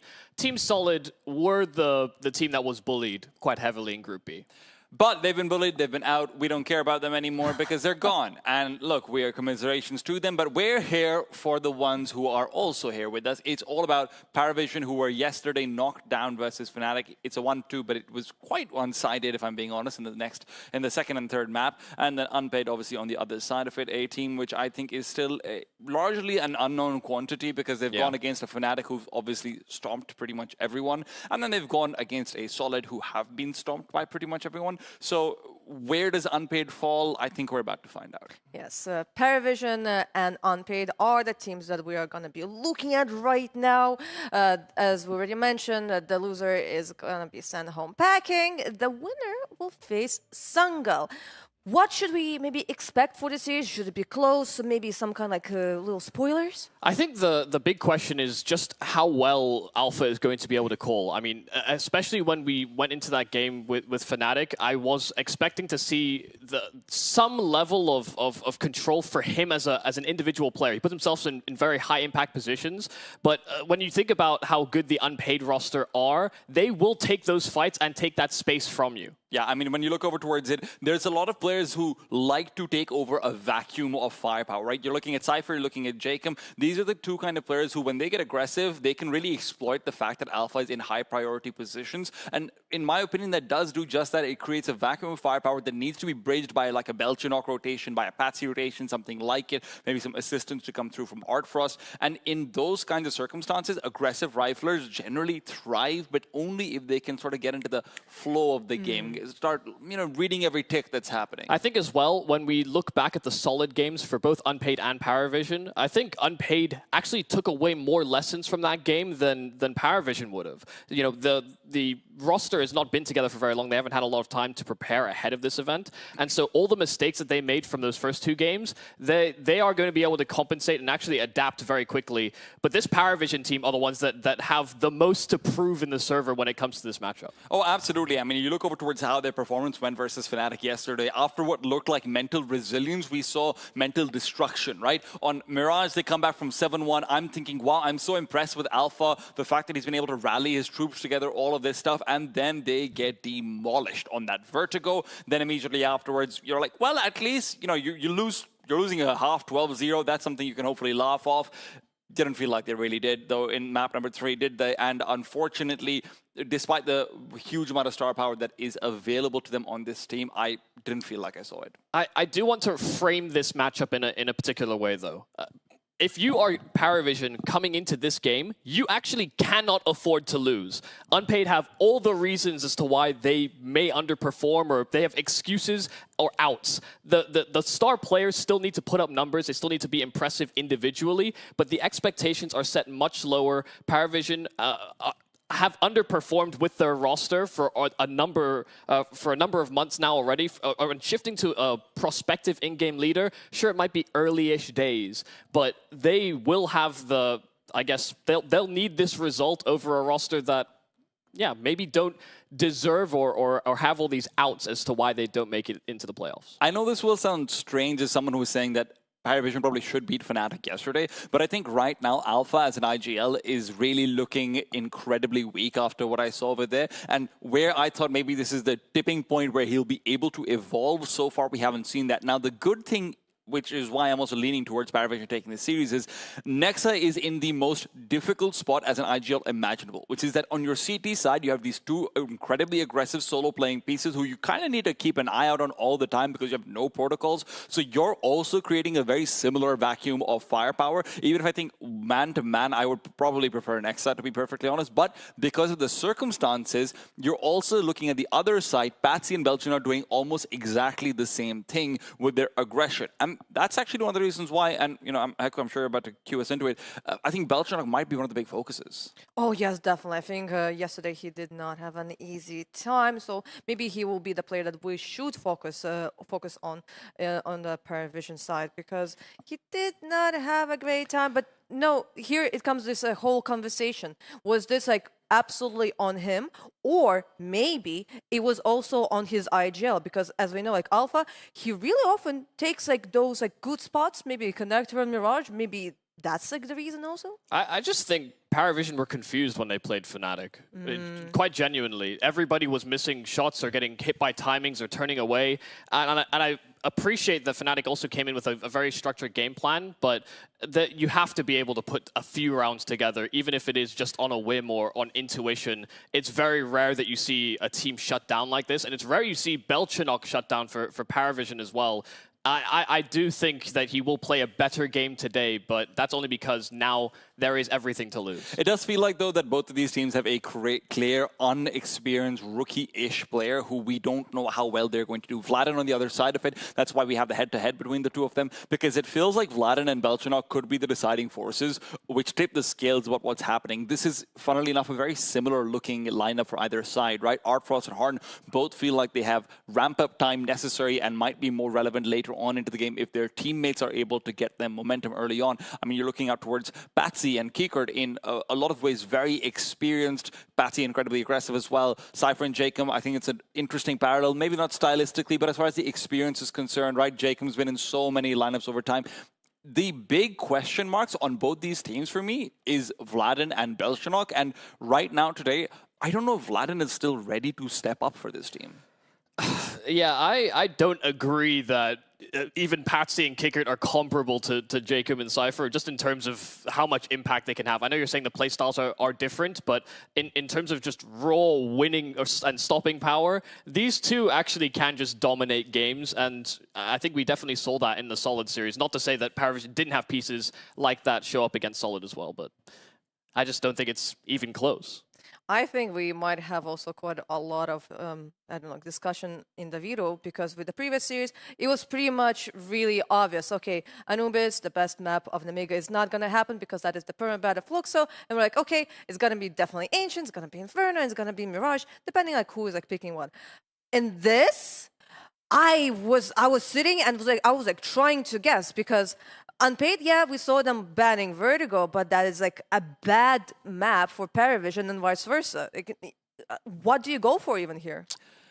Well, we have half of them now. Yeah. This isn't quite the order I thought it would be in, because I honestly thought Unpaid might want to opt into Ancient. Me too. But I actually quite like the Anubis pick coming forward. I think that's also where Cypher and Jacob can maybe have their most impact on the CT side. And you kind of do want that CT side to be what you're sort of relying on, in my opinion, if you're Unpaid. Paravision picking Mirage, no surprises over there. It's also obviously the map that they beat Fnatic on yesterday. We saw some really good reset performances from them as well, and that second half was fantastic. I think Belchinok especially started to get a feel for the game, and I had Anubis, but it'll be Ancient as a decider. Nice common territory. Yeah, no, I definitely agree that it is all common ground, but I think as well Unpaid are going to be playing totally different to how they have even at the start of this tournament, just because of the constant development and even just the team interplay that seemed to have been missing in some of those previous games. Even I think towards the end when we start to get a bit more out of Harn individually, yeah, and he actually had a lot of opportunities to get more kills than he ended up having out of that solid Ancient. I do believe that this is going to be just very hard to read. I think Fnatic also had a trying time understanding how Unpaid were going to play. They just were more refined. Yeah, we have not seen these two teams play against each other yet at this tournament, even though they're in the same group. We did see them play, I believe, like in July, and it went to like 19, 17, like it went to OT. So maybe there's basically the same thing is going to happen here. Under the impression that they were being salaried and they still had Nok on the team as well. Nok, Campus. Yeah, that was the actual organization and the five that they were meant to do things with. Yeah.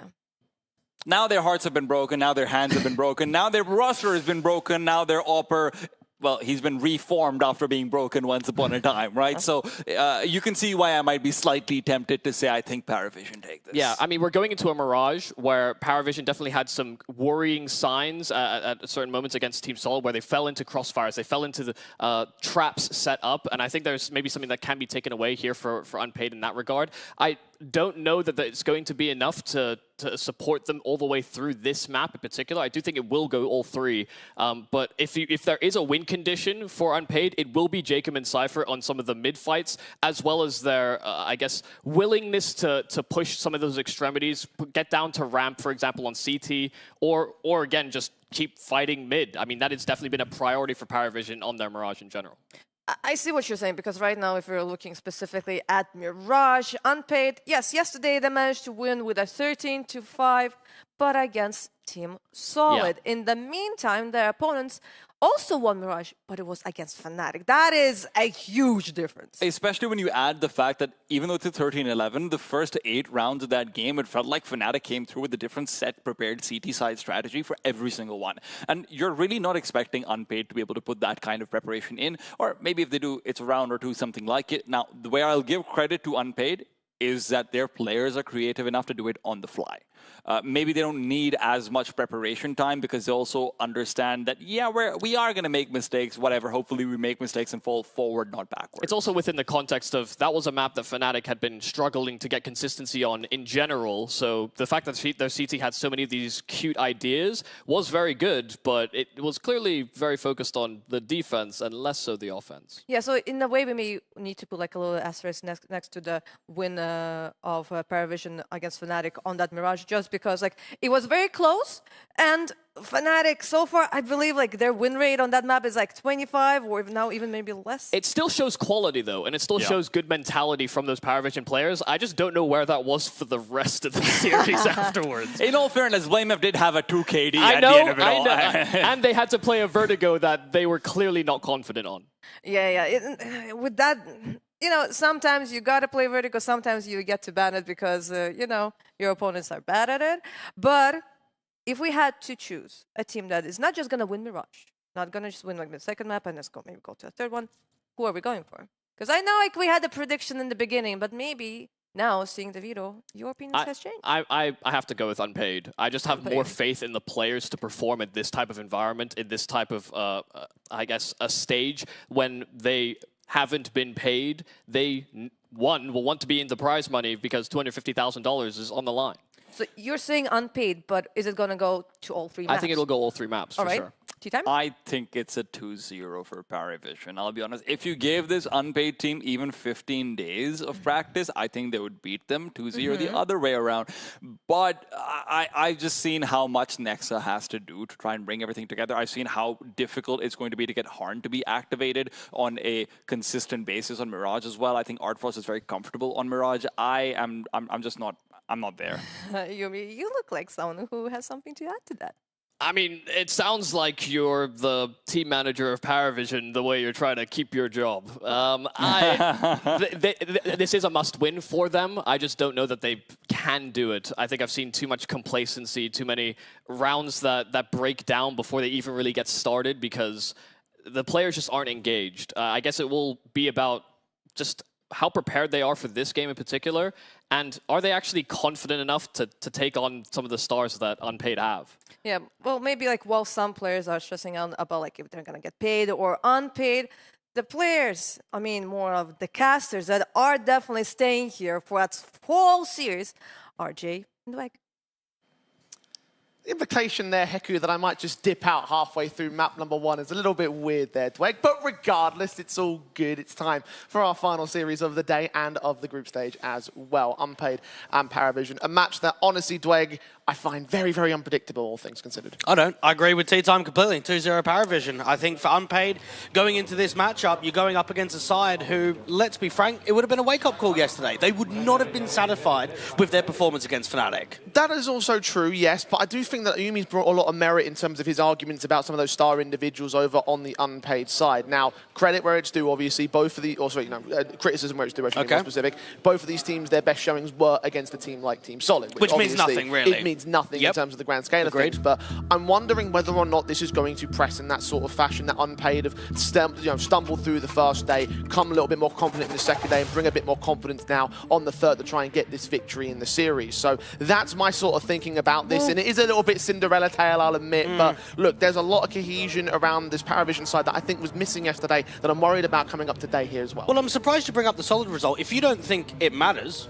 should we not be talking about the Fnatic one? Didn't one team take a map while the other team didn't? Yeah, I mean, look, both squads were able to sort of, well, they both have some rather similar stances in terms of how this series, and how their sort of road went down in terms of beating Solid and losing to Fnatic, but they do have that map in hand on Paravision. But at the same time, Dweg, you said yesterday that Fnatic, the only reason why they lost that Mirage was because they let themselves down. Yeah, it's very true, but you're comparing the pair. One team won a map and the other team didn't. So, to me, that gives a lot of an edge to Paravision. And let's be frank, this is a mix. This is an Unpaid side with a benched in-game leader, with an AWPer who hasn't been playing Pro CS this year. So, when you put all of that into account, Paravision are more prepared, they are a team, and they're going to be hungry to push themselves into a playoffs, something that they haven't been able to do so far this year on LAN. Well, that doesn't say that Unpaid aren't hungry themselves. They've got to justify their entire existence by a decent run in this tournament, and they are one match away from being in the money zone, from going against their own roster's name. 1xBet odds still have Paravision as the favourites, but Unpaid are not as far behind as you seem to indicate. Let's see whether they can make it happen. Pistols will go live for our final series of the day, our first map of Mirage. Paravision have the highest pistol round down win percentage in the competition, Jay. Surely that's a good sign to go out into your map pick. As they get started with things, Harney's going to try and take that confidence away with a little bit of aggression in towards mid, taking a fight on towards one, forcing the man back, not quite getting kills or damage early, and similar stances to the other players who spread out across the map here for Paravision default. Frost looking into that A bomb site, but not spotting Nexa yet. Yeah, there's a lot of searching from Paravision on this pistol, and at the moment they're getting space, but they haven't been able to brute force a contact. Now, Belchanok was quiet in that series yesterday, but wasn't in the best of 3 versus Solid, so I want to get a vibe. How's Belchanok going to look today? Already he's been tagged up as the first man that takes damage in this matchup. And Unpaid trying to see if they can suss out the kill against him or his teammates. From underpass, they look to make their way in. The man that's set up, Han, is going to start to back away from short, look away at the wrong moment. It's going to all become down to timing. USP taps, can't quite land the headshots, and only damage being done to Patsy. Cypher's forced to fight back, but even his back's turned. He does turn around that kill, but Belchanok is in with a responsive. A P2K from range, Nexa can strike, look for a double up, can't make it work all the way, but Jacob's found the kill in the meanwhile. 2 versus 2, the bomb plant will be secured, and Jacob continues fighting. And Vladim's got an incendiary for the retake, and Jacob's got a flash, but he gets goosed on that gunfight out from jungle. And they're going to try and push him back. The defuse kit is also on Jacob, so as soon as he goes down, their chances will get slimmer and slimmer, but he does take returning damage onto Alpha. Another similar goosh towards the Glock player, but Artfrost capitalizes on that kill. Vladen now, no Kevlar to his name, swings on Alpha, can't get the kill. Artfrost takes his peak, makes it a triple, and makes it a pistol for Paravision. And who could have seen that coming? The team with the highest pistol win percentage in the comp wins the pistol to start off the best of 3. Now that's something that we might have to discuss, Jay. Not only on their map pick, but potentially map 2, in on map 3. Could it be that Paravision start off quite successfully, put pressure onto Unpaid? Something that we've also seen for Unpaid is the lack of anti-force buy rounds from them. Losing pistols, being quite happy to eco this time around. It's similar. It's the half eco where they're going to eco again. We've seen this across the last couple of days of the group. Paravision should, on paper, be able to get up to that second rather, I should say. No major force invest outside of Jacob's Kevlar bonuses, so make much difference in terms of the economy game. He already goes down towards Alpha. The rest of the pistols won't be able to get the damage that they hope for. Cypher does find one pick, as does Nexa, as does Cypher. Double up, in fact. Triple's not quite secured. Expensive one there for Paravision. Yeah, it was okay. With the limited investment, you get away with 3 kills, so they'll look at that and say, we've been able to set a bit of a precedent. Now, the next buy is going to be another eco. You'd be very surprised to see a complete force up here. We've got the M4 onto Cypher, but you mentioned the SMGs for the other individuals. And maybe CS is just going this direction. I think we're starting to see it slowly be implemented, not for a major amount of teams, but a few teams in Tier 2. And Cypher hoping to have a star game here today. It's him and Jacob that stood out the most during that Solid matchup. Can they replicate that against a tougher opponent? You're not going to mention the 17 kills and 34 deaths against Fnatic? I mean, I'm going to keep drawing these comparisons, Jay, because you might have a good performance against Solid. Bro, every team in this comp is going to be pumping Solid. And Paravision focusing down this T-side line. AK's on 4, Galil on Belchi. Cypher trying to figure out where to place himself. In the initial round, it was out towards mid. They're going to take that mid control. They try to make their way in towards the A-bomb site via ramp. Artfrost kill a start. Next with a decent swing, only gets the 1 kill out of it. Jacob's forced to trade it back and actually takes no damage to that exchange. With Artfrost being on 3 points of health, it is a 3v3 scenario. Yeah, Paravision have time and they've got space. They've got the lurk up in Con. They can bring the bomb back in from T-spawn. They've got a decent amount of util too. The problem that they've got is Artfrost on low HP. Now, Patsy and Con has got the shadow advantage against Cypher, but he has to be careful about how he exchanges this duel, because if he walks out of Con, there could be a timing in which Jacob spots him. And Cypher's made his way away. Patsy is going to walk between the 2 men, so finding his way into the blind spots, if you will. Vladen's on the B site defensive with, again, the low HP Artfrost, but the high HP of the other man. Patsy is going to strike on Cypher. He goes down. Advantage now taken for the T side. Vladen's now isolated and out range against the AK. Patsy's insertion point is timed well enough to give Paravision the 3rd. Unfortunately, Cypher with that hero M4 doesn't get anything out of the limited investment eco. And honestly, Jay, he's our boy. He's a Brit, but I'm going to be very critical of him. I thought he was a liability in that series versus Fnatic. He is an aggressive rifler that was struggling to create openings on the T side. Now, let's think about who's in this comp. Yeah, you've got Matties, an aggressive rifler. You've got Xanta as an aggressive rifler. I don't think Cypher was even coming close to the level of impact that those guys were bringing. So when you have a bit of a poor showing against one of the top teams in the group, you want to respond, and you want to go into this best of 3 against Paravision and show, you know what, it was a quiet game, but it's not going to be like that consistently. How much impact can you expect against what you call the best rifle duo in the tournament, Dwight? Fnatic, a force to be reckoned with in both of those series so far. Unpaid and Paravision both suffering to that in various extents. It's Unpaid set towards the next round, down by a margin of 3, yet to score. AWP's in for Han, and the M4's out to change that. Him and Vladen yet to find any kills early on in this matchup. Will the big green gun start to change that effect? Both teams have been playing a lot of Mirage as of late. 15 wins and 7 losses for Paravision on HLTV, and 8 wins and 9 losses for the side of Unpaid. Han with that AWP, trying to look for the first contact out from mid. Alpha getting to the top mid boxes, but it's heavy from the CTs in mids. Swing spray, Alpha with a kill on Cypher. Vladen cannot quite seem to get that trade. If only he had a HE. He has an Incinerator, but that smoke's come out towards it. It will still burn, but not get all the way towards that extension. It actually burns inside of the smoke, so not even going to spread out there and not doing damage towards the captain. Kicker follows suit onto Nexa as they make their way into the A bomb site. Jacob suppressed back behind the stairs. Will look to try and engage. He's got T-play players left, right, and center, and will get overwhelmed with the numbers game in the end. Vladen's now being tagged and faced upon by Patsy. Next up, will take Kicker out from range, but Patsy's fast on the trade, and Paravision are overwhelming Unpaid. And it's an excellent protocol with Alpha getting the opening kill. Now, Jay, I don't really care that he stays alive for as long as possible and he uses that smoke for cover. What I care about is his distraction allowed Kickert to walk out A ramp, and that was the timing that the T's had to just catch the A bomb site players sleeping completely. Now Hans are trying to play survival here in the last 45 seconds of the round. Alpha to his right-hand side, aware that there must be some player near or past the murder hole. Check the position, but doesn't read the angle correctly, so Alpha will make sure no man stays alive for Unpaid. Solid starts from Paravision here on their map pick. And there was a head-to-head on Mirage in India for the Sky Esports Championship, Jay. Jacob dropped 37 kills and Art Frost dropped 34. Unpaid were able to close out in overtime 19-17. So if we're using that chain logic, well, where's Jacob? Haven't seen much impact from the rifler. Now, we haven't had many gun rounds, to be fair. But it's an 0-4 start on the CT sides. A man to watch out for. Tacticals are called in by Unpaid early. Have to use every single one of these as perfectly as possible if they want to get involved against Paravision. Unpaid. Suffering to the early economy game as well as that 4-round streak. Well, this applies in its effects. Max loss bonus will be in effect, but 2 M4s with the SMGs out for this round. Even Jacob and the hero weapon buys. We're seeing a number of these out from Unpaid. Well, this is already looking so much more positive from a T side in comparison to yesterday. Paravision were, what, 1-8 down on their T side in Mirage versus Fnatic and only got a little bit of success towards the tail end. Unpaid have got a jump spot from Vladen out into the apartments. They've got a slightly heavier lean on B with Han and Cypher close by.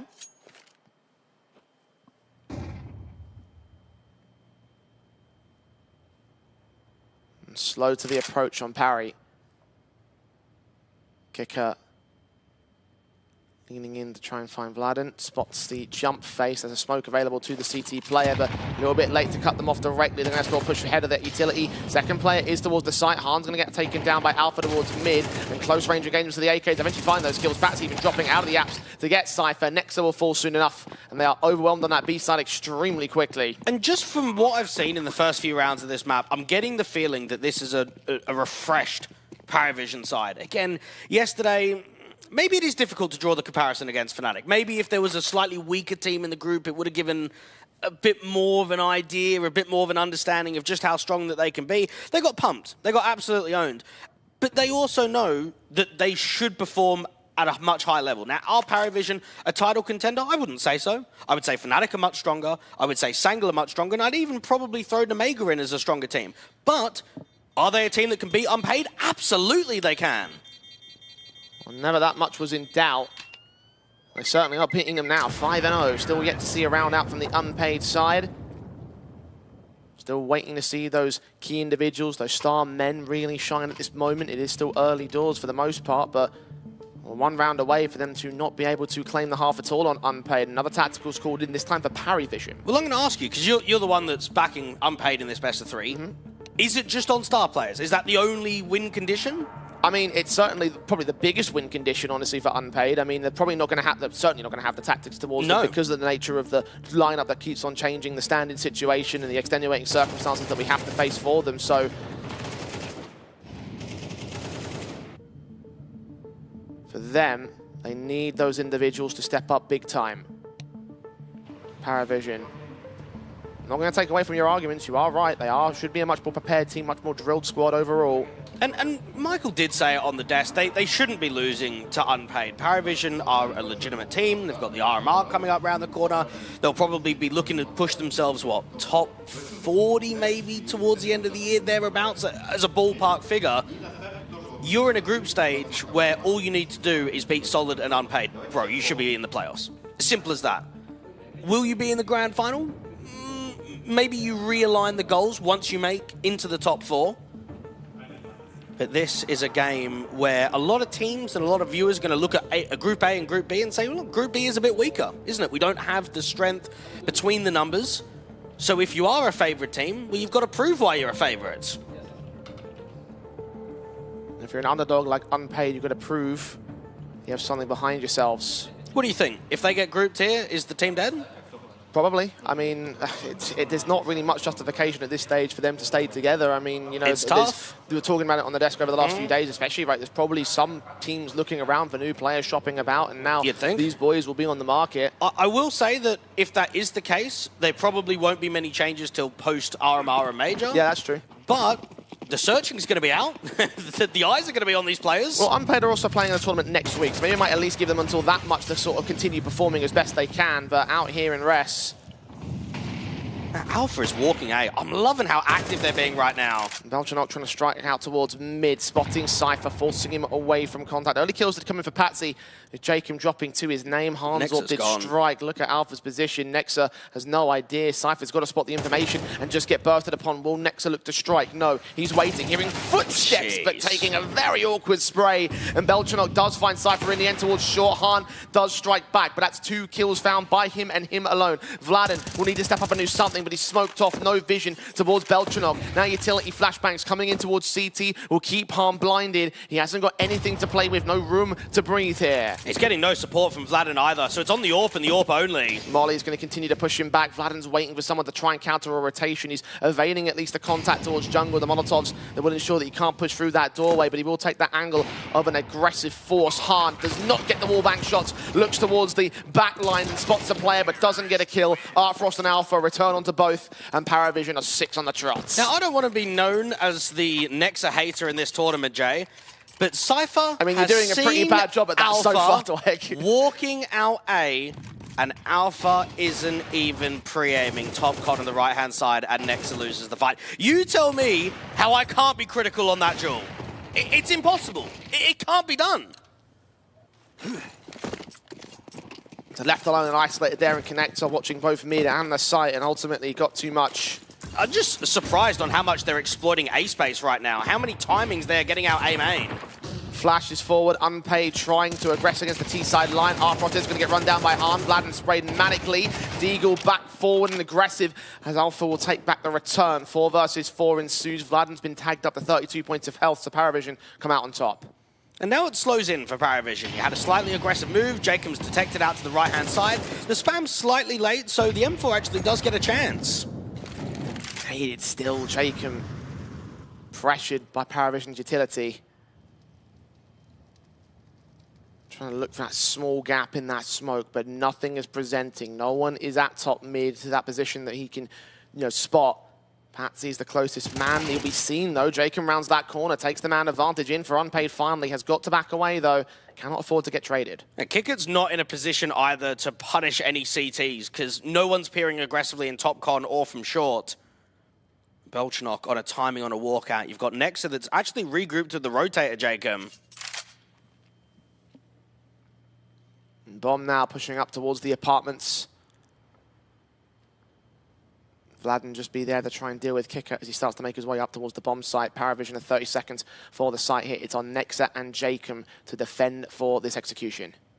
All about timing, because the time is running out. Nexa just needs to try and get one, just try and stall, and this is going to be Kickit trying to drive in over rotates. If they're going to go towards the A site, it has to be all through connector. The 5-7 has fought on towards one man. It does draw Jacob's attention away just in case, but now Belchenok starts walking. SMG fights. Nexa takes one back, looking to make amends for the last round, doubling up. Kicker is also overwhelmed back towards A, as AKs are taken and unpaid get their starts. Well, it's a strong kill from Jacob in mid, isn't it? That's the defining piece of the round where you get the 4v3, you're not really overextending. There's a moment where Kicker tries to catch a little bit of space in top con out to stairs, but he doesn't spot anything in the bomb side, doesn't drive CTs on over rotation. Nexa maintains this close by angle with an MP9 to get to, so Unpaid can start with the CT bases with their first round. Bolster up their setup as well. 3 AKs picked up off that previous one. They've got to generate a round straight now. Jacob, Vlad and Nexa. Emphasis towards those individuals. Han on the AWP. And similar story for Artfrost on the other side of the board. Paravision towards that mid control from both underpass and top. 4 players total and Unpaid. Not quite as heavy-handed in this part of the map. And they've vacated this connector position. Nexa providing support towards Cypher as Jacob watches from range. Han can provide support with the AWP back at CT spawn. Paravision taking full control, finally taking engaged, Cypher wins it out. Cypher tries to back off, but Nexa's getting aggressive. Opening man advantage has now been answered to a 3v3. Han keeping control of the situation. Kicker got tagged in that exchange. Paravision forced to slow it down. The AWP still watching. Artfrost doesn't connect onto that kill though. And meanwhile, look towards the apartments. Vladen starting to push towards it. Han still picked up by Belchenok as they continue to press onto this A bomb site. A man's gonna have to pick up that bomb from spawn. Cypher is now on the scene. Got the opening in this round. May have to close it down as well. And they'll try and plant open for Con. They've got Kicker in a really good pause, and Cypher's already been seen. Belchenok bursted through. Damage done towards him and Kicker. The AWP of Artfrost is now the more key concern. And the shots ring out. He connects onto Cypher. Now Vladen is up to clutch it. 1 versus 3. That backstab will have to close in as the final retake. Does he even attempt it? Money's not great. Maybe search for a frag. If you get one, you can commit, but ideally, you want the AK in the next round. Well, their backs are turned. Artfrost is only now looking onto ramp. Vladen sees his Achilles heel and sprays him back. That makes it very doable. 26 and 18 HP for Kicker and Belchenok. And Belchenok is the first man on the site. Kicker making not enough noise for Vladen to register him out towards that stairs position. Checking out Dark, checking out the Palace entrance. Oh, it's all timing from here. Picked the wrong moment. Oh, he's just missed his contact. Takes Belchenok, looks back to the last man. And Vladen, the clutch master of Unpaid, has clutched their second round. A fair play to Vladen. That is actually a sick 1v3. Great reposition out from A main. Looked as if it was slightly uncleared down there from under Dark. But even if he didn't recognize the player was there, it would have come up on the radar. So straight away, that's when a teammate says, under Dark, under Dark. You clear it out quickly. You get the transfer against Kicker. Paravision felt as if that should have been a freebie. Good mid-rounding ability, but it's the clutch to come through. Unpaid. Clawing back some ground over Paravision in their starting stance on the CT side, but they are barely getting away with these rounds. Heavy damage sustained. You mentioned the money being very weakened right now for Unpaid. The loss bonus will get weakened as well, so not a lot of savings. Paravision love a reset right now. Indeed they would. Reflecting on that last round, the chance of a 7-1, setting yourself up for a brand new reset. Unpaid are going to struggle to put on CT rounds in this first half. Look how quickly the T-side are going to make their way up here. Hans just barely missed contact against Artfrost, refaces and takes down Spirit Academy's former main AWPer. Down and out for the Paravision side, losing the first pick this time. Well, that's more like it. Haven't seen many man advantages, and Unpaid are first in the tournament, Jay, for round win percentage in 5v4 situations on the CT side. Now, we haven't seen many opening picks from them on Mirage, but let's just see if that opener leads to a third round. And smoke up the window in case CTs want to press it, but instead they just rotate it back towards Connector. A re-smoke on that position, this allowing Paravision to make their way up. Vladen picking up an M4 and looking in towards short. Jacob going to start pressing on Connector. Missed shot of the AWP picked up by Alpha gives Jacob a secondary kill. A 5-on-3 now ensuing with Paravision doing no damage to Unpaid. And now you start getting desperate if you're some of the lurkers. Maybe Belchenok needs to be activated out here on the Palace Walk. Kickit needs to try and set up Patsy down here at bottom con. They just need to fight somewhere. 45 seconds on the clock. Belgium starting to walk, taps to the AK headshot, does not connect on Nexa, who from range holds a solid kill. And Patsy and Kicker have to consider their options. No time, no breathing room, no access to bomb site, and nowhere near each other either. Patsy will get one back for Jacob, grabbing the AWP and running away with it. And now you start seeing the ramifications of that 1v3 clutch, don't you? You start getting the setup of Unpaid, maybe playing with a bit more comfortability, trying to get hard on that AWP. Paravision will have to save for both Kicker and for Patsy and give a third round in a row to the Oppo.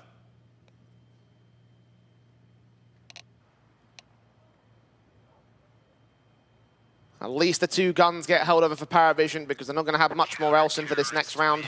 No, I'm sorry, they actually are. Yeah, I miscalculated the loss bonus. That's my mistake. That's my mistake. Okay, I hold my hands up. It wouldn't have been a gun buyer without those saved weapons, so all important for the Paravision side, and that's the point still standing there. CT side, however, of Unpaid rather, has brought back 3 on the trot, and the last one was the most confident of them all. Couldn't get by just winning clutch after clutch, so you needed those solid rounds to bolster the economy and now put some more confidence on their board. Start to look back towards those star individuals. Han was a man that we didn't expect to do, you know, the star, wouldn't expect to take the star mantle in the course of this tournament, but well, yeah, now you want to see whether or not that AWP can try and do that. I would disagree with that completely. Surely he has to be a star, no, as an AWPer? I mean, I guess so, but like again, when you think about the fact that, you know, he's not part of the Unpaid core, you know, he's not really like the main man from the previous history of the team itself, like, you think that you would invest on the other players, you know? But who? I mean, you've got Vladen, Cypher. Yeah, that's 2. You can't have 2 stars. You need a third. Yeah, but I mean, look, if you put that down, I would have put that, probably like Vladen would be a little bit more qualified for it. He's an anchor! Considering the fact that he's at least bedded into some sort of core within the team. But how can you be a star player in the roles that you're playing? You can't be a star player. Well, you were the one that was criticizing him for not playing official CS or proper CS for a very long time at the same time, so... That doesn't matter. Again, for Han, whether he's played pro CS or not, he has to be a star player on the team. He's the AWPer. There's no way you could be like, all right, yeah, if you get 10 kills, fine, mate, you've done your job. No. Doing your job is getting opening man advantages, looking for multis, searching for timings. Han is still a respected name in Tier 2, and while we haven't seen him for a little while, he is key for any best of 3. If they want to push for wins, if they want to push for playoffs, Han is definitely going to be in with that star conversation between Cypher, Jacob, and himself. Currently, he is one of the players sat to the higher end of the board, although it's very early still for Unpaid to truly separate between those stars at the moment. It's Alpha top fragging for Paravision on the other side of things.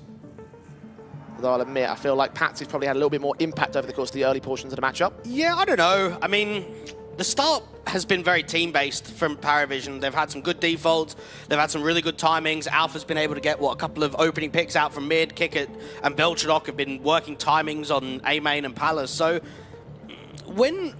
if we're comparing the pair, I think you're more focused on star individuals to perform for Unpaid, but you're more focused on Paravision's protocols and overall ability to call in the mid-round. So I don't think there's been a key star player at the moment for Paravision. I'm sure that will change as we move into a second half and we move into another map of the series. But, I mean, I even look at Unpaid's Veto and I say, right, they pick a lot of Mirage, they pick a lot of Anubis. So to get sort of that in the Veto process is quite successful from an outset. They're ancient.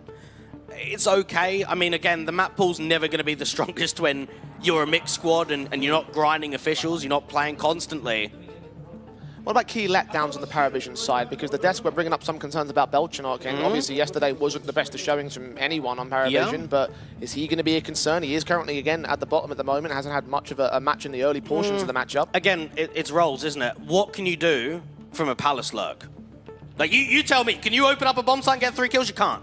Where you can find your impact is the late round post plants and what have you. But I actually don't think we've been in many post-planting scenarios. It's mainly been, right, get the bomb down, it's an instant save. Yeah. So, I'll debate you on that one. I think on Mirage, you're more so looking at Patsy because he's an aggressive mid player, more so than someone like a Belchanok. And that's, of course, encouraging the fact that Patsy is currently the man taking the majority of the emphasis right now for Paravision. A man that you certainly would expect to do extremely good things across this squad. Experience to back it up and everything as well. Unpaid. Let's sit this one out as they just take a moment to reflect in this technical timeout. Obviously, something's gone wrong on the Paravision side, just to let you all know at home.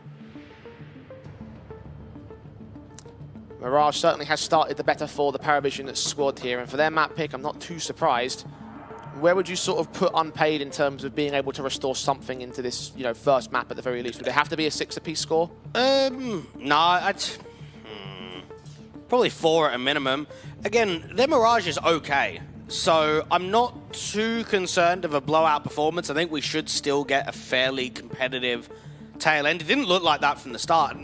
And again, if you look at the key rounds, if that 1v3 from Vladen doesn't come in, it probably is a 9-3 half, and then there's just nothing to work with. The idea that you've clutched and continued the round streak probably gives Unpaid a bit of a chance to show us that they can perform and deliver on the CT basis. Well, the last round they did keep 4 players alive, so confidence is starting to come together for Unpaid, but will it remain there as this match rolls on?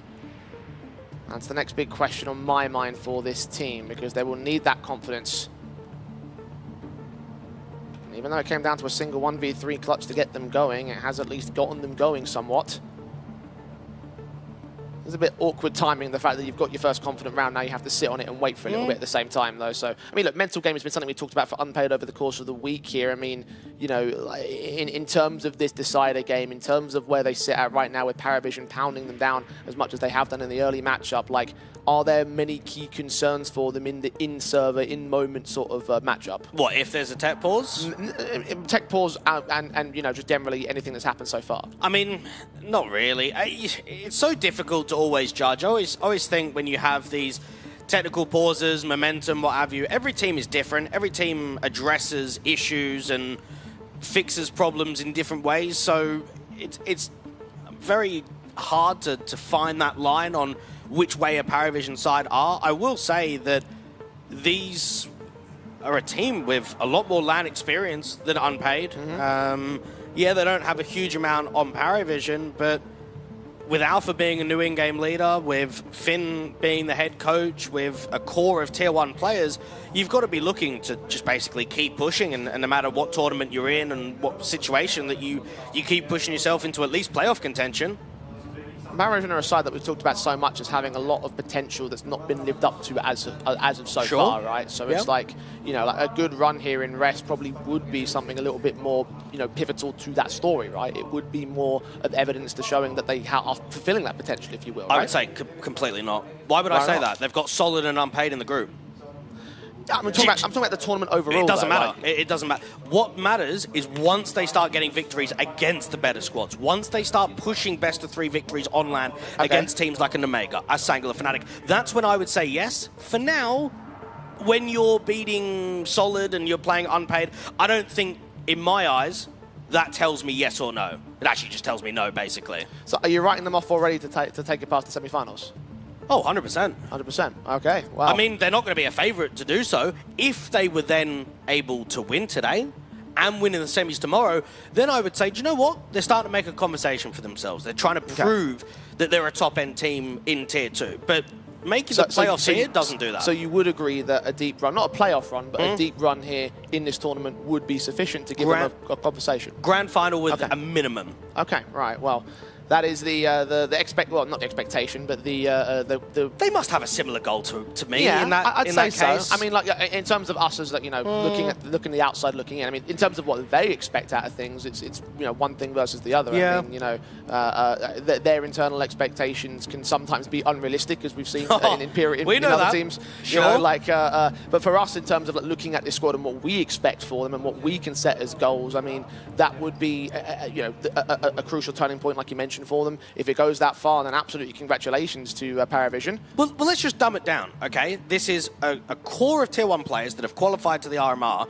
They've had to be an out-of-region team that's not even at the top of Brazilian CS, and they've got to face a mixed team in groups. So, with the caveats of who they are as a team and what their achievements have been as of late, they need to be pushing for the playoffs at a bare minimum. They need to be pushing for a title fight if they want to be relevant in the conversation at Tier 2 for me. I agree. I certainly do. There's a lot of staunch opposition to try and deal with here, though. In the future especially, it will not get any more easier.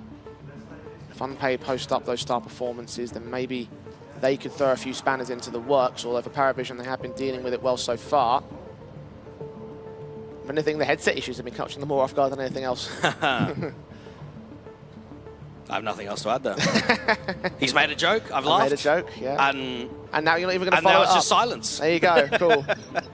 Best caster dynamics, Eternal J and Dweg. Yeah, he just sets himself up for failure. I set you up for failure. More yeah? You didn't receive. I fed you the ball. You didn't receive it. No, yeah, I let it lie there. And there has been a lot of conversation about who is the title contender in the playoffs right now. So the winner of this game is going to play, what, Sangul over in Group A? Yes. That's a tough draw for either team. They would be very heavy underdogs for both squads, whether you're Unpaid or for Paravision. The most likely outcome is that we do get a Fnatic Sangul Grand Final. But I would temper expectations, because anytime you are still in a group stage and you are thinking these are the two Grand Finalists, it's never that easy. Yeah. It doesn't always go down that way. And as you can see right now, we are solving the headset issues over on the Paravision side. With any luck, we should be able to get going relatively quickly with that as well. What'd you make of Fluxo's performance?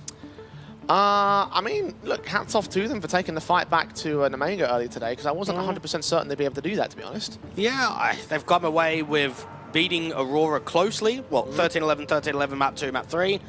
Nearly beat Nemiga. It's two very difficult teams to be up against. I'd say two teams, especially online in Tier 2, that are quite stable, that are quite threatening, that they can win the odd tournament here or there. They can be pushing for top 8s and top 4s. So to come out on what is a very new respect of a European campaign with some newer players, I mean, Fluxo has been making a lot of changes since bringing Art into the roster. I would say very successful. They'll be very happy with how they've been able to perform. Just wish you were that little bit closer to push that overtime and just make it into the playoffs. I know, that's every time though, isn't it? In terms of like the overarching, like you can come back to come back home and sort of say like, right, you know what, I think we did well, all things considered, but like here today, it's like knowing how close they were. It's a tough one. Yeah. Yeah, it is. And that happens in a lot of tournaments, especially on LAN. It can very much well be one round that makes a difference. Could we be reflecting at the end of map number 3 and say, man, if Ladin didn't win that 1v3?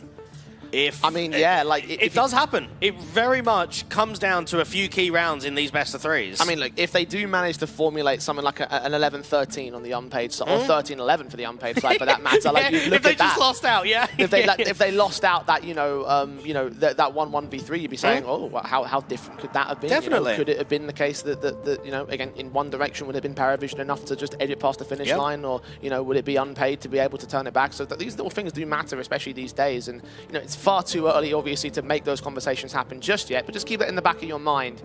But as and when they do happen, especially considering that Unpaid will have to bring back some ground over the Paravision side. It had to come down to the comeback of Paravision against Fnatic yesterday on Mirage that ultimately turned that 13-11 to their success. And at this moment, I don't quite see Unpaid being able to mount up the same sort of 8-2 deficits that Fnatic did at any particular period. You got to be realistic and say, what is Cypher doing? Yeah, it's not a bad question. He's getting guidance from the floor, because there's no point getting it from Nexa. Wow, what is wrong with you, man? Honestly, you just said a few rounds ago you don't want to be the biggest Nexa hater in the tournament. I don't want to be, but I probably will be. And here you are, consistently making all the jokes about him. Do you know what I actually am waiting for? Is for him to drop 30, for him to be a player that makes the difference, comes through with some big rounds. Well, right now, he is like tied with Harmer top frag on the board so far in this map up. Okay. And I'm not expecting him to be a star per se. I mean, it's not just tough on him, it's tough on everyone. Again, the whole situation, you've got an in-game leader that doesn't want to in-game lead. And he's being brought in here to play on LAN with Han that he's never played with before, against very few opportunities of preparation as of late.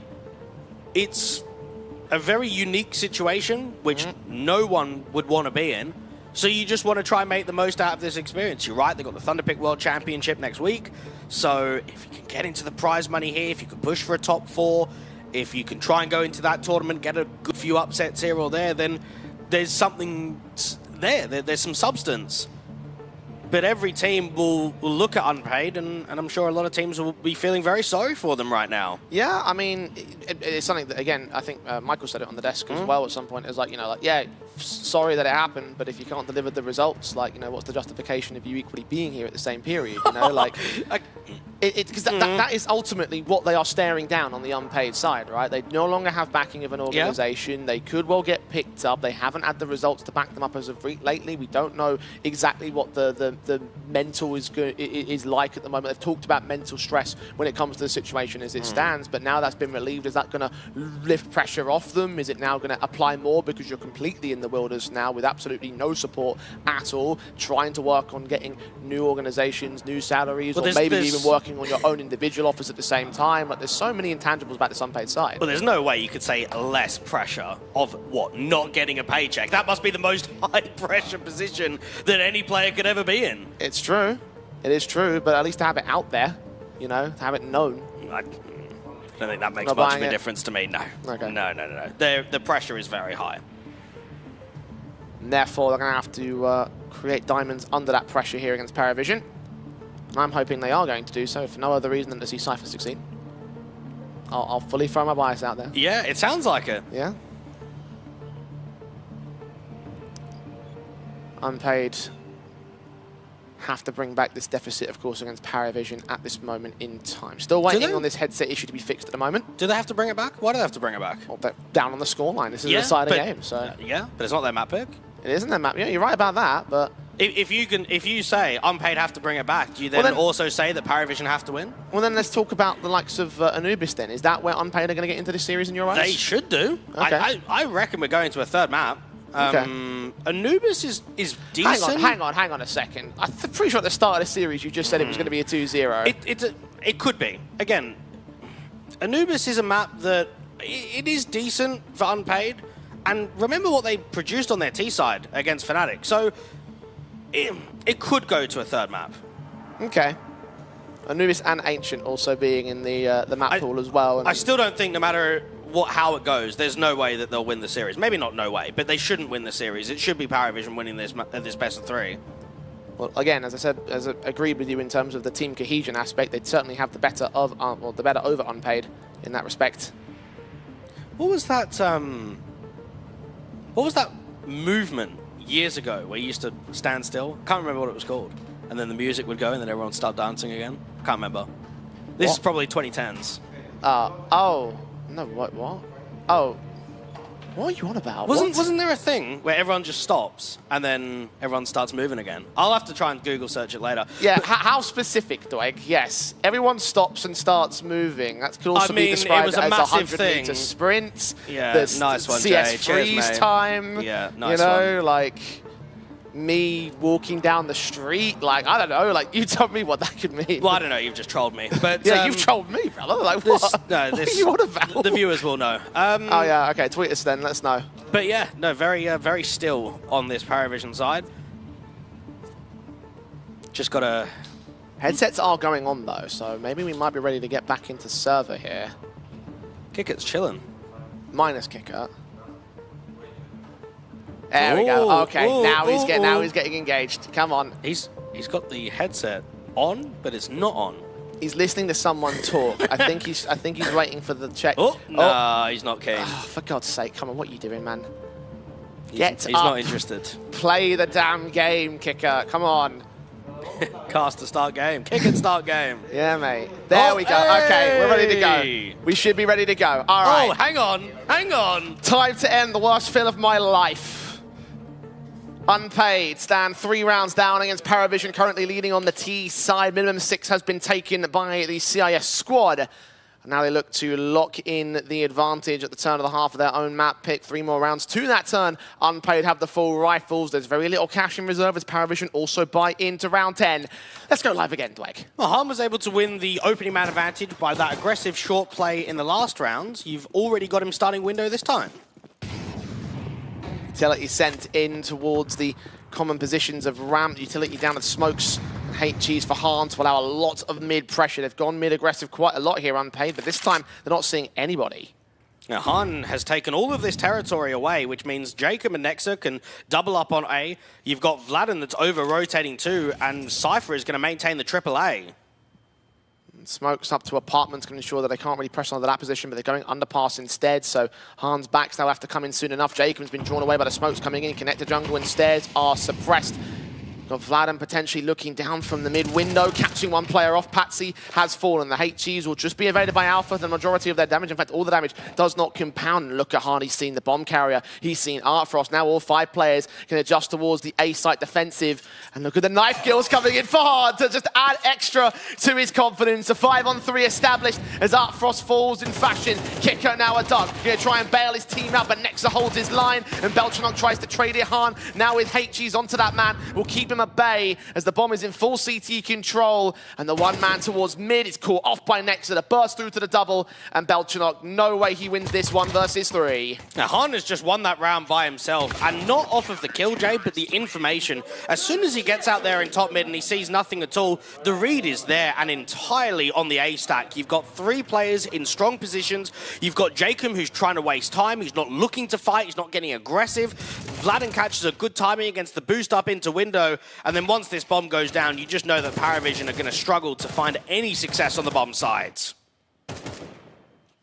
4th to the CT side board, rather. 2 to the good, still on Paravision, but now they have been reduced. It's hero rifles out for them this time. A scout in for Outfrost and pistols for everybody else. Looking for a very early set piece as well. They're going in quickly, and this might be the timing. Jacob getting back in from jungle. Nexa back here at triple. Set those Molotovs up to block out Palace of smoke down there as well. You've got Jacob taking all those flashbangs to the face, and Nexa popping out ahead of one. Does get blinded, does take 1 kill with him. Alpha trades it back. The blind sprays of Jacob will not quite reveal the kills. Cypher and Jacob do get those picks in the end, but Cypher's going to get caught flashbanged, and Alpha can take it back to a 2 versus 3, but it's still favourable to Unpaid right here. An M4 picked up out in the open is Alpha, but they don't get enough vision to deny him. He gets back to harder cover and plants the bomb. Now, Alpha's going to have to keep fighting out here from triple. Oh, Han got so close to landing that wall bang. He knows that man's back there somewhere. Now seeing him towards the cross. Vladden's going to wait for him to extend out towards CT spawn and get that kill. Frost now, not even the bomb plant for him. So best he can do is look for exits, take 1 more player down, make it expensive for Unpaid. As the faster pace the Paravision song, it makes for an entertaining round, but one that goes the way of their opposition. And it is impossible to say how many T rounds Paravision would have gained if they win that 3 versus 1 versus Vladden. But what you can say is ever since that clutch has come through, Unpaid have looked a lot more confident. They've got their economy in a strong field. They've got AKs to work with on the CT basis, and they're giving very few chances over to the opposition. Unpaid will be very satisfied with this, well, I would say short moment, even though we've had to take pause, but the short moment of the round streak that's turning into quite a threat in this first half. Nexa and the boys are happy about that one. Unpaid know that we can get it to 6-6. Jacob aggressive down from mid. You've got Han with the AWP trying to support with the util. Swings from Vladden as well towards mid. A couple of players back there for Paravision, not going past the corner. The legs of Han landing on the AWP to Beltranok. 16 points of health to kick things off. Alpha looking to swing in from mid. You've got further utility inbound. The incendiaries to drive him away. Doesn't quite use the smoke. It doesn't spread all the way towards his corner, so they might assume this position's clear. As Patsy makes his way up from underpass, mid is compromised. Jacob's ready to receive. Vladden gets out of the way as well. It's been a while since Patsy's won one of those key duels, and this might be the round that you look at and say, this is a must-win. Artfrost has got almost no map control towards A, so has to be wary in case there was an info. Now, Jacob is playing a slight off angle, but just peering on the right-hand side of front con. Just about evading with the smoke blooming just in time to this position. HG's returning on Patsy, trying to chip away at his HP bar. Still no opening kill, although Unpaid have got close. Han doesn't connect the opening kill back here towards ramp. A flick shot missed on Alpha. Nexa have to receive him close enough. Hearing those footsteps, going to have to dive back out of the way because Alpha is giving chase, generating all this room on the A site. But the bomb is on its way towards the B play. Patsy and Jacob go blow for blow. Alpha's extended all the way out towards jungle, and Vladden still holds his nerve, and that's the right nerve to hold it. Kicker's making his way in. Vladden's going to line up the kill. The bomb carrier, unknown about. Alpha still watching out towards this flank position. Han's going to catch him on timing, and there's less than 20 seconds for Artfrost and Beltranok to push. They have to save their weapons. happens. There's no way back from here. Well, it's round 12, Jay, so they'll have to go in and at least attempt. I forgot. Sorry, that tech pause has thrown me off big time. So here we go. In towards the site they go, but no time left regardless. Cypher and Vlad are going to pick up those kills, and it was going to turn out the same way regardless. 6 apiece at the turn of the half, 6 in a row for unpaid. Maybe they should have just saved there. I would say from a creative point of view, that was a pretty good setup for Paravision. They have a lurk in from Con, they have Alpha trying to get good space to A. The problem is they just get unfortunate with the timing. I mean, I know there's not a lot of time on the clock and there's a resmoke in amps, but if Han doesn't quite catch Alpha going into market, maybe there's a multi-frag that comes in for Alpha. Maybe it's a different round.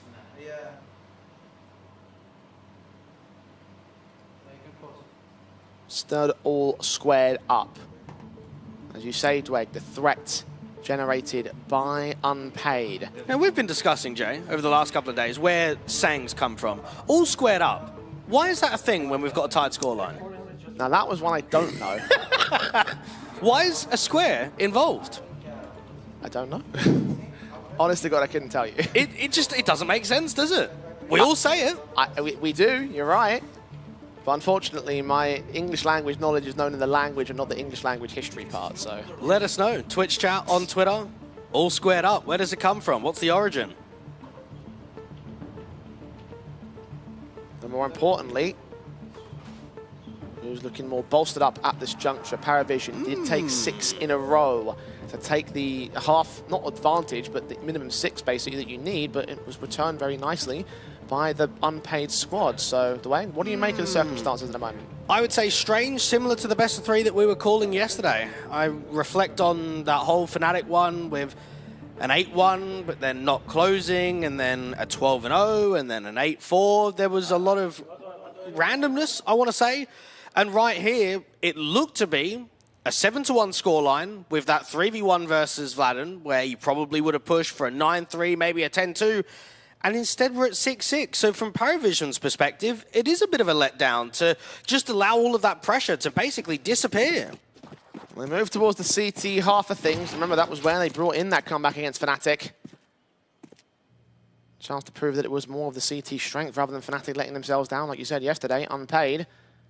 Pistol round set with smokes, Molotovs, flashbangs at the ready, already going in for the pistol set piece. Patsy is backed up, trying to receive them, as is Alpha, while blinded. Good headshot to start, but Patsy takes a Gushin return. Gonna have to back away and hold the man advantage. Good unpaid are on the A-bomb site. So they'll be able to get the bomb down, but they need to fight for CT control. They need to take this space away. Taps coming in, Patsy is gonna stay hidden. Molotov sent his direction, almost thrown in by Nexa. Yops against it, holds back and waits for the CTs to make their way in. Kick up with a kill. Patsy with a follow-up. Next has Bone, one man at the end. The flashbangs kept him blinded, and Jacob struggles to get that pick, but he gets it in the end. CTs are pushing quick, 2v2. Jacob's got another, and now it's all on Art Frost versus Han. The Glock versus the P250, picked up by the CT player, and he lands the headshot for it, as Paravision break the streak and take their 7th. Jacob tried everything, didn't he? Did. He put up such a defense in that post plant to fight against the CTs up from spawn, to get around the corner at triple and get one more, but it's not quite enough to go up against Art Frost. Paravision win another pistol round.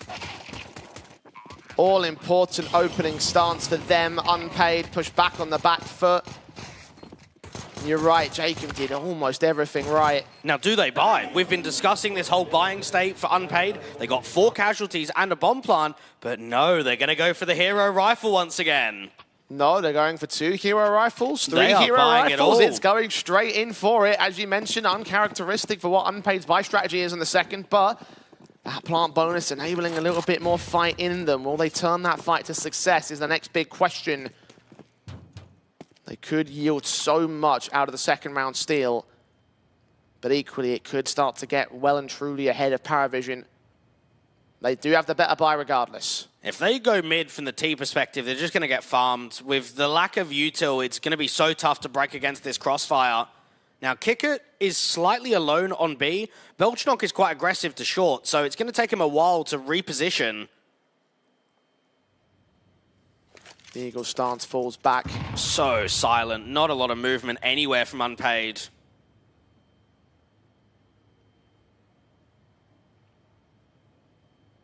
Cypher trying to make his way downstairs. He's so tentative to this. He's not sure whether Paravision are going to push this angle.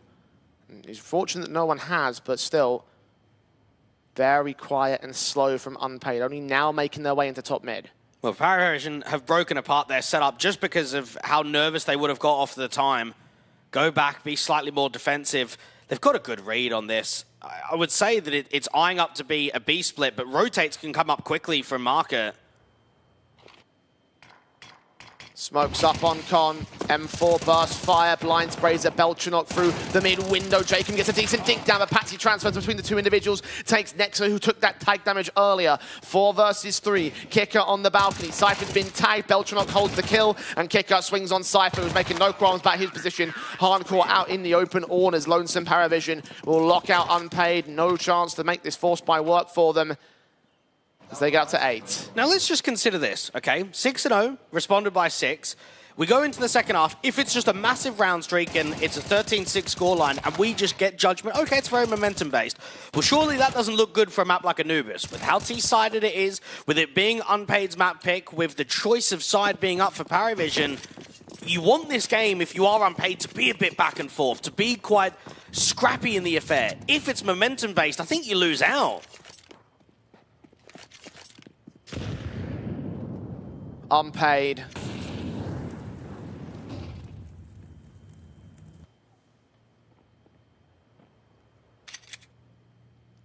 Upgrade pistols only.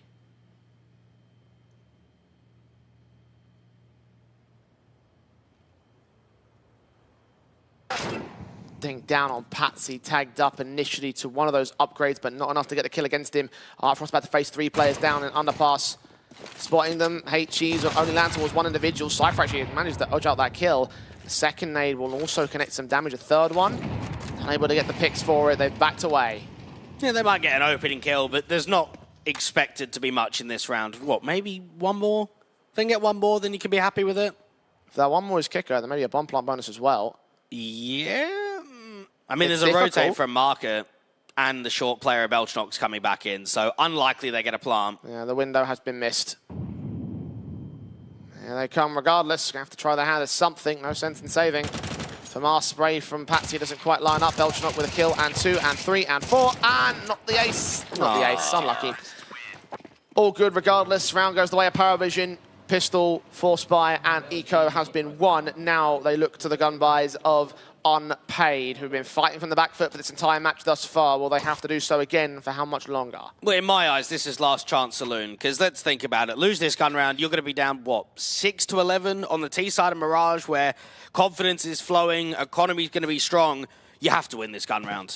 It is just pure survival for the European squad.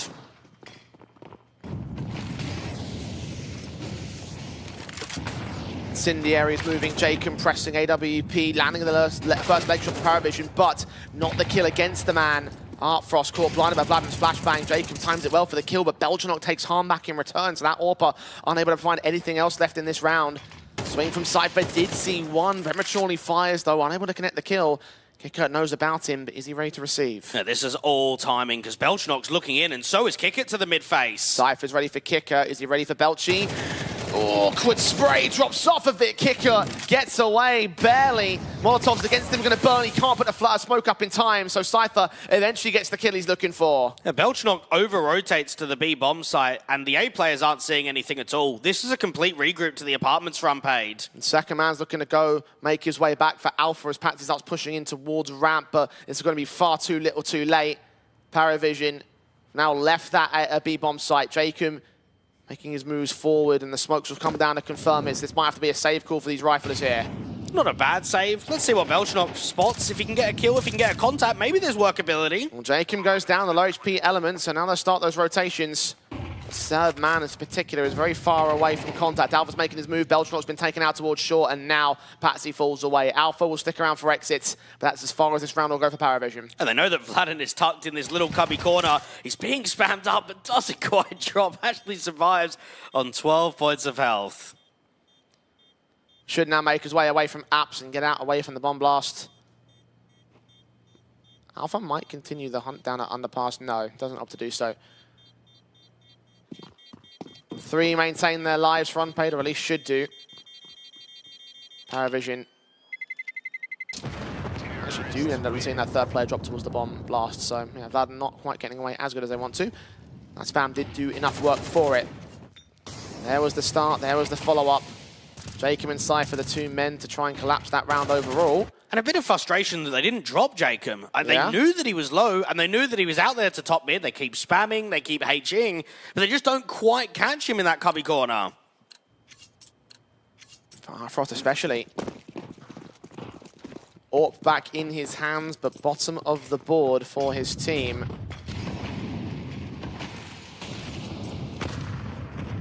Nades on Alpha to start things off in the mid-fights, this time for Unpaid's favor. HG's return out in the open is Jacob, and couldn't line up the kill quite as confidently this time.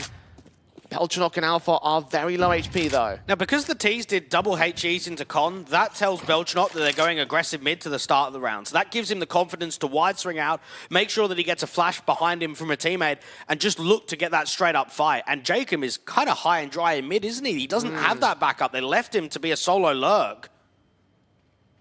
Now they're playing away from this position in the apartments, in an underpass. One man's expecting a push to come through from ramp, in fact. Paravision will not end up biting. Happy to hold the back lines for now, keep all 5 players in check. Because again, there are 2 easy trades coming in for them, so Unpaid. They find the right positions, could turn the whole thing around. They have to make those positions as difficult as possible for Paravision. We've seen a lot of B leans and a lot of mid-B splits from Unpaid. Haven't seen much towards the A bomb site. In previous rounds, Patsy's even taken space aggressively in A main. Timing is actually pretty good for the T's. Belchanok taken. That's the second player I thought was that towards Market. He started rotating away from position, so now Kiko's going to have to get right back up here. Just spotted one player as he crossed back out from the window. Looks up against Cypher, and Nexa does find Cypher in the end. Nexa looking to swing up on this position. He's focused so heavily towards the balcony and will end up falling back towards the AK. Han is low, 3-on-3. Bomb needing to get towards bomb site. Patsy cuts it off at the 15-second marker as well. They can't recover it here. They'll try, but they'll fail. And now Alpha's in apps to ensure that it's locked in at this round at this point. Unpaid, outpositioned, and outmanned by Paravision's 10th. And I always give a lot of praise to Vlad and Jay. I think he's great in the late round. He's really strong in decision-making. But in that one there, once they get the pick against Belchanok, he needs to be prioritizing that bomb from going down. He needs to make sure that he gets out of the apartments and gets that bomb down directly. Instead, he's left very late in the apartments. He's taking a duel against Patsy, and as soon as he loses that fight, there's no way you can recover the round. It is just impossible.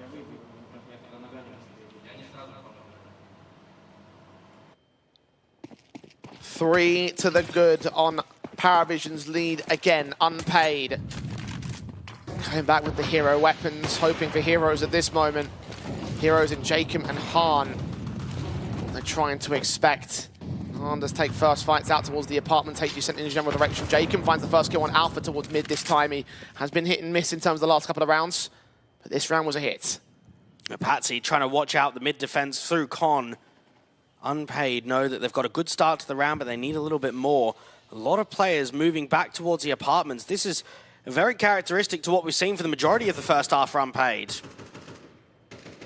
The CT dropped over at Connector. Cypher's actually grabbed the AK off of Jacob's hands.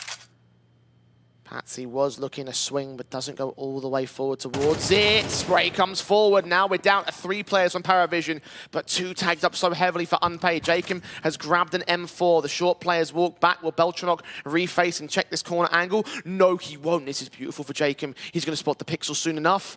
No, Belchanok just barely evaded contact, but Kiko's checked that corner anyway, and that allows the kill to return from Parry.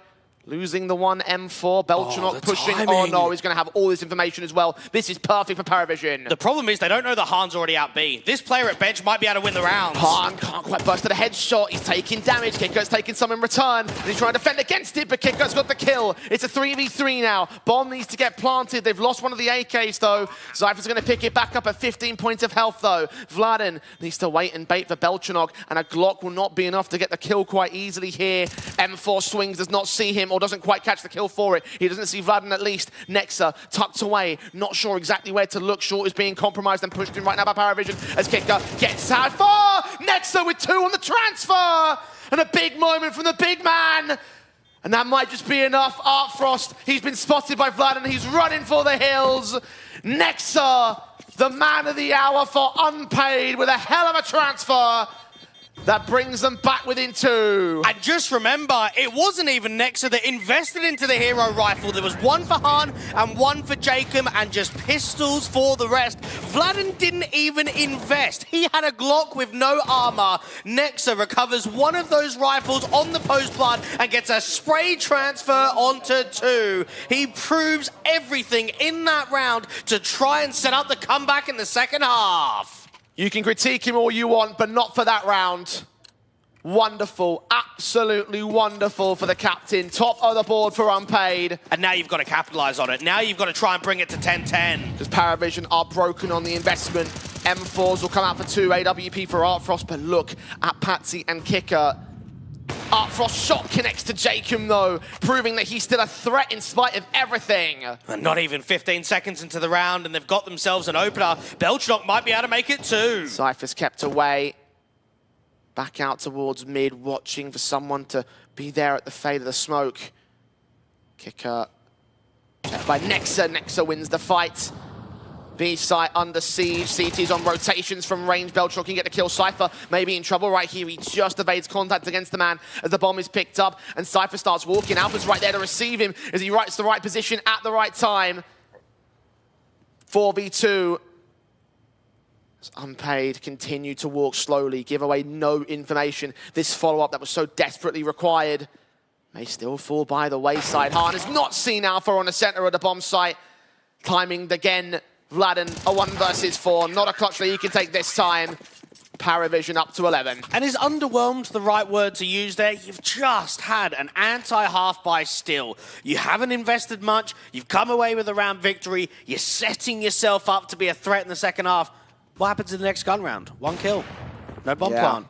It's a fall from grace from round to round. 3 rounds to make up again for unpaid. Paravision just not going to let this deficit go too easily. And this is almost a force. You have got heavy investment for Jacob, Vladen, and Han. 2 AKs to play with. An AWP of Artfrost already for Cypher once again. They're going to peek the position. Doesn't end up going all the way forward. Actually times it well to get that man off a position. Looks back towards Ramp, eventually connects it. A little bit of stagger involved. Han good for 1 Tech 9 kill, but his teammates have fallen internal. Pick up the AK. He's on 1 point of health, though. He's not going to last long against Alpha. He's that headshot rather quickly and actually maintains it with Jacob following up on Artfrost. He caught Nexa in return, so it's a 2v2 that still favors the Paravision side. The bomb gets out of there. Han is running for the hills. The rotation is inbound. And Jacob can cut those rotations as well. Jacob's in a good pos, but is he in a position to get 2? He might be able to cut off the market rotation. It depends on whether the CTs rotate together. Han can get the bomb down freely, but this round rests on Jacob. He's the only way they can win it. Looking to engage. He's seen a man. Fights the fight. Takes it. Kicker, it's down. Belchnock out of position, hearing Jacob's footsteps. Jacob has no idea towards it. Han is so wary of Belchnock's last known angle. Jacob's backed up. He's going to try and regroup with his teammate, but he will be exposed to Belchi in a moment's time. No, oh my God, Han's coming underpass. They're going to try the hand of the A site one more time. Belchnock, this could be everything. This could all be timing. His back's turned and Jacob holds the round. A triple held as unpaid refused to stay down. And how are they better on the anti-half buys than they are on the gun rounds? I can't believe they've done it again. Oh, that is such a round for Paravision where you think our chances of getting 12 couldn't be any better. We're not up against a great buy there. But that special talent, Jacob, keeping them in this map up, because no doubt had they lost that round, it would have been lights out on Mirage. And in fairness, they actually proved a lot of those successful rounds against Fnatic on day 1. I remember the time that you had the odd hero rifles, some upgraded pistols around it. Probably one of the most threatening teams in the comp with those kind of buys.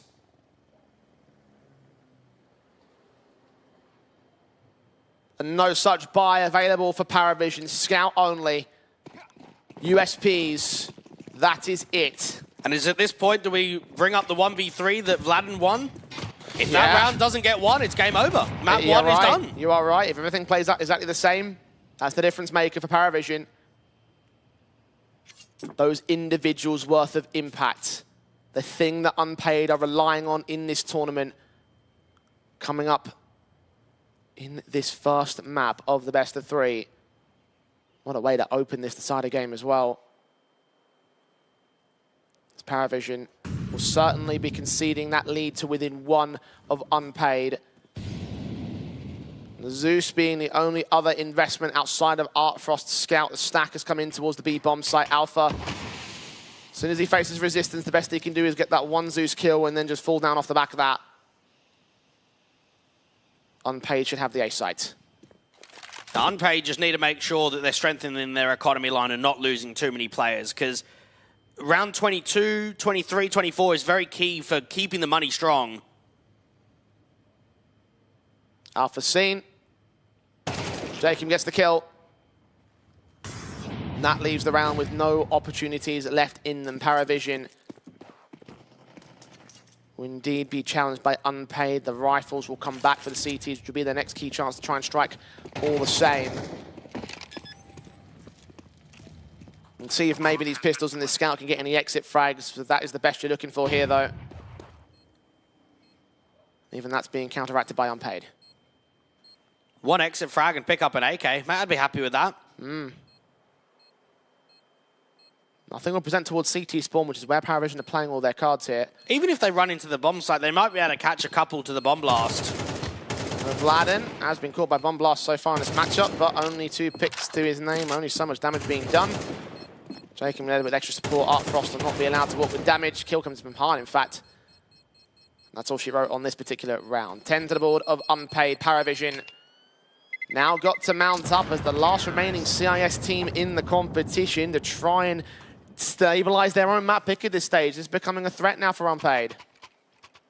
It's a map that, of course, there's going to be a lot of pressure on. It's very similar to the Fluxo result that we had just a few hours ago. Is it an overtime? Is it a 13-11? Do you close? Do you get upset? And these last handful of gun rounds just before we end regulation have always got a lot of pressure on the line. And Paravision, I mean, they've held the lead and they've always been able to feel like the team that should close. But at 11-10, might not happen.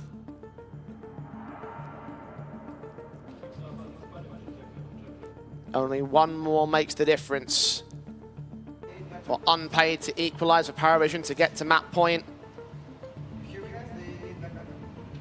Pressure would apply to the unorged squad at that point, if it's not already on for them as it stands.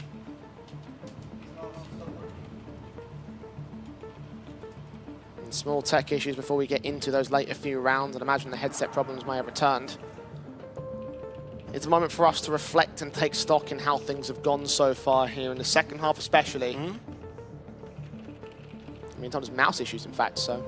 Well, it doesn't really matter. Go on anyway, Jay. Yeah, so listen, this half so far, right? Okay. Like, again, how do we weigh things up for it, right? Because, as you said before, things could be very different with one particular round in the first half. Yeah. Are there any of those rounds in the second half that have really sort of made the keyest difference overall? You know, you are trolling me. You are trolling me. In terms of those 2 half-buy, anti-half-buy rounds, you know, like, which one do you think should have been the one that they took overall from Paravision? Well, definitely the answer. Well, all 3. I mean, first off, it's a 3v1 when you've got a post plant, and secondly, up against anti-force buys. So yeah, there's no way you could say, oh yeah, that one over. It's all 3 of them. Okay. When is the more solidity going to come through then the next question for Unpaid at this point? Because as you said before, Dweg, it's not always the best way to take a victory. You want more substance behind these matches. You do, but you don't have to have that to win. Of course, it makes it easier, and it probably tells you and it tells everyone that you have been the stronger team. Now, I can look at this one and say Paravision have been the stronger team. They've won more gun rounds. They've been able to show more depth, but is that true if you lose a 3v1? If you lose 2 anti-half-buys? It's up for debate. It very much comes down to what are the last few rounds in regulation going to be made of? Who is going to make that call, that defining play between Alpha's calling and Nexa's calling on is it 13-11 for Paravision? Is it 12-12 do we go to overtime? Is it Unpaid taking map number 1?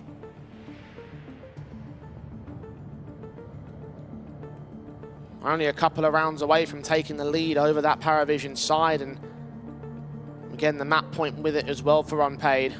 Now you start reflecting, could it be teams winning each other's map picks? I mean, again, from a Veto perspective, both teams like Mirage, both teams like Anubis.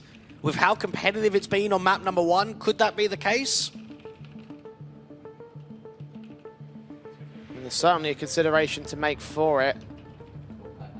Especially if it's really the case that, you know, as we said before, unpaid, their key thing is going to be their star players. And if those star players dip off in the second map of the series, then that's perfect prime punishment there for a team like Paravision. I don't even think we've had an overall massive star performance, though, from individual players of unpaid in the second half. Not in terms of like the overall map itself, but you think about the fact that Jacob got that 3K in that round. Vladden got his 1v3 in that round. You know, less the individual star performances overall, but those star performances in those key moments rather than anything else. I mean, Nexa had, what, the 2K spray transfer from Apps and the short player on that anti-half-buy round. So, yeah, there are definitely ones that you can nitpick and you can look at as an example. Unpaid know that the chance of stealing an opposition's map pick probably couldn't be any better than where it is right now. The best it's been pretty much all game long so far. I'd agree. Start to wonder where Paravision's minds may be at this stage, given the fact that they had a 6-0 lead at one particular point, given the fact they had a 9-6 lead at one particular point. I would say you would never get a true feeling or understanding until the map is finished. Because it doesn't matter. If they go 6-0, they go 9-6, but they win the map, so what? You've won Mirage. But if you lose the map, then of course you're going to be down in the dumps. Then of course you're not going to be feeling positive. You're going to be feeling that the chance of a 2-0 for the opposition looks quite good. We are seeing a little bit more higher spirits on the unpaid side, as you can see. Cypher's having a great time. Yeah. It seems like Next having a great time as well, so they're clearly feeling positive about their chances at the moment here. Do you make judgment in body language? Is that something that gives you a tell on whether a team's going to win or lose? I mean, it depends how much of a bluff master you are. I mean, they're all poker players. Well, I don't take CS players for the ultimate, what's the word I'm looking for here? No idea, Jay. I do have no idea what you're trying to say. The confident beings that could pull off something like that in the middle of the moment when we're watching them and they don't even know where they're watching us, or that we're watching them, rather. So there's a phrase for it, or a word for it. I don't know what it is. So. Is this where we ask the audience to tweet us again? They're actually just educating us all day. They are. We're trying to educate you about CS, and you're trying to educate us about life, because we only know CS. Yeah. Well, you do. What, you think you know more about life than I do? Oh, I mean, I think I know more about certain aspects of it. Music? Yeah, music. I'd agree to that. Yeah. You a artsy kind of man, Jay? You ever do some painting in your time? Not physical Because arts. Normally, music and art, similar field. Yeah, I mean, it's like, I'm not a very good visual artist, but I am a good, audiophile. And I can do music, I can play the guitar. I can do music. I can do music. I can play the guitar. I can play the guitar. Yeah. I used to sing in a band as well. Yeah. Any good? Any good? If I had the material here, I'd let you be the judge of that. No, but actually, from your judgment. I wouldn't let you be the judge of that because I'm the expert here. Yeah, so I'm just the king. Any other instruments? The other instruments? The drums? I mean, bass doesn't really count because it's also a guitar. I tried the drums, but I never really got it down. No. It's the movement between the hands and the leg in the kick. There's just too much going on. There's too much going on. I'm just, it just doesn't really fit with me all that well. Yeah, you would wonder why that's the case. I did, when I was a kid, I did get to play the flute, which is how I got classically trained. Okay, clarinet? But not clarinet, no. Flute's a very different... I do know what a flute is, yes. No, but it's a very different instrument in terms of its use case. Actually, a lot of skill behind it, which I wasn't expecting when I walked into doing the... Into the flute? Yeah. Is it not just a couple of buttons? No, it's more in the blowing technique. You would... That's a clip to get taken out of context. Oh, dear. I honestly just said that. Where is the one expert representative? Shut up. Paravision and Unpaid on the tech pause has broken Eternal J. I mean, you've broken me, to be fair. Like, they're just pausing to get the match started. Let's extrapolate that. The blowing technique, what is key about it? So, come on, you've set yourself up for this. No, I haven't, because Paravision and Unpaid are about to start the game. So we're going to get back into proceedings, and let's get serious now. I don't think we can. Serious. I don't think it's possible. Let's get serious. No. Blowing technique, come on. Let us go, Jay. I hate you so much. The admins have actually just stopped the game for this. I hate you so much, Twig. I want you to know this, right? You are the one that said it, not me. Right here, RES Regional Champions.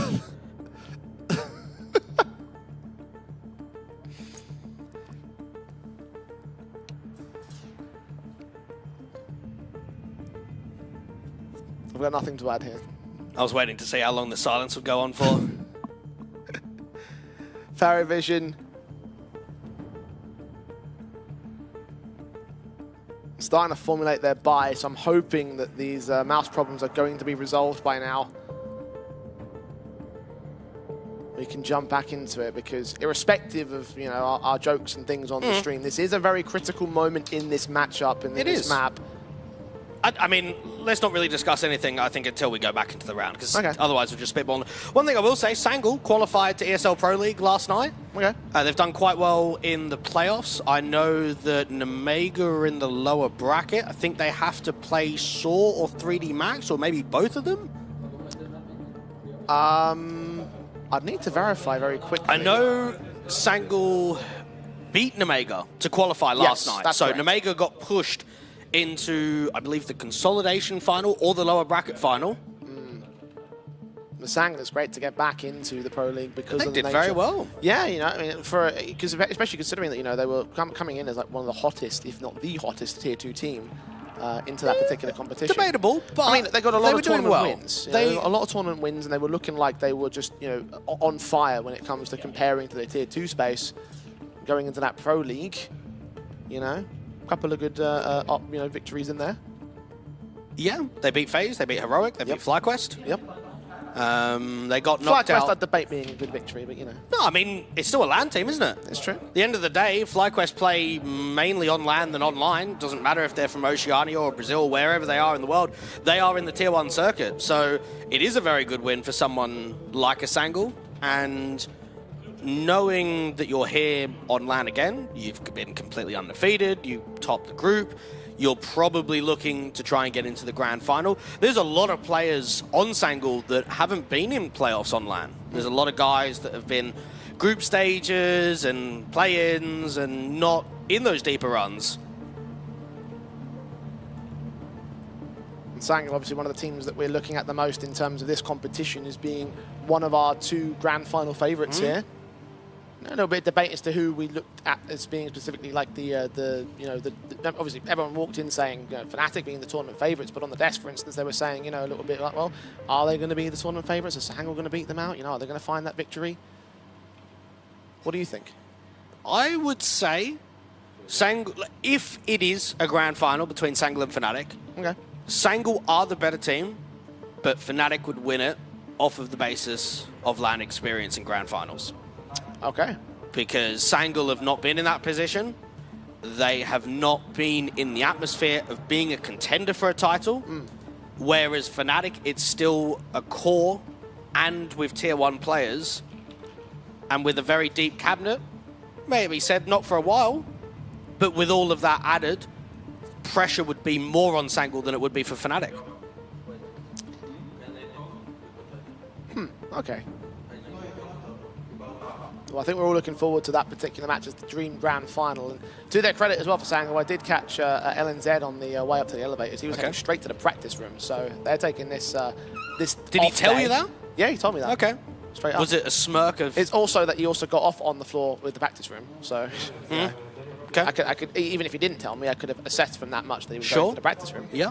So, yeah, they are getting right into the pracs, and they are looking to truly come as prepared for the semi-finals and grand final as is possible. It is their tournament to win in the sense that they're in probably the best of form that you can ask for. Yep. They've got players showing very high caliber of skill, and the level of competition isn't anything outrageous. Yeah, Fnatic would be the favorite, but it's not a team that you'd look at and just say, geez, we're going to get pumped in this final. We're going to get absolutely farmed. So very much a title contender.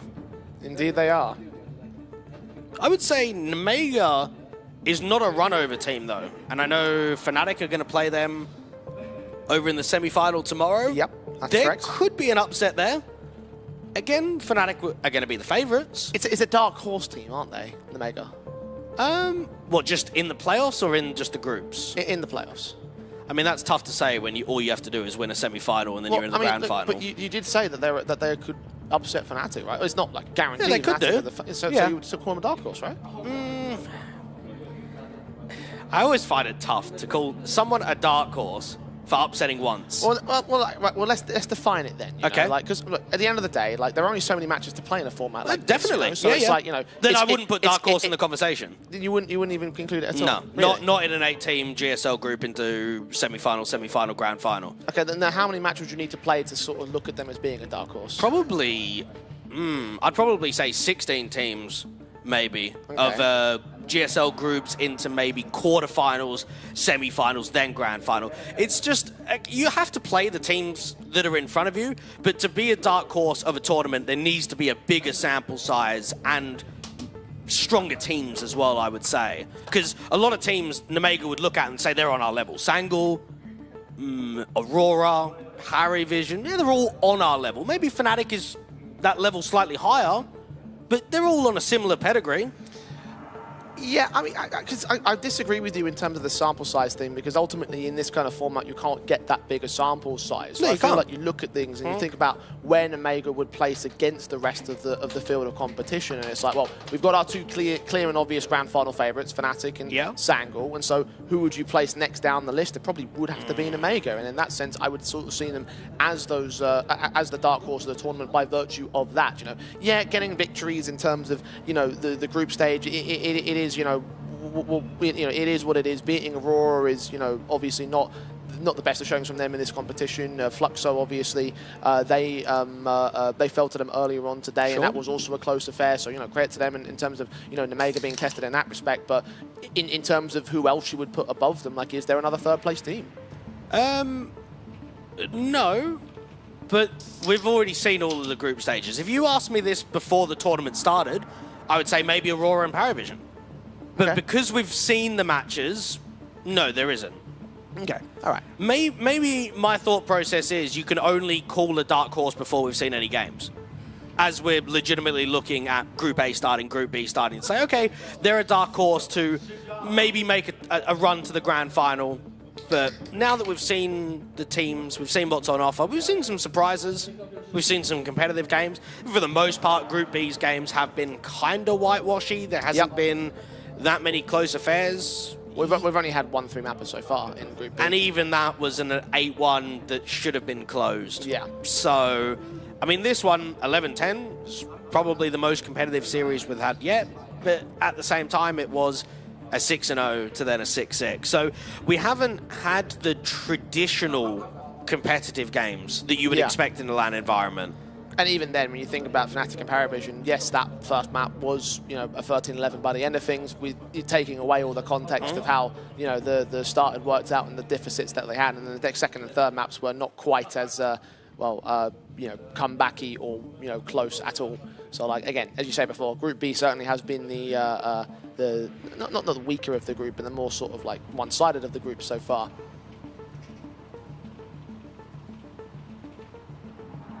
Will be the one that closes out the group stage soon enough with Paravision and Unpaid get back into action. All headsets are on, so I'm hoping that we can get going soon enough. No, don't do this, Trey. We're only going to say that once a round starts. Doesn't matter how many headsets you see on. To be fair, last time I did say that and we got started, and there you go. See, I hold the power. Press the button. You are justified in saying cast the start game. That's it. Cast the start game, indeed. So please say that to Yumi next time you see him on a broadcast. Or just anyone in any circumstance ever. Or Ted or Zerfa for that matter, yes.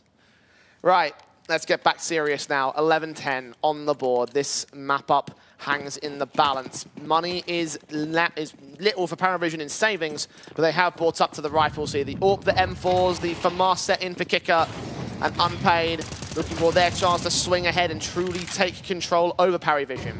Alpha timing is really poorly against Jacob. Oh, he just gets back in the smoke, but Jacob gets the opener. I thought he just saved his own life there, but Jacob comes up as he threw that flashbang, faded through the smoke and gets caught off. I think the gun barrel might have been seen by Belchino, but it still doesn't stop him from taking Jacob down. Next has missed his window as the smoke comes up to protect the CT rather than block them away. 2 players out of the apartments. The Alpha are slow to react, but quick to adjust. Vladen's caught, and Cypher's also overwhelmed. Nexa with a pick of his own as the bomb starts making its way in towards Apps. Next is being spammed down from beyond that connected position. He's forced to put that Molotov to cut rotations. This is a 2 versus 3 for Unpaid. And Patsy's starting to get quite active. He's trying to search for some information on this off angle in top con towards jungle. The B players aren't really moving. You've got Kickit that's posted here with Belchnock on that cross.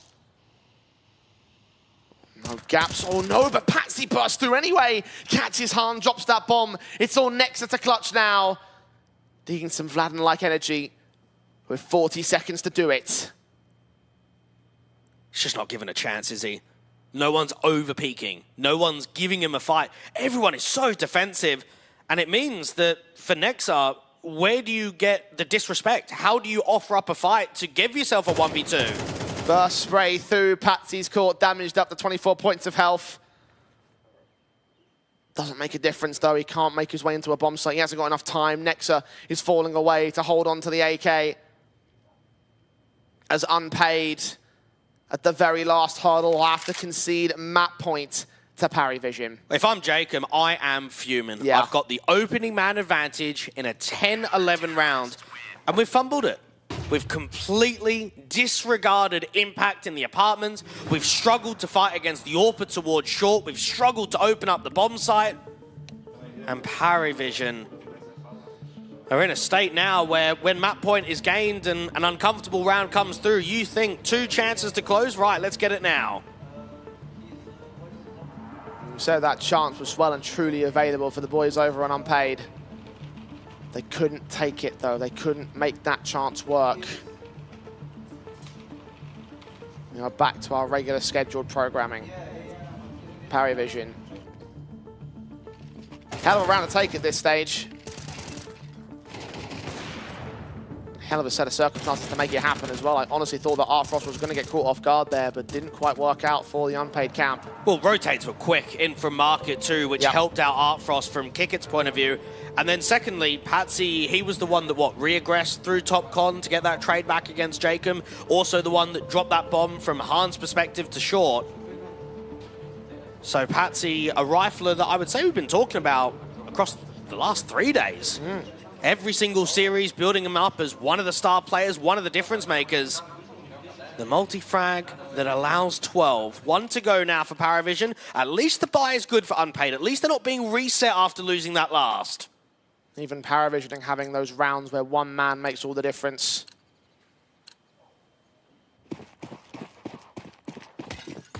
Two map points.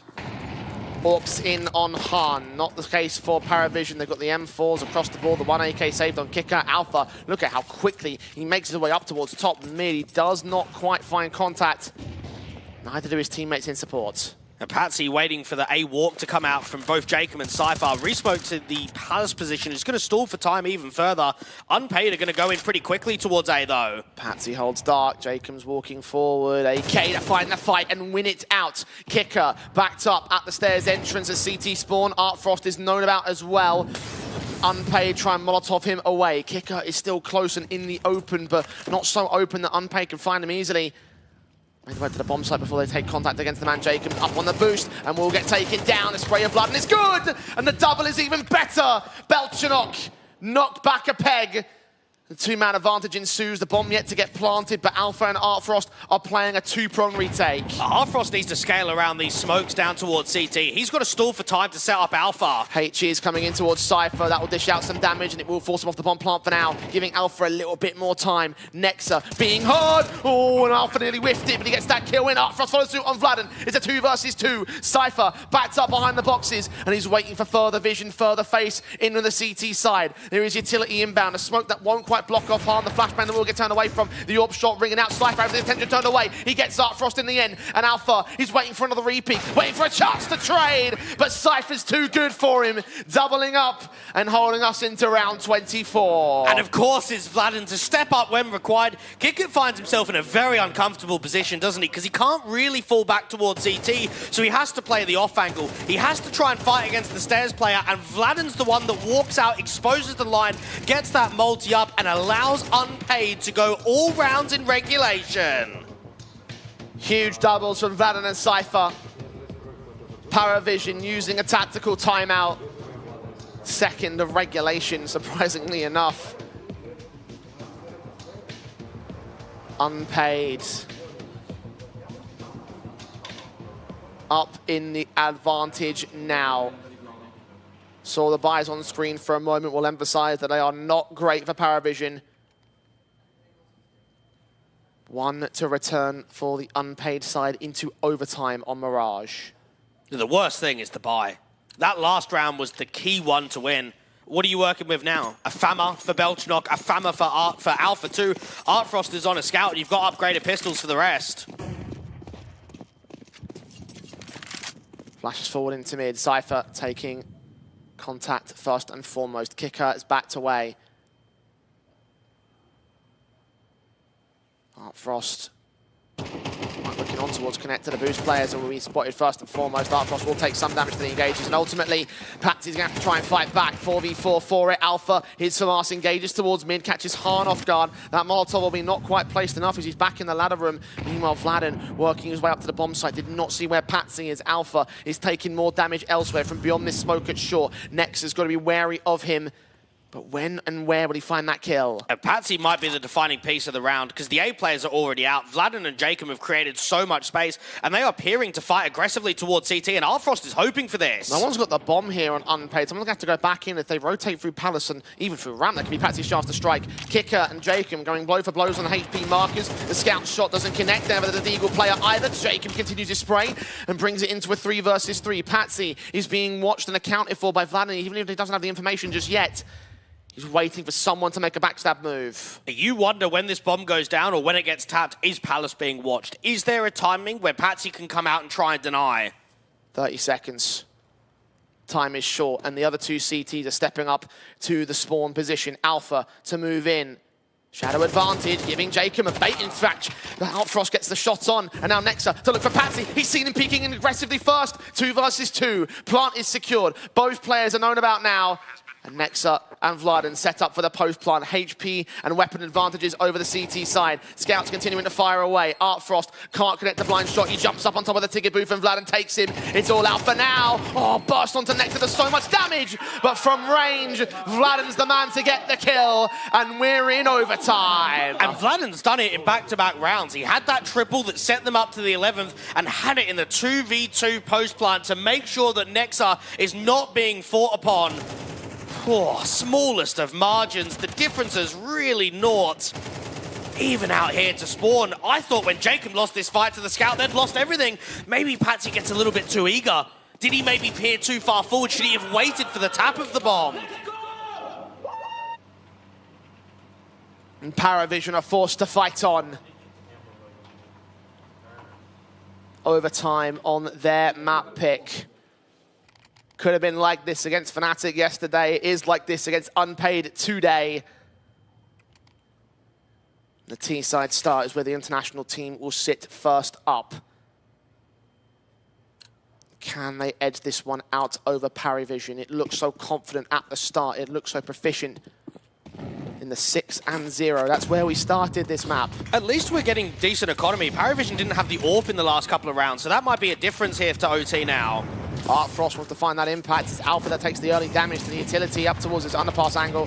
Spray is blinded as well from Unpaid. Further HG's landing onto Han up towards Unpaid's positions. Patsy also taking damage, but Artfrost is indeed going to strike with the opening kill. Belchnok pressing on towards the short catwalk. Nexa is seen, but very little damage under that spray. Nexa swings instead for the response and doubles up almost. It's Han, in fact, to take Alpha instead. A 3 versus 3 ensues. It's starting to get a bit messy now from both teams. It's starting to get a bit more aggressive. Patsy down here to the underpass player of Jacob. Han is scaling with the AWP, trying to get into short and closer towards ladder room. This opens up opportunities to pressure short and try and get players up in window or con. Boost available. Patsy. Oh, his gun barrel just barely not been seen by Jacob. Don't know if he spotted and didn't register or the other way around. Patsy. His timing on this reface could be everything towards them, and Jacob's the man to capitalize. Now Kicker starts walking, and Han, he's ready for the position. Quick scope in, quick shot down. Art Frost, as soon as he's detected, Unpaid will hit the B bomb site, and that should be the round. Now, Art Frost is going to give himself at least the first. He knows that Jacob is somewhere around that jungle and con area, or window, I should say. If he catches him, round could be on for a retake, but not to be. Jacob with another key piece, and this has been, what, a 10 to 12 deficit to now being pushed into a lead. Good little round streak we're getting here from Unpaid. The first time in this map that we're seeing Unpaid in the lead of a Paravision, by the way. The best they got was, what, 6 to 6 in a tie. And they had the Pistol Eco return 3 rounds in a row from Paravision and put themselves back into that deficit like you mentioned before. How is Unpaid going to deal with this? Mantled up. Pressed on with the AWP shot of Han, landing on Alpha, but not to the kill. There should be enough information that he tagged him up. Jacob down here from Underpass has been very much involved in the con fights up into window. Belchnok aggressive from short, making noise with the util being pulled. He could actually lose this fight to the bench. Jacob doesn't quite see him all the way, doesn't quite catch the timing. Made noise. Belcher going to be ready for this position. Yes, he is, but Jacob's got the better weapon and has the better kill. The HE of Art Frost will take him back. That's a strong trade, and Kicker's actually trying to take some of this space away. He's basically moving into the same position of what Belchnok was holding from. Nexus pressing on towards bottom end of mid. Kicker finds his way up towards ladder room as Nexus is going to make his way up towards connector instead of continuing to fight from Jacob's previous angle. 1-for-1 still favor Unpaid on the HP bar of Alpha specifically. 19 points to his name.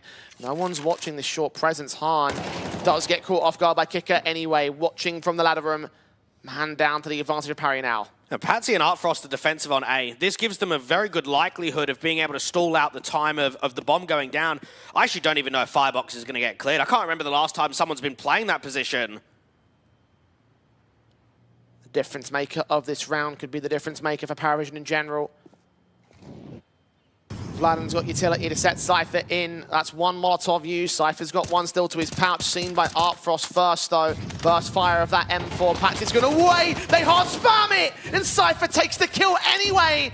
Didn't need the information, just the good reads and the plant to secure. Alpha burning 3 points of health, was so close to death, and Kicker, while blind, cannot get a trade. The HGs will get the advantage for Unpaid. Art Frost is just receiving so much util. All of these flashes down from spawn is making it more difficult, and Kicker is so far away in market. Nexa will get caught inside of the murder hole, so that might send us back in for Art Frost especially. He's going to have to find the way into the bomb site quick. There is time, but very little of it. Vladen and Cypher, both out towards ramp, both in very different overplant positions, and sprays through from Vladen, don't connect. Cypher ready for the defuse to get tapped. Sees one player at the edge of the smoke, and Art Frost gets that kill anyway. Kicker's got a kit, and just barely enough time to hold the defuse for Paravision. Oh, how do you even unpack that round? First off, so much credit to Cypher on that spam out to Firebox, because there is no way you've got time to clear out that area. That looked to be the defining kill. That looked to be the moment in the round that swung it in favor of Unpaid, but instead, even with the time stalling in the post plant, the retake is on. Nexa, does he get too aggressive? Does he look too far in there from window? If he hung back, if he was more defensive into jungle, perhaps Kickit doesn't even get a chance of that frag. Well, no doubt him going down is what sent Paravision into that retake. And Unpaid have lost their lead as quickly as they gained it. 2 AKs now to play with on the Paravision side to apply extra pressure. AWP v AWP battle between Art Frost and Han. No boost up from Han. Art Frost is ready for one. And Han's going to be allowed a little bit of prod into the bomb site, trying to look for contact, but not going to receive any early. Well, they might as well keep walking Cypher off of this. As long as Han can scope up and maintain the CT angle, that allows Cypher the breathing room to try and look for an entry. Engage of Nexa finds Alpha. Vlad and Singh just ahead of that smoke on Patsy's part. Needs a double up. His teammates are getting challenged. Cypher, the check around. Dark continues his spray to the wallbang kill. Art Frost Orb turns back on Han. Nexa's low HP. The HEs try and land from Cypher, trying to get some sort of return, but they're not deep enough here. The flashes will keep the CT rotation suppressed. The bomb's still going to get picked up. B is still an option, but if they're going to go, they're going to have to go now. No, there's no way they're going to go B. They have to commit A with the space that they've got. I say that, and the problem is they have a lack of information. Jacob can cut rotates, but 40 seconds on the clock. This is not going to be easy to set themselves up for the post. Checking all those corners, regrouping with Nexa, Cypher, leaving Jacob once again in this cut rotation position. They're giving away a lot of information towards this. Kicker towards the murder hole. Jacob to not land the kill against him. Now the two T-side players have to go, and Cypher needs to put this bomb plant down. Nexa needs to provide Overwatch support here. Playing to the back line. Cypher gets caught off towards this short position. 13 points of health for the 1 versus 3. Clutch, and Kicker's too quick to the reactions, and Paravision will take the opening half of overtime. Well, it was a surprise for me, Jay, to see a counter rotate, and well, look at the result of it. I guess they don't have the util, and maybe it's difficult to prioritize fighting towards CT when you've got Nexa towards that window area and Jacob a little bit further out to the con side of the bomb site. Jacob needed to win the fight against the rotators in CT, and it just didn't quite come through. You get the feeling in OT that it has just been one kill, hasn't it? One kill, one slight reposition is actually allowing a round for Paravision or a round victory for Unpaid. The finer margins to define this match. And so key for Paravision to make sure they're winning their map pick. Back in the lead. Will it stay that way? Will Unpaid have a few more tricks up their sleeve? 2 more to the win for Paravision. 3 for Unpaid. Trailing by 1. Orps in on both sides for Han and Artfrost. Haven't seen any double AWPing. We saw a little bit of it in the Fluxo series, but no, right here in OT, both teams are opting against it.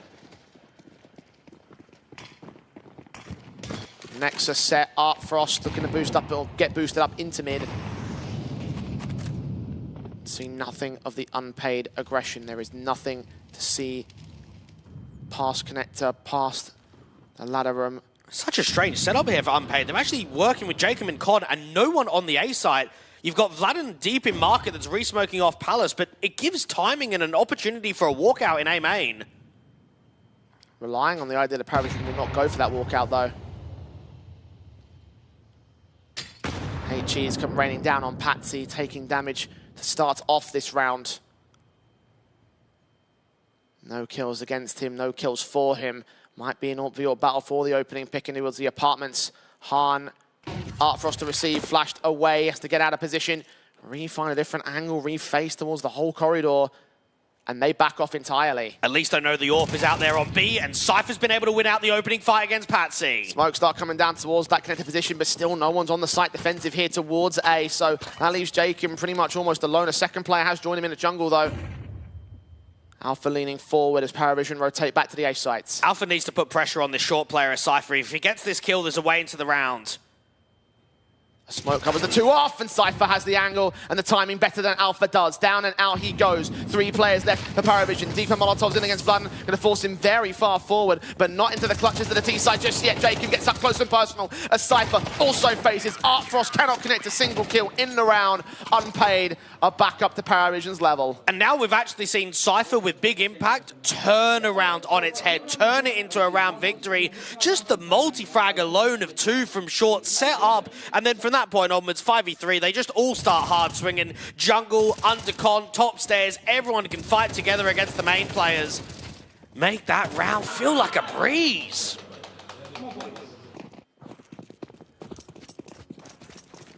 Unpaid.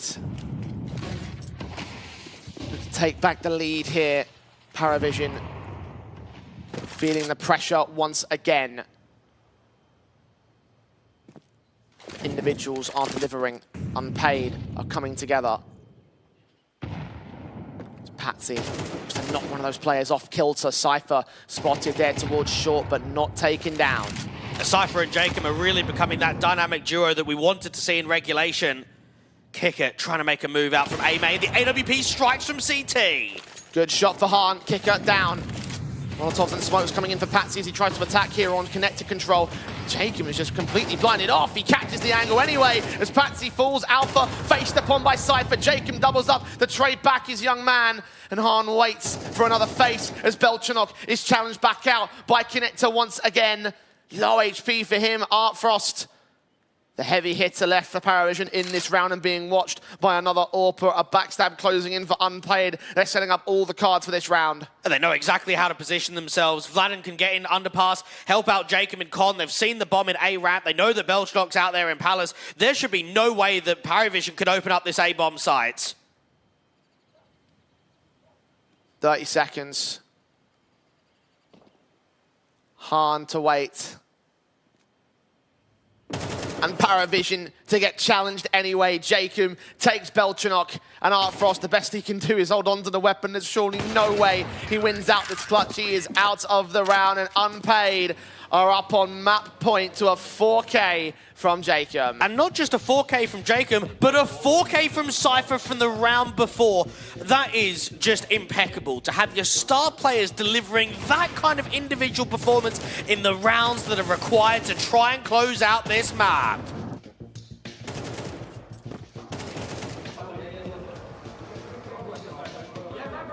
Another pivotal moment in this matchup. It could swing either way. Momentum's definitely in favor of Unpaid, though. I mean, look at the amount of AKs they've got on the CT side, the multi-frags that are being presented. If I'm looking at round number 30, I'm putting everything on the cards of Unpaid. I'm saying they're going to close here at 16-14. One more to get. Paravision, one last chance to keep their map alive, else Unpaid will look to take this away. Starting off this best of 3 and everything. You're right about this. Our Paravision, well, only the Belchanok is going to be walking into the trap. This could be a very fast wraparound towards the B-bomb site if he gets caught off by the push that's coming forward. Cypher and Nexa at the ready. Belchanok doesn't win the fight. And now for the mid players, they don't quite accelerate. They still slow play it towards bottom con. Hahn's waiting for someone to peek him, waiting for some sort of vision to get given up. Art Frost is the most likely man. Alpha starts swinging shot, rings out, but does not connect for Hahn. He's backed away. His teammates are all over the shop here on the site. Well, Paravision should start hitting B. They know that there was a double aggro play towards A main and the AWP is CT. Hahn just seen Art Frost done only lands a toenail worth of damage. A shot to the man, 86 points of HP. And the taps of Nexus seeing them coming in towards jungle. He's aware that it's splitting their way into the bomb site, but cannot land the kill on Kicker. We're in a 4 versus 4. Incendiary is to try to stall them, and Cypher is so pushed up and so ready for Patsy. Ready for Kicker as well. Bursting through the damage. Alpha's going to bail his man out. And the HGs that are ready for Hahn. Going up to the site. They catch Kicker as well. Falling to a man advantage for Unpaid. And look at Jacob. It's his turn now. The bomb plant will be secured. Art Frost is out in the open. So is Alpha. Seen, sprayed, burst through the AWP. Needs the most miracle 1v3 you will see this entire tournament as he's picked up the first. He knows of the second. On the way to the third. And the flick is way too far off. Unpaid have done what they needed to do to take a big one over their opposition and take away Mirage from Paravision. And what a statement to do it in. 10-12 down, to push it into overtime and to produce that CT side. Massive round from Cypher, massive round from Jacob, and then to finish it off, we get an impact from Hahn. Overall for Unpaid, they work for it, but they've got the victory. They've come for what they've decided. And not just the 10-12 deficit, the 0-6 deficit. They were playing from the back foot for the entire map up, so the resilience to continue going, to find your form, to find your stars, even if they aren't necessarily just for individual rounds, that has got to be something to be celebrated, I think. Yeah, and I actually think they generated the most level of threat in OT than they actually did in regulation. Again, they had to win a 1v3 from Vladen. They had to win 2 anti-half buys in the second half just to get them over the line. But once we actually got them at that 10-12 deficit and they pushed it into OT, I think we started to see a little bit more flair. I think we saw more impact from some of the star riflers. And it doesn't matter if it was clean or not, the job's done. The map victory's there. Yeah, indeed it is. And it means that they can press onto their own map pick with a hell of a lot of confidence now. How much confidence, though? It's back to the desk to discuss that. Paravision had a great start. They started with a 6-0, but somehow, slowly, the rounds, they started slipping away and went to OT. It almost went to a double OT. this maybe was not expected. This was a resilient map from both teams and our commentators, given the amount of stress and length that we had to go through. Jay Dwayne able to carry us through a lot of the dry time, but I think it's also very easy to forget. Paravision did actually play a pretty solid baseline game. I think they were trading together effectively. They, I think, had more linear ideas, but in that way, that was the sort of lethal weapon towards the end there for Unpaid. They had some key rounds and key calls between both, I think, Harn and Jacob. Just based on the way that they were moving and manipulating around the map, it did seem like they were always looking for an out in very chaotic circumstances. I think Paravision actually should be proud in the way that they played, but this is where that star-level element and the extra experience on the players on the roster of Unpaid actually does come in more key. And this is also where it's very important to remember that because Harn and Jacob are taking more of a decision-making role at times, we saw Nexa really showcase what he can do individually. There is a reason why this guy has always been a pretty stable piece, even when he's on the top team, except for maybe the past 6 months or so. But it doesn't mean that the form isn't there, that the aim isn't there. And you really saw that being showcased in their first sort of lens back into the swimming pool when Cypher and Jacob might still be slightly shaky in the beginning, right? And that's obviously a risk you have, but these were the rounds where it felt like everything turned around. The hero AK buys, the force buys coming out from Unpaid were fantastic, and this one we saw Jacob giving the AK over to Nexa, and this is what I'm talking about. Fantastic double kill, and sure, it felt like that round might have been gone, but then soon after, on 11-8, this is where Unpaid destroy the economy. Another force buy come through, connector control, and Jacob was just a menace every single time he was allowed into window. It felt like he completely cordoned off rotates. Yeah, and it's why as well when we came into this series, we had this idea of Jacob being a key piece. We thought Cypher would also have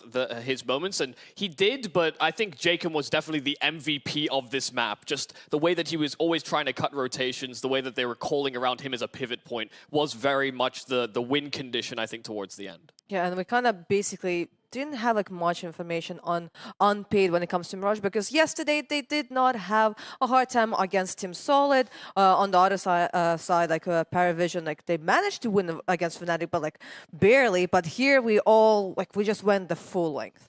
Yeah, and when we push into games, whether it's overtimes, there is always rounds that are going to hold, I guess, the most importance or key moments within this game. I actually think this was a chance and actually a reflection of how some of the rounds on CT were going for Paravision. They had a lot of success from Patsy in holding his spots. They had Alpha and Con as well, so much disruption, and then you ended up running over towards... Wait, that wasn't actually the round I thought it was going to be, I don't think. It's okay. This was the one where Jacob also got control over window, and then Kicker had the response. That was a good adjustment. That was a late rotation that they tried to do over to the B-bomb site. But it is an example of some of the things that were going right for Paravision, as well as some of the things that were going right for Unpaid, in that those late rotations very frequently worked out for them. That was one of the moments where they maybe overcooked.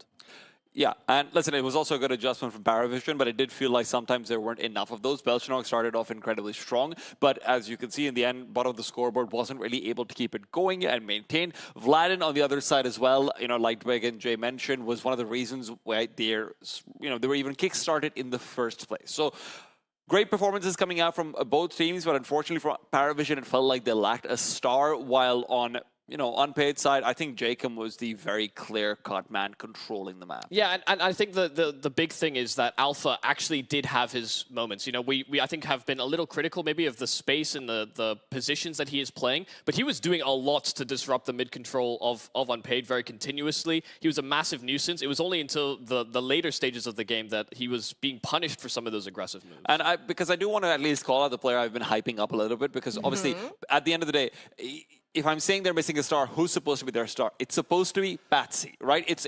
Especially when you consider you're going in a head-to-head against other aggressive players. I should be excited as Patsy to be like, okay, this is exactly the style of Counter-Strike I want to play. Early duels deciding games. And unfortunately, those early duels didn't go his way.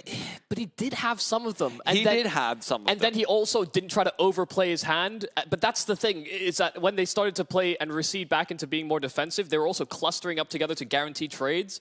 And that just left space on the map that Unpaid exploited. True, guys. Well, I think we already maybe had enough of Mirage. We're gonna go on a short break and we'll be back with Anubis.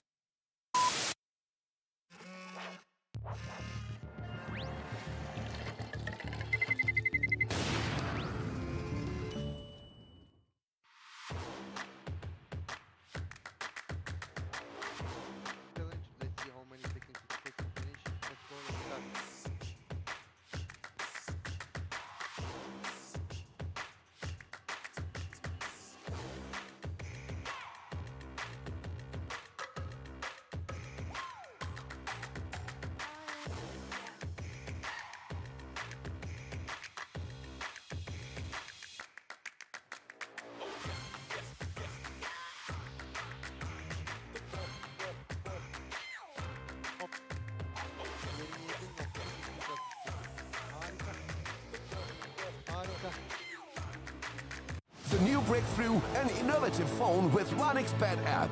With 1xBet app, you can register and start betting in just one click.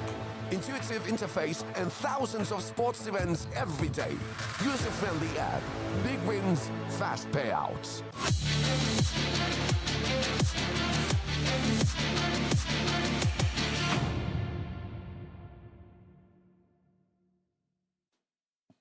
See, this time I did not lie. It was actually a teeny tiny break. Yes. You've improved. You're not a liar anymore. And you're an analyst. Hey, it's all about, admitting your mistakes and learning from them. What I do wonder if our teams also learn from their mistakes, because right now we are about to go into Anubis. And look, I hope that they learn from their mistakes, because I don't like what Michael said to end the last segment. I was like, I'm going to let you finish over here, but he didn't overplay his hand. I want Patsy to overplay his hand. I want Patsy to bring up his hand, smack him in the face. That's the only way they're going to win this. And now you're going on to Unpaid's map pick. But I don't think from I guess a textbook view on the game, I don't think they made massive errors or massive blunders, aside from maybe playing it too safe in moments, and I think that's maybe what you're talking about. I think them giving away so much map control is something that you basically can't afford to do on Anubis. There are so many quick rotations that can be exploited, and if that is to be the trend throughout this series, it's hard to say that Unpaid don't look better in making those snap decisions that will lead to round results. Yeah, we can see in the past 5 matches, Unpaid, they got to play against the Fnatic, and there they had a time. That's also, unfortunately, the only relevant statistic, right? Because obviously before that, all of the games were back and forth. And honestly, 9-13 versus Fnatic, I think was a pretty good time for them, considering that they started off very poorly. Now, there are caveats that Fnatic was clearly also experimenting. They were also having a little bit of freedom, more so than normal for their players. So there's that to consider. But what I will say is that on Anubis, I doubt that Unpaid will be able to rely on those same force by victories that they were getting, because their force by victories on Mirage, which were what allowed them to come forward, were not your typical, hey, let's execute onto a bomb site and have good protocols with Tech 9s. Their force by victory was, okay, Jacob's going to find a part of the map that he's going to fulfill, and then he's going to use his veterancy to come out on top. I actually don't think Anubis is as easy to do that in, and I think even though this is obviously their map pick, we're going to need to see much better rifling. We're going to maybe even need to see better opping from Harn, who I won't criticize him on statistics, but the numbers were kind of low, despite the impact that he did necessarily have. And as much as there will be emphasis on Jacob and Cypher, and maybe there's more leadership on the side of Jacob, this is actually a map where Cypher has to perform. There will be a lot of emphasis on both Patsy and Cypher in those entry positions, because especially on that CT side, it's very difficult to plug up the gaps efficiently enough. Yeah, I mean, we kind of got a summary of what we should expect on Anubis from Unpaid, but what should we expect from Paravision on this map? I think you are right, T-Time, in that, they have to exploit and abuse certain areas of the map and be a little bit, I guess, they need to discover themselves and find a level where they can just throw out all of the more conventional rounds that seem to happen or develop, so that Unpaid can't get ahead of that type of play. This is a series that they should win. They should have preparation ahead of this. They should have good canals takes, ways to facilitate a CT side aggression in a much more efficient manner than Unpaid should have been able to, I guess, formulate in their limited practice. Now, I will say that I think Vladin is actually quite good on Anubis overall, and I think that with him as an anchoring presence, we also saw what he can do in Mirage. He's kind of getting up and rearing to go. I think Cypher will have a better time, even if Jacob might not necessarily be able to do that. So the question is, what do you sort of exploit? And unfortunately, I don't like going for this angle, but I do think it has to be the B site with Nexa and Cypher together.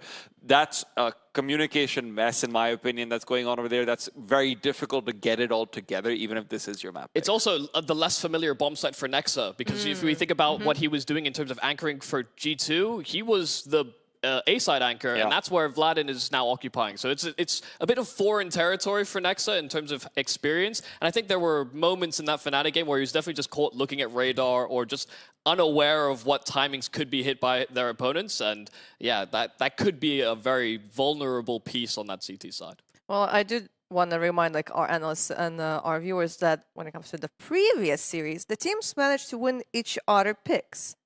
Is that something that's going to happen again, and we're going to Ancient? We had a lot of Ancient during this tournament, so at this point, I'm actually expecting together. I still think this should be Paravision taking this series. On Mirage, when you look out towards it in regulation, there's 4 incredibly important rounds, 2 of which are half-buys, one of which was clutch from Vlad, and the other one was this crazy flank coming out from Harn. I don't think those are replicable, and more importantly, I don't think Anubis is as conducive to plays like that. So yeah, I just think this is going to be 2-1 for Paravision. There's a lot of crazy lurking shenanigans you can get up to on Anubis. Yeah, but they're not going to do it. Why not? Wait, why not? No, let me answer. You can't answer my question. What do you mean? Listen, for the simple reason that you're not going to be given as much map control. You're not going to be able to cross over through camera as frequently. And considering the fact that, you are probably going to have more early aggression coming out on, for example, the CT side from Unpaid. Duels will be deciding games a lot earlier on. I'm expecting Paravision to be playing a little bit more aware of the flanks and whatnot that can come through. I think the timings on Mirage were very strange. There's always strange timings at Anubis, so you're always going to be expecting them. Do you agree with it, Yumi? Because you're doing the face again. I was just going to say, the more variability you have in your calling style or your calling philosophy from round to round, the more subject you are to fumbling. Unfortunately, that is going to be the case in a number of moments, because you can't have the perfect read all of the time. They did a lot of guesswork, and they were very on the money. But I think if Paravision reflect on that Mirage, they will take less of those safer, let's play together and guaranteed trade style. They have the firepower individually, I think, to lock in some of those positions. Listen, some would say Unpaid fumbled the entire season by picking the wrong organization to go with. So hey, But maybe that's the only mistake they made. Hopefully that is the only mistake that they're going to be making. Because listen, I think it's going to be an exciting tournament if we do have a third map coming out over here. But, I think that's exactly what's going to happen. I think Patsy and company are going to come through. They're not going to be hiding their hand. They're going to be balling up their fists, and they're going to be getting ready for Angel. And I just hope Paravision can reset their mental given the amount of issues they seem to encounter on that Mirage. That is what I wanted to talk. I wanted to talk about maybe the mental state right now of Paravision, because they did manage to win 6 rounds in a row. They probably felt great, and then there was some difficulties, and then slowly but surely the win was slipping away. It was going away, and they end up losing their own map pick. There's 2 contrasts here. One is, at least you can blame technical timeouts internally. You're like, whatever, etc., etc. You go outside the hotel for a few minutes, you swear at each other like, man, these technical timeouts. The other issue is, but if you lose 5 rounds in a row because you lost a pistol run and the gun run, it'll be difficult. And if they lose as many rounds to just outrageous performances from individuals on the opposing side, I think there's also an angle there for them to be grieved as to why they lost the map. Yeah, well, we can talk all day long, and the 2 casters that got to talk a lot during Mirage are Dwayne and Jay. I hope they have energy for Anubis.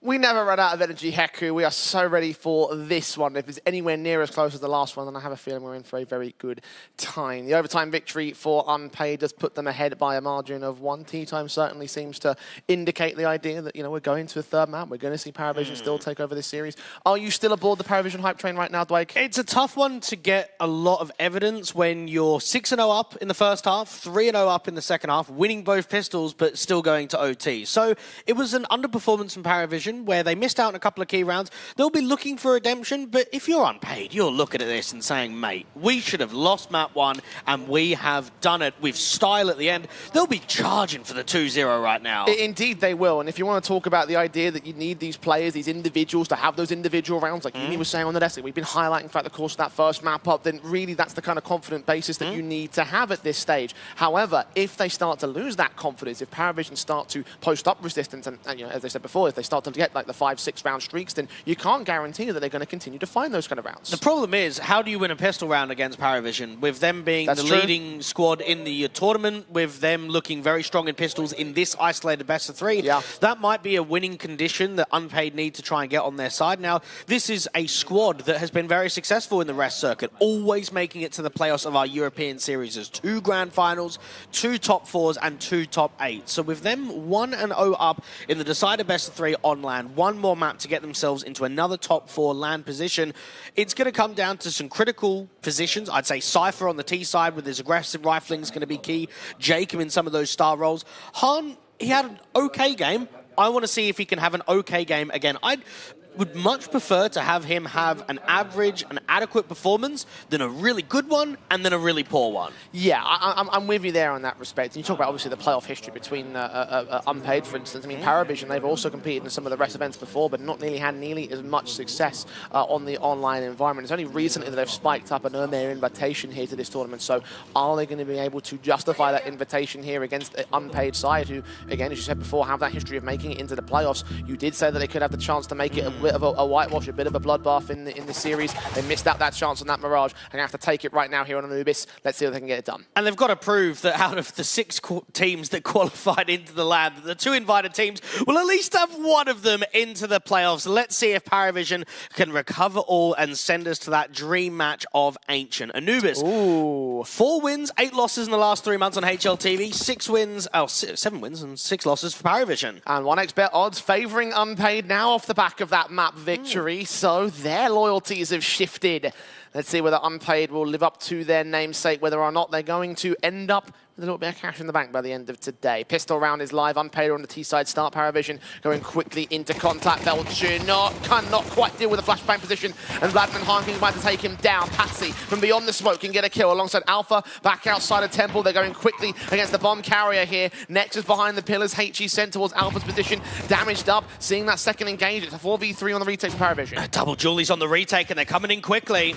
Backed away is Nexa. Cypher and Jacob are smoked off. The smoke will clear, however, and they're going to start pushing in as a unit here. Paravision, Nexa engaging. 1 pick found. Secondary coming in so close on Alpha, but Alpha is alive at 14 points of health. Cypher looks to engage Patsy, gets that kill. Alpha's dropped, and Alpha trades it back. It's all Jacob now, as it has been all game long, and he once again steps up in the biggest moment to end that pistol success for Paravision. And there are no players that you would rather in a 2vx than Jacob and Cypher. Damn Unpaid right. will be looking at them two in so many key rounds, in so many round winnable opportunities for the taking, for the win, for the steal, and it's Paravision to start off their opposition map pick without their glorious pistol round win. God, I hope they stay together. I hope those two continue on in a team in some sort of fashion, because if it's anything like they're delivering here in this tournament, in this kind of match, then I want to see a whole lot more of it in the near future to come.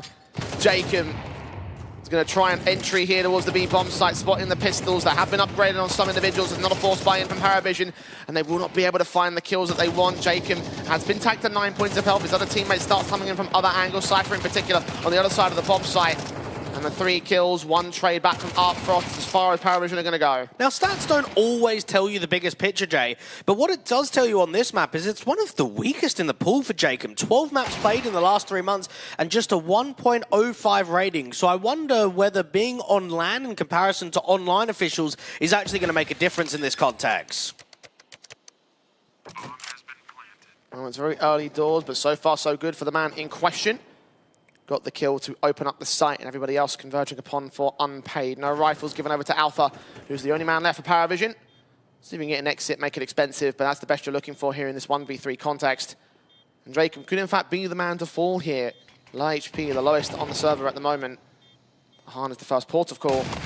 Deagle does land the shot, but not the kill against the man, so Unpaid maintain their 2-0, and Paravision get to the guns. Now, with Unpaid having the highest round win percentage in 5v4s on the T side in the entire tournament, I'm looking at the riflers, especially in gun rounds, to create space and to see what the reaction is, how they pop off at the back of it, how they force over rotations, how they make Paravision feel uncomfortable. A 2-0 start, but very similar to how the double ecos have been going in recent. Do you like it? Are you a fan? I much prefer the either full force buy in second round, like eco, get the gun rounds out early. Just taking more rounds out of the game. I mean, I prefer the forces personally, but I think it's a different philosophy. We'll come back to that in a second, though. Kills are coming in for Elchinok because he tries to put that SMG to aggression and does make it successful against Cypher. Down towards Canals, they take that position away for Paravision. Unpaid have lost the man advantage. They try and trade back on Patsy and Belchinok, but they're unable to get the kills against either of those two individuals. Continuous smokes and HE start landing, but they do not get the returning trade. At least they know the B players are low. That's going to be calmed over, and Kicker's making some noise. Rotation out there from Temple is spotted over Jacob at main. Now, Patsy's just not going to swing. He's just going to hold jail for as long as possible. Unpaid need to do everything in their power to evade this stack. The problem is they don't have the info that we do. Start walking forward towards mid. Unpaid. Han's the first port of call in that position. Jacob's ready for someone to start pressing in from this B main position, and no one's watching mid from Paravision. It's a hard stack over towards the B site. Vlad in the challenge, Artfrost, that smoke comes in well-timed. Now this could start getting a little bit uncomfortable for Unpaid. Let's see how much space they get towards mid before a contact comes in. How quickly is a rotation from Temple? Is Artfrost holding camera on the right timing? AK's up. I like that for Unpaid. Just keep guns up. Don't try and use too much util in the mid-round.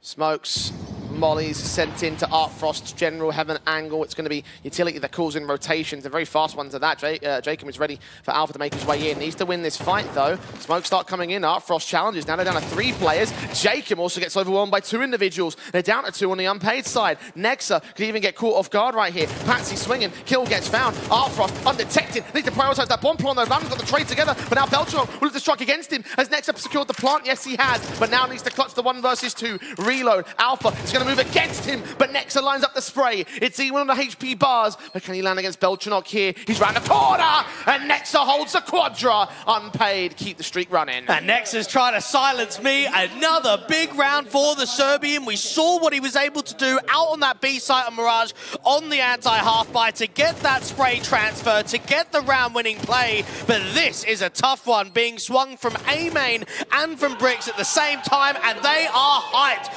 They know how big that round is to win. But it's not the biggest. Paravision did all that damage with just SMGs. Look at the true rifles out for this one. That goes to show the merits of going for those much lighter investments in these contexts. The double eco reset is right on the money. Orps in for both sides. Han bringing his. Artfrost ready to receive over on the A-bomb side with he's been defending so far. Han ready to try and utility in. Jacob. He's not even going to go for the flashbang. He's just going to walk past the smoke. Alpha has no idea of the danger that he's in. And Jacob opens up the round. And no one in trading positions. Alpha left high and dry. Smoke goes down for Jacob towards Camera and Temple. Now they can just abuse this on a timing. They can just slow play it in mids.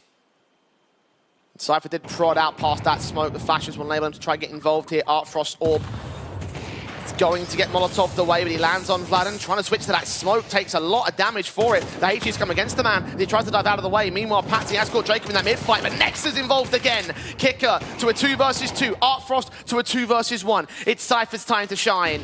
AK in hand, and both players directly in front of him. He needs to go up for that bomb at some point soon. Kicker has been spotted. His back is turned, but where is the second man as the smoke fades? He's going to see Artfrost snap his head and make it another clutch for Unpaid. Oh, what is going on? What are some of these clutches? Cypher with the trigger discipline knows that the AWP is somewhere on the bomb side, so get the AWP first and deal with the rifle a second. Clutch after clutch, Unpaid are doing the absolute unthinkable.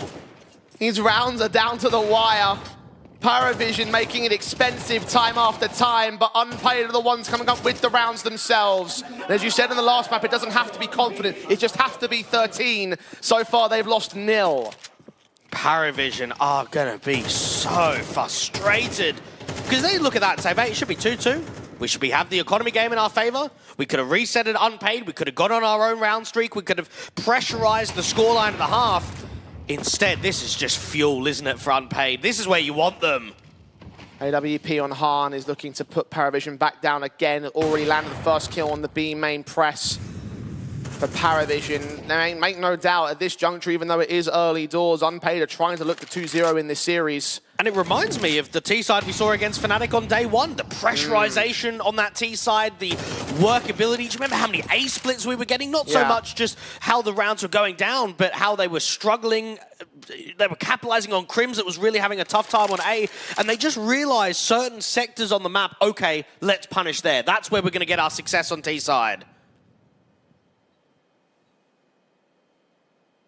Unpaid to mount up potential at that elimination for Paravision's part. The second of the invitees that you mentioned, one of many CIS squads that's been involved in the circuit thus far, and of course one of 3 in this particular tournament. Going to try and press the issue towards Unpaid. Alpha's going to take a couple kicks back towards the SMG here. Cypher and Vlad are taken down. Jacob is going to have to return, and Alpha will run away. Next is going to hear that, try and press the bomb in towards the A-bomb site, gets this kill, gets this plant down, and win the round with it.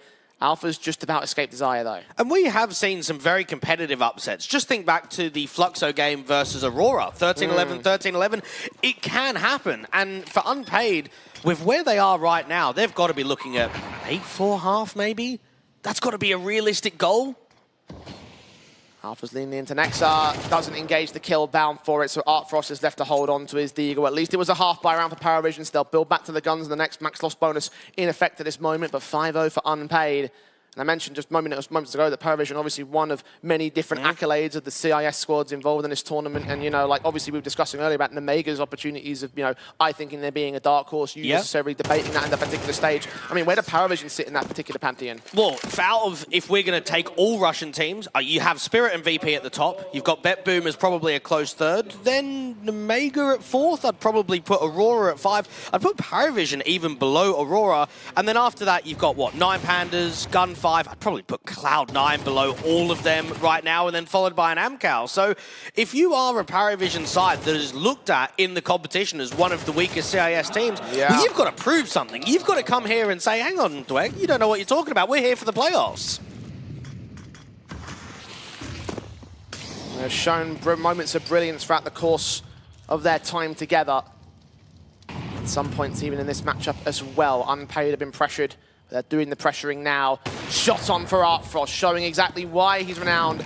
Cypher picked up, and the AWP falls back. Now, we saw in the last round, Jacob's been pressurizing the doors in mid-area. This time around, they bring the AWP in, and that's a good decision from Alpha to say, okay, we're losing a lot of fights in that area of the map. Let's stop with the rifling. Let's just get the AWP posted up. And that's an opening pick, but there's no pressure elsewhere. He can just fall back. He can reposition. He can go out towards A and set up an anchor roll. He can rotate out to Temple, out to B. He's got plenty of options on where he can move that AWP. I'm going to have to go back for the bomb at some point. Jacob's going to go ahead and pick it up now.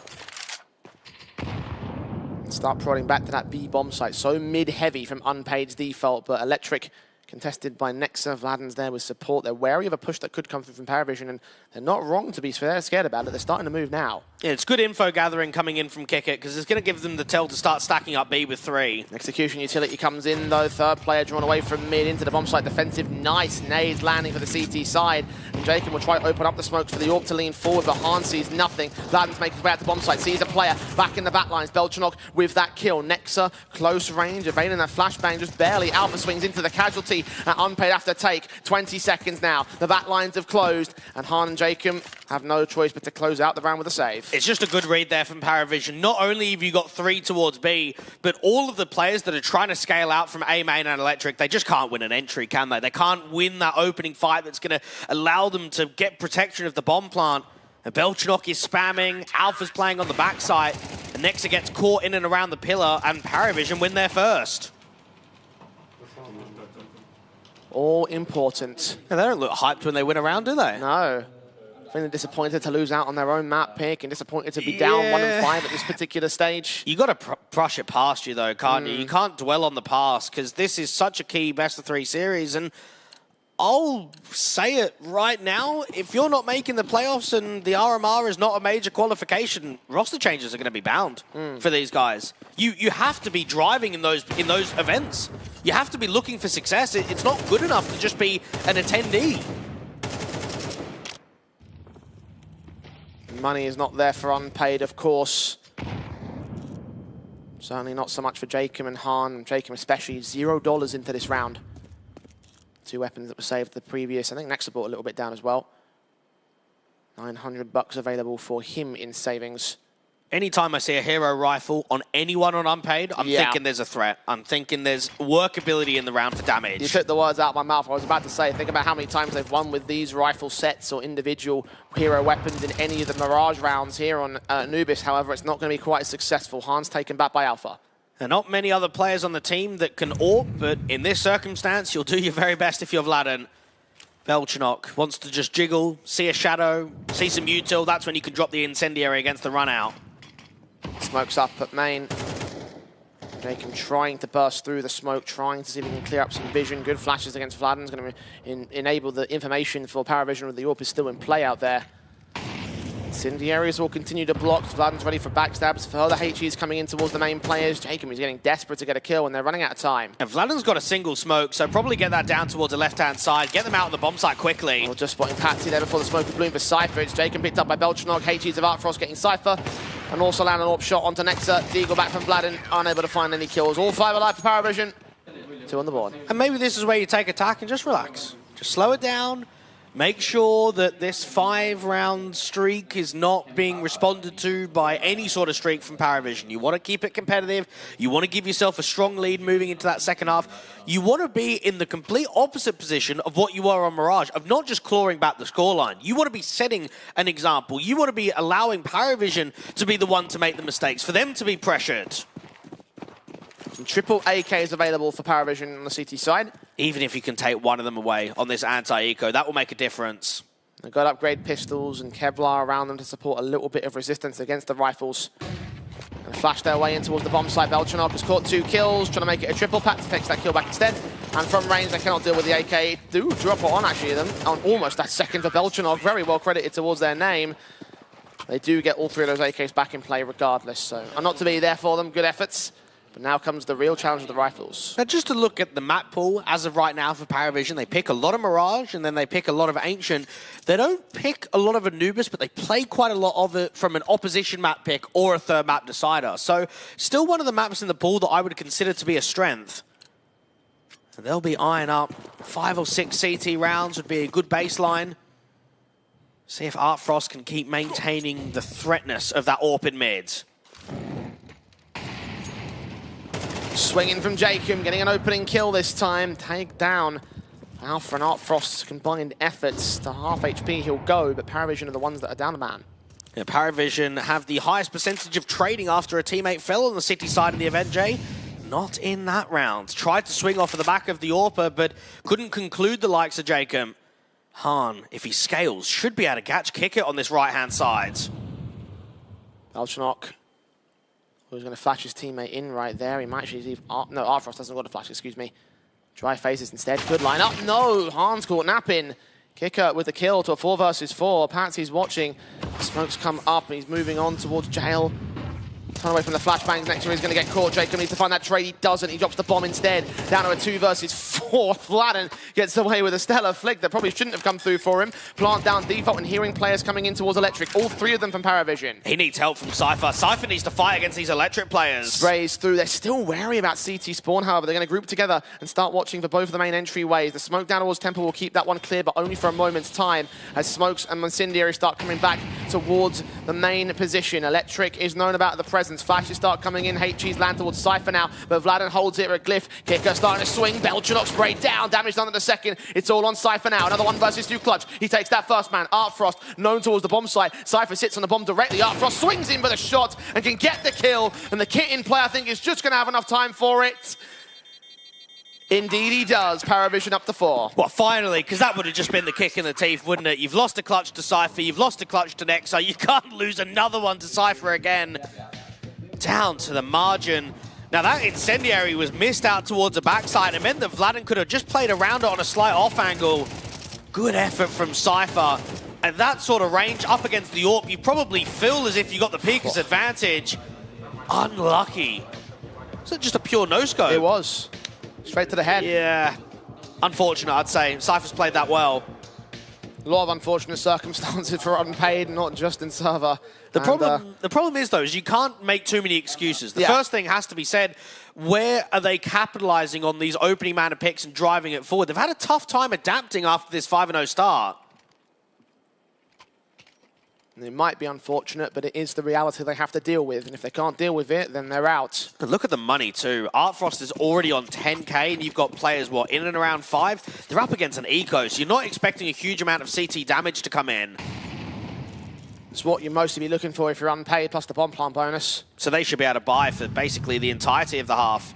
Shouldn't have any issues at all. Yeah, sounds about right.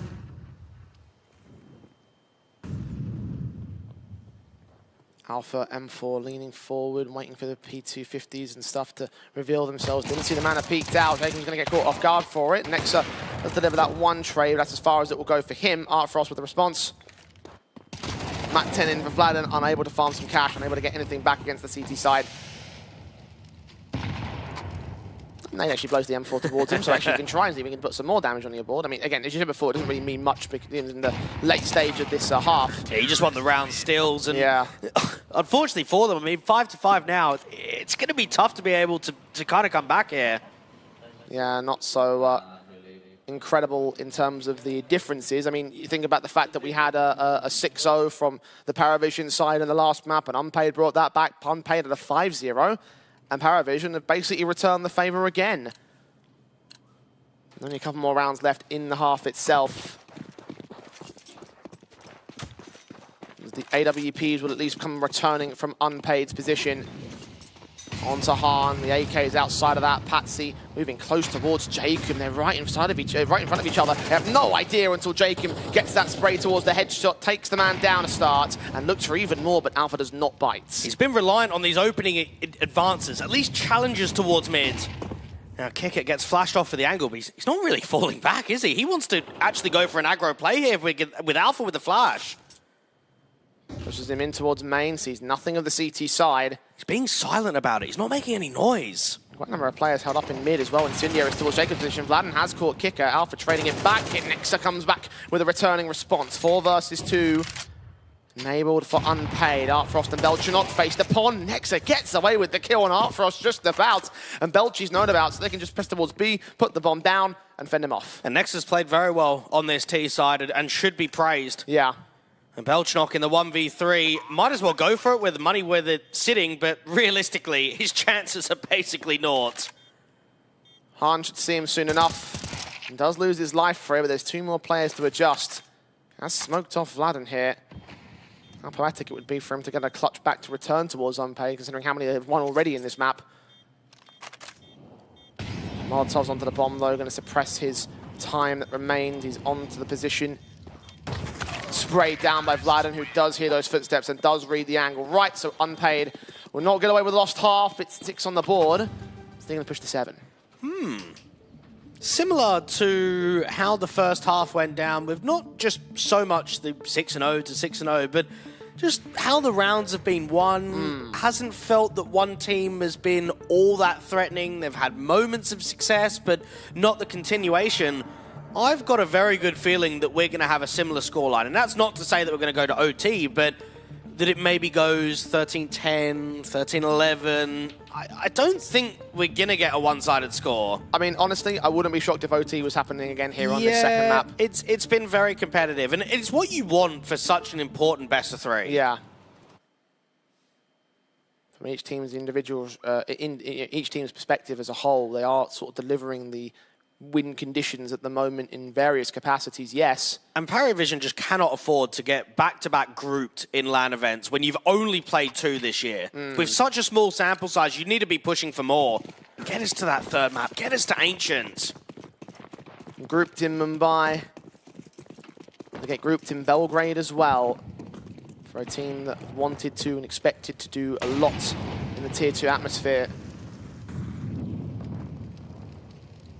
Not a fate that they can afford to take here against a team like Unpaid especially. Orbs in, M4's out, AK setted as Patsy looks to press on towards B main of the aggression. Smoke start coming down, Cypher is watching for contact but doesn't take any of it. It's Patsy instead to take the map control away from Unpaid. And this is a good read from Paravision. They're starting to rotate more bodies out towards mid and A. You've got Belchinok and Artfrost that can crossfire. You've got Kicker and Alpha that can maintain A. There should just be no way that Unpaid can win this. I don't know if Nexus spotted the man. Han is still watching T-Stairs. I think that does indicate that they did see him, but I don't think he saw them. Oh, shot on for Han, protects Vladen with his bomb. He was running right into Patsy.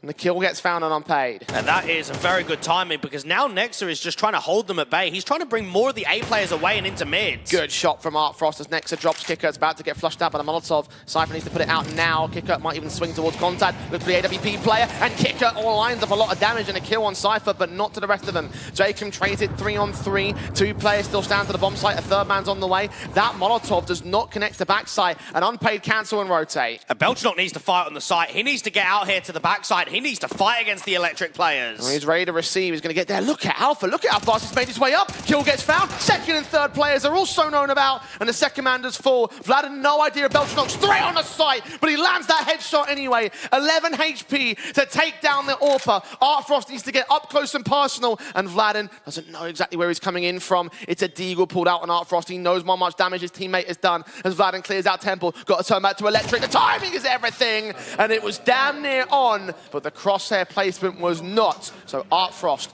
will close out 6-all. So many times in previous months, in previous iterations of this team, Jay, we said on Tier 2 online broadcast, Vladen was incredible in the 1vx's, easily the best clutcher on the team, and it was faded up to be another massive 1v3. He even takes Art Frost down to basically nothing. A great effort, but not to be. If only he could catch his headshot, that would have been everything to him. At least Patsy feels that backstab wasn't wasted. Yeah. Because while it was great information, he did get capitalized upon. But in the end, it's Paravision to tie us up, and maybe it does come to a half buy still. Another clutch. I mean, we've seen what? 2 clutches being won, Cypher and Nexa in the first half. We've seen Art Frost win he's won 2, hasn't he? He won the 1v1 with the no-scope against Cypher, and he's now, I know that's a 3v1, but it eventually gets to a 1v1. So maybe we need to keep tally on who's winning the most clutches over the course of Anubis. Well, it's as even as you want it to be at the turn of the half, 6 apiece, Unpaid and Paravision. Going to a pistol, which Paravision have been successful on in this event. They're going to go faster towards the B-bomb site. As a result, Jacob's already caught Kicker out towards mid. Cypher ready for contact. They're going to place him at point blank as Belchnock and Artfrost get both of the defenders on the site. They're down to 3 men on Unpaid. The plant is being secured by Alpha. And the Desk was talking about the weakness of the B-site holders of Cypher and Nexa, and look at what happens in the pistol. Jacob gets the opening kill in mid, but the side defenders just get blown open. Julie's in from Vladen. Shots on to Artfrost. He's brought it into a 3 versus 3. Talk about clutches. Maybe he could just be a clutch element in this scenario and just do well done damage. There, Belchrock comes up good. Hahn and Jacob turn back. Alpha's known about. They get on the defuse. Jacob, he stands to attention and stands to the pistol shot for the pistol round again for Unpaid as they have ended Paravision again. They are 2 out of 4 pistols. So I'm just trying to think. Jacob got the multi-frag of 2 because it was the 2v3, wasn't it, when him and Cypher were outside of main. He got 2 kills. Cypher got the last one. You then go into the pistol round in the second half and you're getting away with 3. So we're seeing very good generated impact from Jacob in these key pistols.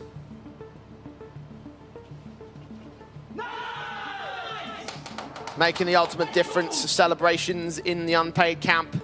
Honestly, Jay, when I was setting you up earlier about body language, to me, I don't really care. I look at it, it doesn't fade me. But when I've seen a map victory go the way of Unpaid, and I'm seeing a pretty good performance on Anubis, and I've got one team that's really loud and really energetic, and then I've got another one where you've got players with their head in their hands and it looks down. That's when I'm concerned. That's when I look at it and I say, that body language, that tells me something. That's actually giving me a story. How momentum-based this game has been for Unpaid. The fact that they're continuing to maintain the hype and maintain their presence on and off the server is all positive for them. Paravision got their bomb plant, so they will bring in their buy.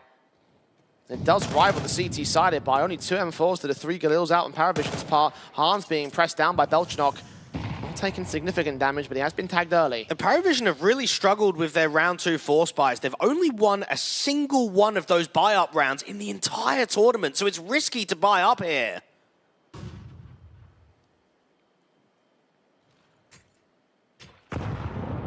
Patsy pressing in mid, Unpaid.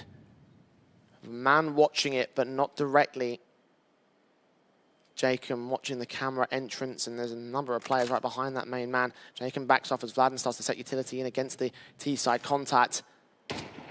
Quick spot. Oh, that smoke misses, blocks off the stairs rather than the camera entrance itself. Patsy's going to walk right through it. The SMG. Quick burst needs the headshot, and that's what he's going to get. The M4 unable to find as much success. Vladen trying to change places with Belchnock. He challenges the man, but the bomb carrier gets the advantage for Paravision. That smoke's just muddled up the whole side defense. Hahn coming through from the heaven position. He's got a teammate further back from Cypher in mid, but the constant resmokes into camera slowing his position down.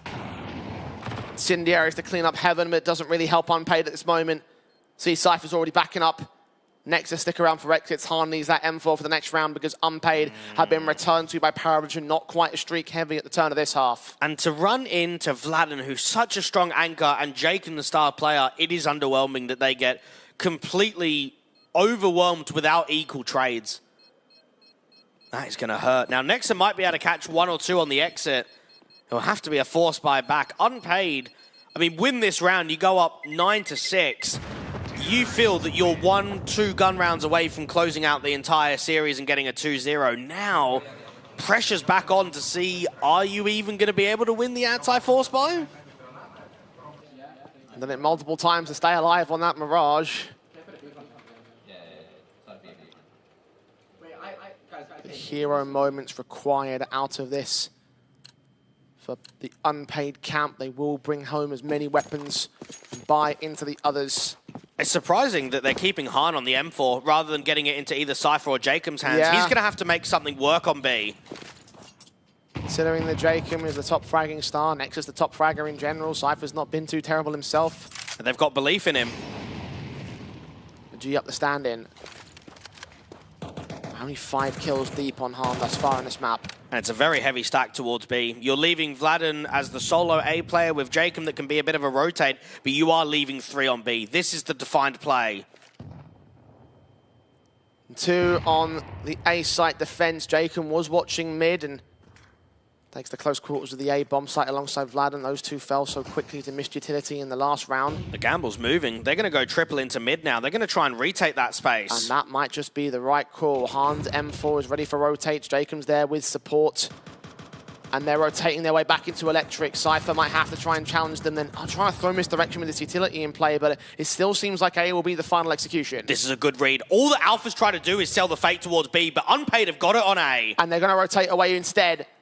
Where's the utility? When's the rotation going to come through? How quickly can Unpaid get here to the bomb site? It might not be quick enough. Vladen standing by, kicker, mowed through it point blank, but Jacob goes back down in the back lines. Vladen takes no damage to that exchange and fides away from Patsy's contact. HE is coming in close, will reveal himself towards the riflers, and Beltranot can take the kill, but now Han is on the scene, as are Cypher and Nexa. The burst and taps, good adjustment, but not good enough to the second man. Now Cypher's closing in ever more closer towards the smoke. It will fade, and Alpha doesn't register him in time. Cypher gets the kill. Beltranot take Nexa, and Art Frost comes back to get the lead in for his squad. Just a slight hesitation, wasn't it? Seemed to be the right read there from Unpaid, but whether it was a Cypher call or even a Nexa one, they start over-rotating players.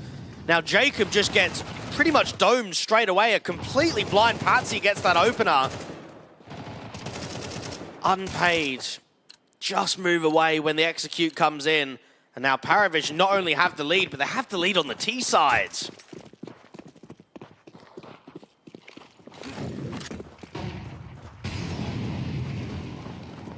Pistol set for Unpaid, should allow 9 to go on the board of Paravision.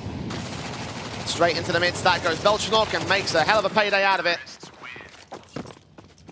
The 1 MAC-10 lost, not a worry, to the T side, line 9 up on their board. And Unpaid.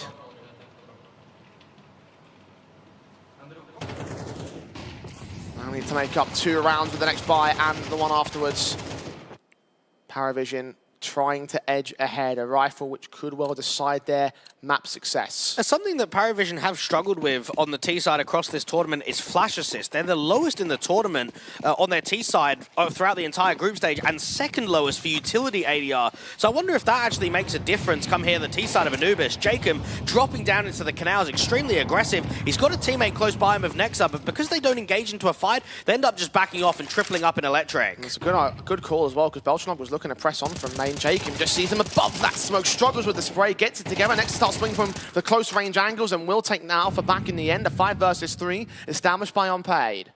And Paravision just don't have the space or the numbers to try and recover this round. Cypher re-smokes down towards A main. You've got him and Vladen as the 2 A players. Paravision, at least they've got Patsy and Art Frost. I think anytime they're alive and you've got time on the clock, it gives them a bit of a space to work with something. Patsy's peeked into Han, who's immediately shot him down. I wonder if you just save now. Probably, honestly. Money's okay. They can definitely buy next round, but is it even worth attempting? This 2v5 has just got nothing. It's got no legs.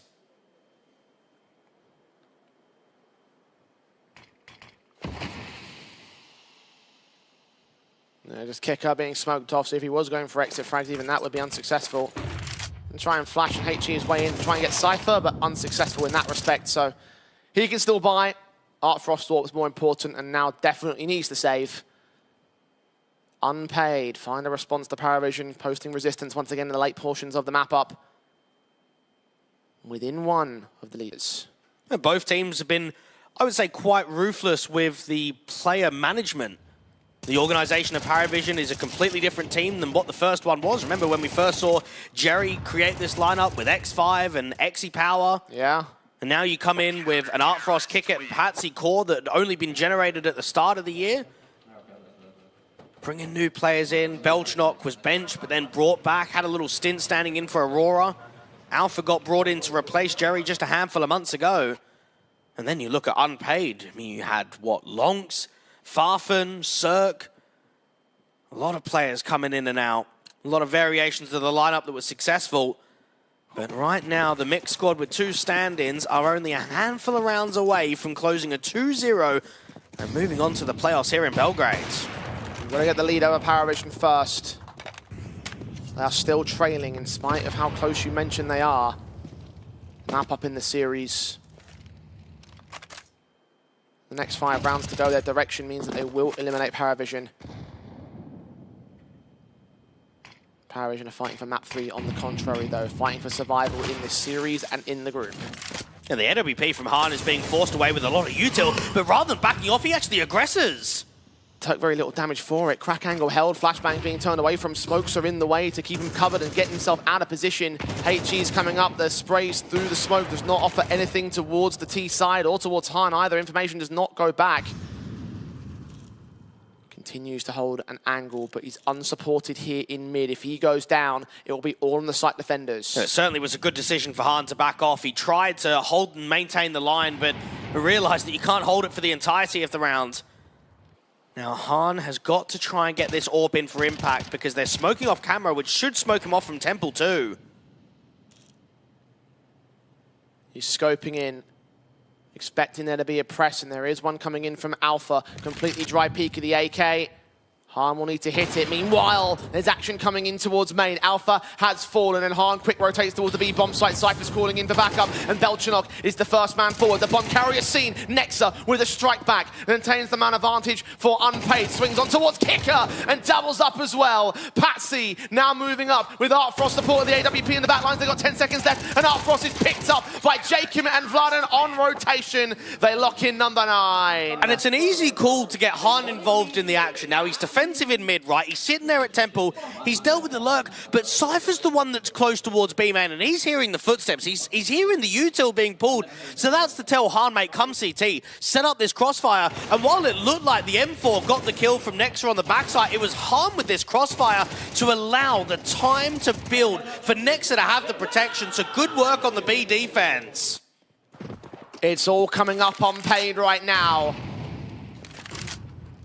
Unpaid, but not unsuccessful. About to take the lead over Paravision, who are now bringing their own hero rifles to the table right here. And Belchnok, well, we've criticised him a lot over the last couple of days, but here and now he's top fragging for Paravision and just brought home the opening kill of this round. He definitely played well on the CT basis of Mirage, and he's had a good performance on Anubis, but he needs to have a good performance that warrants a map victory. Yeah. Unpaid have been aggressive against the hero rifle, and it's cost them the start of the round, but they can still recover it.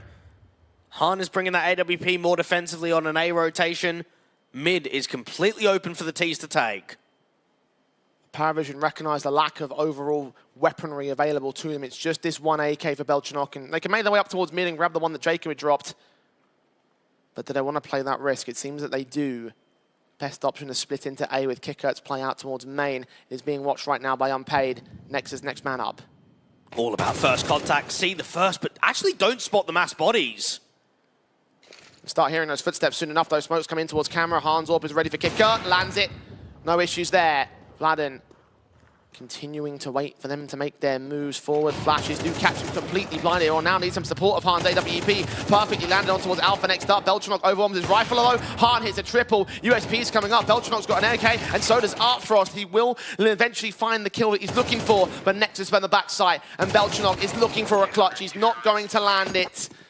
As a hero he might be, it is Unpaid in the lead. And this is Han starting to get some consistency. This is back-to-back rounds in which the stand-in AWP has been able to deliver impactful kills that have required round victories.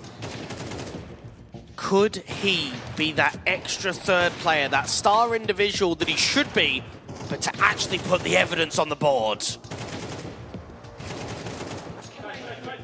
You believe in the roles. I believed in the much more core elements, but clearly you were the right one to have faith in at the moment. Well, you've got to have faith in Alpha, surely. In-game leader of this Paravision side, down by a map, 9-10 T side of Anubis. How are we going to get ourselves out of trouble? We've got to look to the IGL, got to look to the captain, look to him for advice, look for him for inspiration. We cannot go down 0-2 today. They cannot let it happen. The man who made his name in the new generation of Spirit Academy coming into this squad and trying to make a difference in the absence of, well, not in the absence, but in the failures that Jerry had taken with this Paravision roster. Caught his flak on the desk, but is that warranted? Is he going to find a way out of this very awkward position? Unpaid, on 10, on the lead, and 2 away from map match and group stage points. Artfrost lands on Cypher, who gives a little bit too much of his shoulder away, and the AWP will pick him up and open the round. Hun needs to respond with a pick out towards B main. Now, he's got Nexa as a site defender to help him out, but with him being smoked, he can just try and re-smoke back. Counter smokes available with flashbangs also involved in AWP. That does get caught by Patsy as he swings in. Harm was looking the wrong way, thought that smoke was going to bloom quicker. Belchanok, his head just seen over there at jail, so Nexa's looking for the chance to strike against him. There is further utility flashes and smokes to come in a little bit deeper towards the bomb site, and being down by 2 men indicates that Unpaid do not want to go for this retake. Next, we'll have to fight back against Alpha, who will lose his life, but it won't spring them into life. They're out of the round already. It's a good save call. Now, that was a risky info play from Cypher because, first off, doesn't have a secondary teammate with him, didn't have Nexa to allow the aggression, and if we say thirdly, no flashbang, completely dry. So it was an aggro move that didn't pay off, and it crumbles the bomb site. Han has a really tough time stabilizing the AWP because how do you try and fight against both Electric and Main at the same time? You got to try and give yourself a slight reposition, and he just gets caught. Terrorists win. Evened up.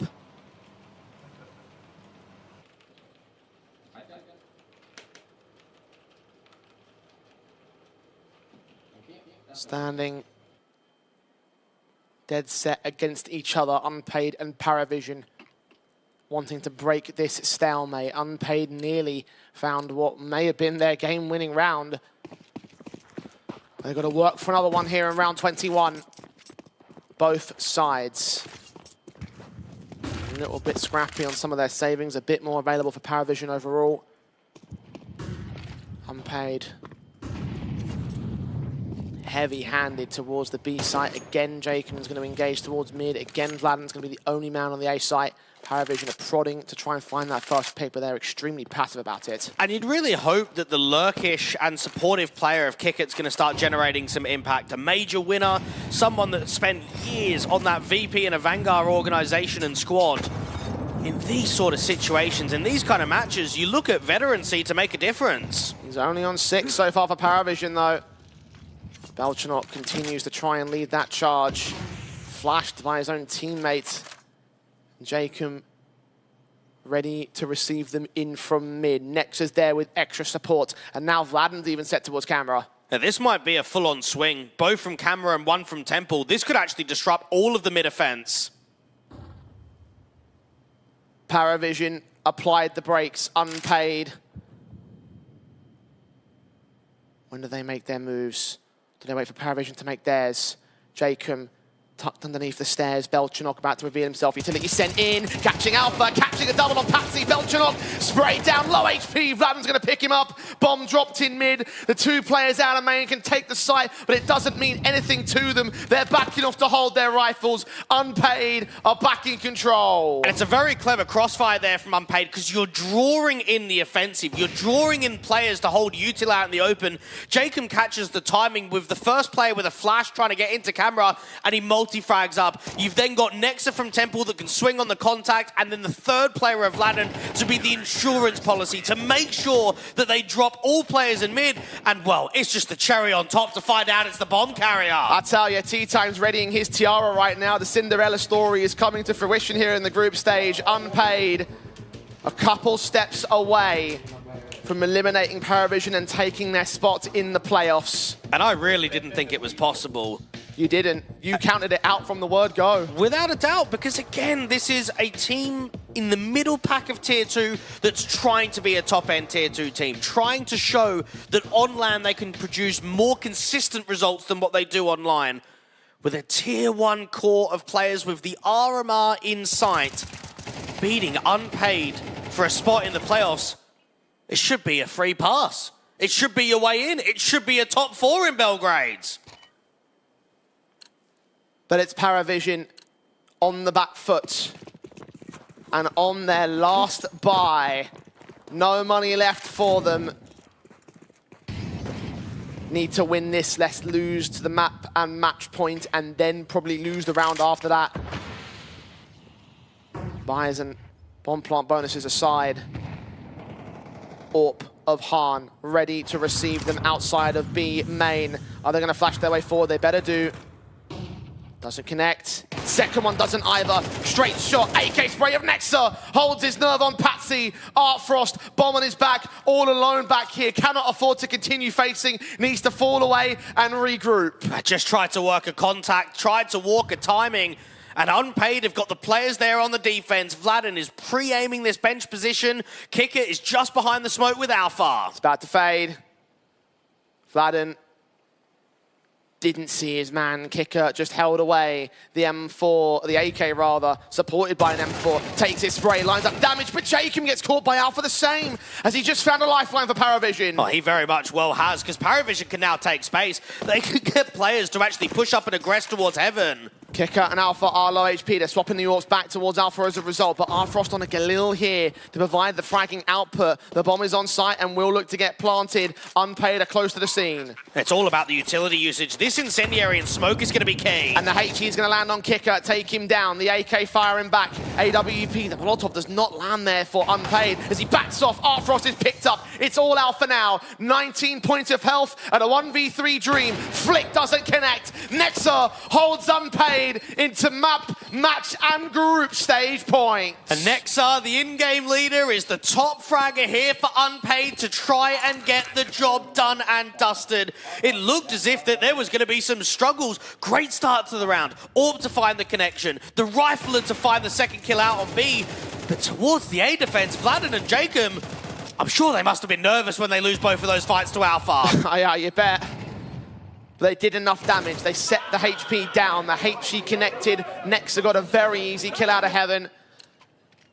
And there's 2 rounds to go for Paravision before they are done here in the RES Regional Champions. And it's the same scoreline in reverse to what Paravision had on Mirage. Could it be closing time for Unpaid? It may well be. All Paravision do unto Unpaid what Unpaid did unto them and bring us back to an overtime. It's a broken buy to do so here for the T side. The AK only on Alpha. Belchenok is getting boosted up to look for a mid position.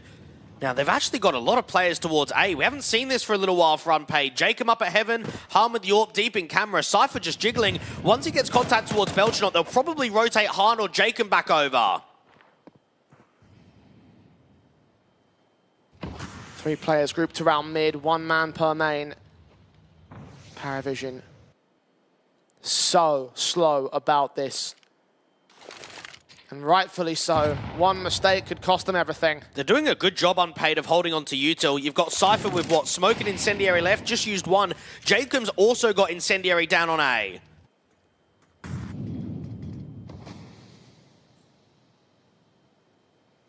.45 seconds on the clock. This is going to be an A split, and they're up against the trap. Han's AWP is ready. The T side are walking into him. Utility sent. Alpha to peak, straight shot, misses to the flashbang, well timed. Alpha's going to run him down with Kicker at support. Vladin with a decent trade. Jacob out in the open, seeing 2, 3 or 4 players to try and connect onto him. Patsy swings with the AWP shot, and Vladin holds a kill, not a double. Belchenok holds the advantage for Paravision instead, and Nexa is quick to make his way up. Artfrost not caught out in the open. The burst to the AK, not finding the frag. Patsy's ready for a shot, but Nexa takes him, looks back in. The spray of Belchenok is so awkward. Artfrost has gone down. It's Belchenok alone, the star man of the day.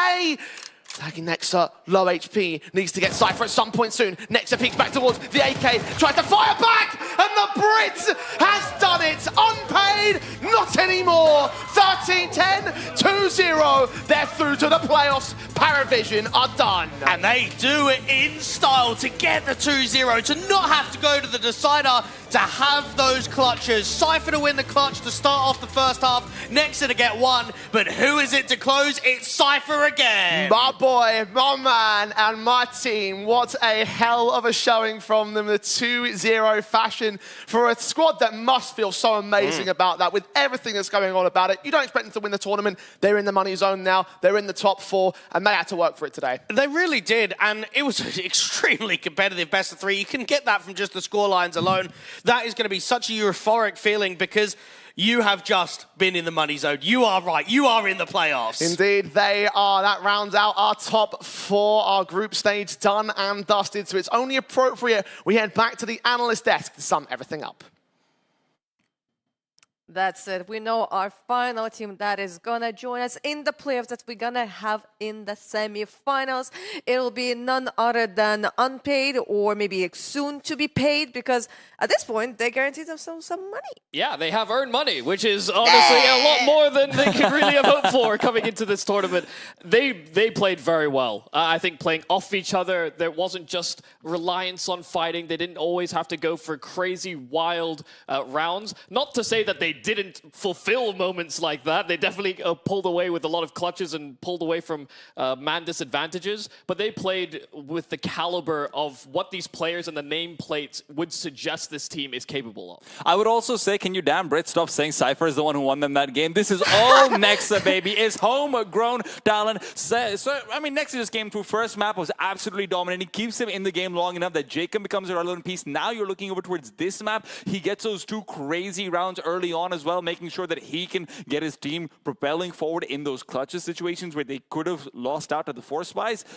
This was Nexa all the way. It might have genuinely been his most impactful and most on-point aim-wise game or series that we've seen so far this tournament, which is a very worrying sign, I think, for some of those playoff teams. Yeah, especially maybe considering the fact that, for example, I recall like Alpha playing in Sprout, and he would really often put himself like in that situations what would help him like to get good ratings. Next on the other side, like he would maybe sometimes like sacrifice himself and like you know, like all of those kind of things. And here, he was not building the game around himself, and still, he was doing so great. I think Alpha actually called a pretty good game overall. You know, from Mirage to Anubis, I think they restructured themselves more appropriately to the teams that they had within this group as the group continued to develop. I think Alpha had some nice moments, but this is actually a round where Alpha does make the perfect read and perfect call. He's running interference in connector, and they had 2 players mid, 2 players A here on the side of unpaid that could have stopped an A side execute actually rather handily. They would have had fast rotations,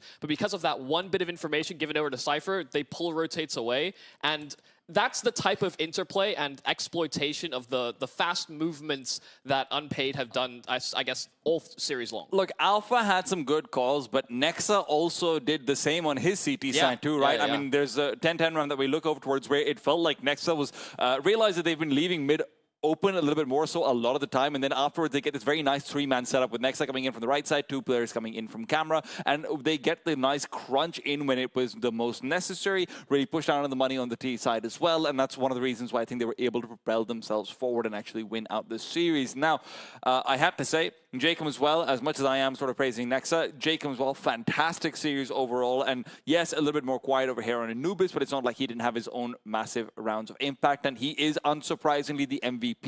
And yeah, coming out over in that Mirage performance, so incredibly critical, and now over here on Anubis as well, a few very important rounds from him. Yeah, no, I think he was definitely the key point, and he wouldn't have been alone in some of his reads. I feel like Harn or Nexa, I feel like all this team is very vocal about how they're going to approach these late round situations, and I think fortunately enough for them, everyone did have those moments where they could find those kills effectively. They didn't have massive liabilities or drawbacks, which I don't think can be said for Paravision. You know, you're thinking about the most experienced player on that roster in Kickert. He did not have a great time here on Anubis, and we had questions about Belchanok and his consistency. Can he actually hit those sort of star numbers? He did that, and it still wasn't enough. Dude, Belchanok's a young player. Even if he's not consistent, it's not the worst thing in the world. This is why we hyped up Art, right? When we were talking about Fluxo, this is why we're looking at Nexa, we're looking at Jacob, we're looking at veterans to take you forward when it matters the most, when you're in the blink of heaven or hell, elimination or prize money. And unfortunately, Patsy and Kikert weren't there. Like, you're getting the calls and everything, but if Patsy's going to show up with 11 kills towards the end of a, 23-round long series where you had plenty of opportunities where the enemy team is clutching against you, right? It's 1-2 kills more makes the difference in so many of those rounds. It was a very poor performance from the two of them. That final kill, that final bullet for Cypher put a dot in the question of who is going to be in the playoffs. Let me just remind you that we had two groups, Group A and Group B. This was the final game that we needed to see from Group B. But in Group A, Sangal were victorious. They didn't lose a single series. And then Nemiga, they had a bit of a harder time, but then ended up being victorious versus Fluxo. We knew this group was going to be a little chaotic. I mean, you see how many 2-1s there are, bar the Sangal Fluxo game. It was hard to call what version of these teams we'd see and whether or not they'd have other elements to their game, because some of them do sometimes in their online officials come across a little one-dimensional. But we saw nice versatility against each other when they actually had very similar kind of fighting styles. Yeah, over towards Group B, though, I mean, obviously, Unpaid coming out in front of us, Fnatic looking very convincing. Fnatic and Sangal both actually feeling like they had a pretty convincing run towards the very top. And I'm very happy with how this has turned out. I know I predicted Paravision to come forward, and that's because I thought they would win. But narratively, but as far as interest in what kind of playoff matches we can have, I think Unpaid going forward is super exciting because, as we keep saying, day-to-day improvement. But the most exciting thing is now we also get to see that matchup for them versus Sangal, right? It's so fun that we're going to have this IGL from a major grand final going up against future GOAT. This is going to be LNZ's big test. It's going to be Nexa's big proving point as well. What a passing of the baton. I was waiting for this moment. I was waiting for T-Town to, again, find a way to mention LNZ. I would also say we started with 8 teams, and the 3 international squads that we have are 3 of the 4 we have in the playoffs. This is Europe at the moment. This is exactly how a lot of teams are trying to structure themselves. They're moving more international, and you can definitely see the advantages it has. But there were a couple moments in Group B where they had its drawbacks. Yeah, I mean, for sure, but that's always a point, right? How well can you make a Tier 2 international team work? And that very often comes down to the IGL. So again, barring maybe Nemiga, who, Lair's had his great moments and everything, but definitely a little bit less experience on any sort of top competition. You look at every one of these guys, right? I mean, even LNZ back in the day got a few lands in, right? He did get to actually play around with some pretty structured teams. He's got Jumpy behind him, very old school coach. And you're looking at Nexa. He's been around the scene for ages at this point. You're looking at Buddy, another G2 alumnus, another player who's been around on the scene for so long. And it's really interesting to see 3 veteran IGLs versus this really new national team as well. So when you put all of that together, it's going to be a fun story. Yeah, I mean, there's different competitions happening throughout the tournament. Some are happening on the server and some are happening in the green room. So I do wonder to check out, how are we with our predictions? Look at Jack doing the good thing, predicting Fluxo, and now there's so many people in the top. Jack's trying to make it interesting, but so are me and Michael. We're fighting for the bottom, baby. Who's going to be the worst in all of it? It's still me. It's still me. I know. I'm glad. No, I'm saying we're fighting. You're still losing. I've not had a great time prediction-wise, but that's also part of the fun of the tournament. So yeah, and look, to be fair to you, right? We've had close series. We've had some really interesting series as far as this is concerned. When you look over towards Fluxo and whatnot, when you look over towards pretty much the Unpaid match up above in the Fnatic lineup as well. I think if we saw the Unpaid from today back then, it might have been a different story. Yeah. We've seen these teams become better and better, and you can see why you've gone for them. But you can also see that why you're absolutely wrong. It also shows how fast you can progress when you get LAN officials in, and you especially are coming from smaller continents or maybe aren't able to get as good quality games in your officials and your practices in South America, for example. This is where that rapid development is so beneficial. And don't forget, it also shows how useful it is to have a fantastic bootcamp facility for yourself. 0800 Relog, guys. You can come to Serbia anytime. All right. Well, we already showed you the brackets, but let's also show you the schedule, because tomorrow we're gonna have all of the best of 3 that we have left. Yes, we're gonna start with Fnatic against Nemiga, and then we'll follow up with Sangal and Unpaid.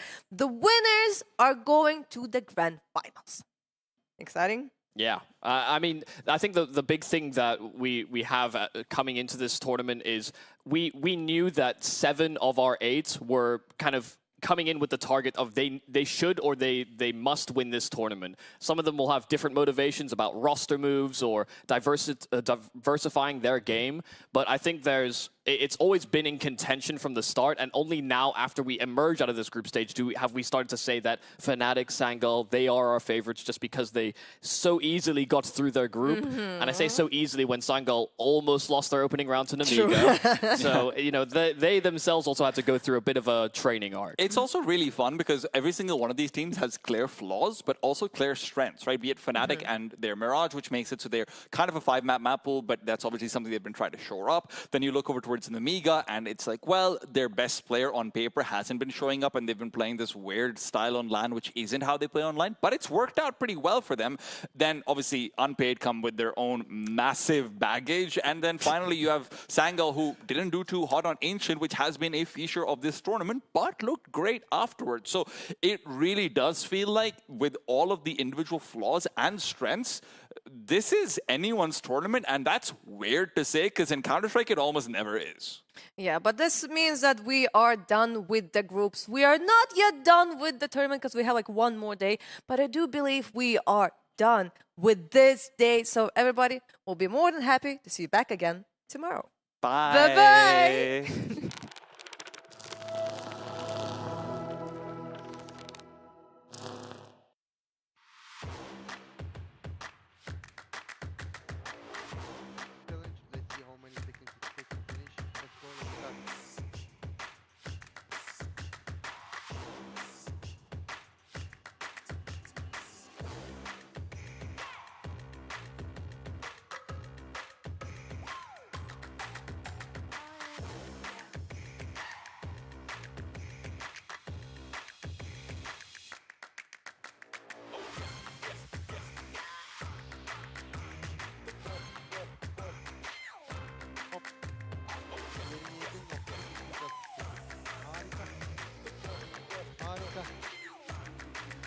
The new breakthrough and innovative phone with 1xBet app.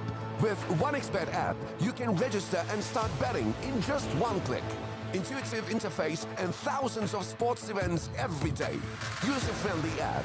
Big wins, fast payouts.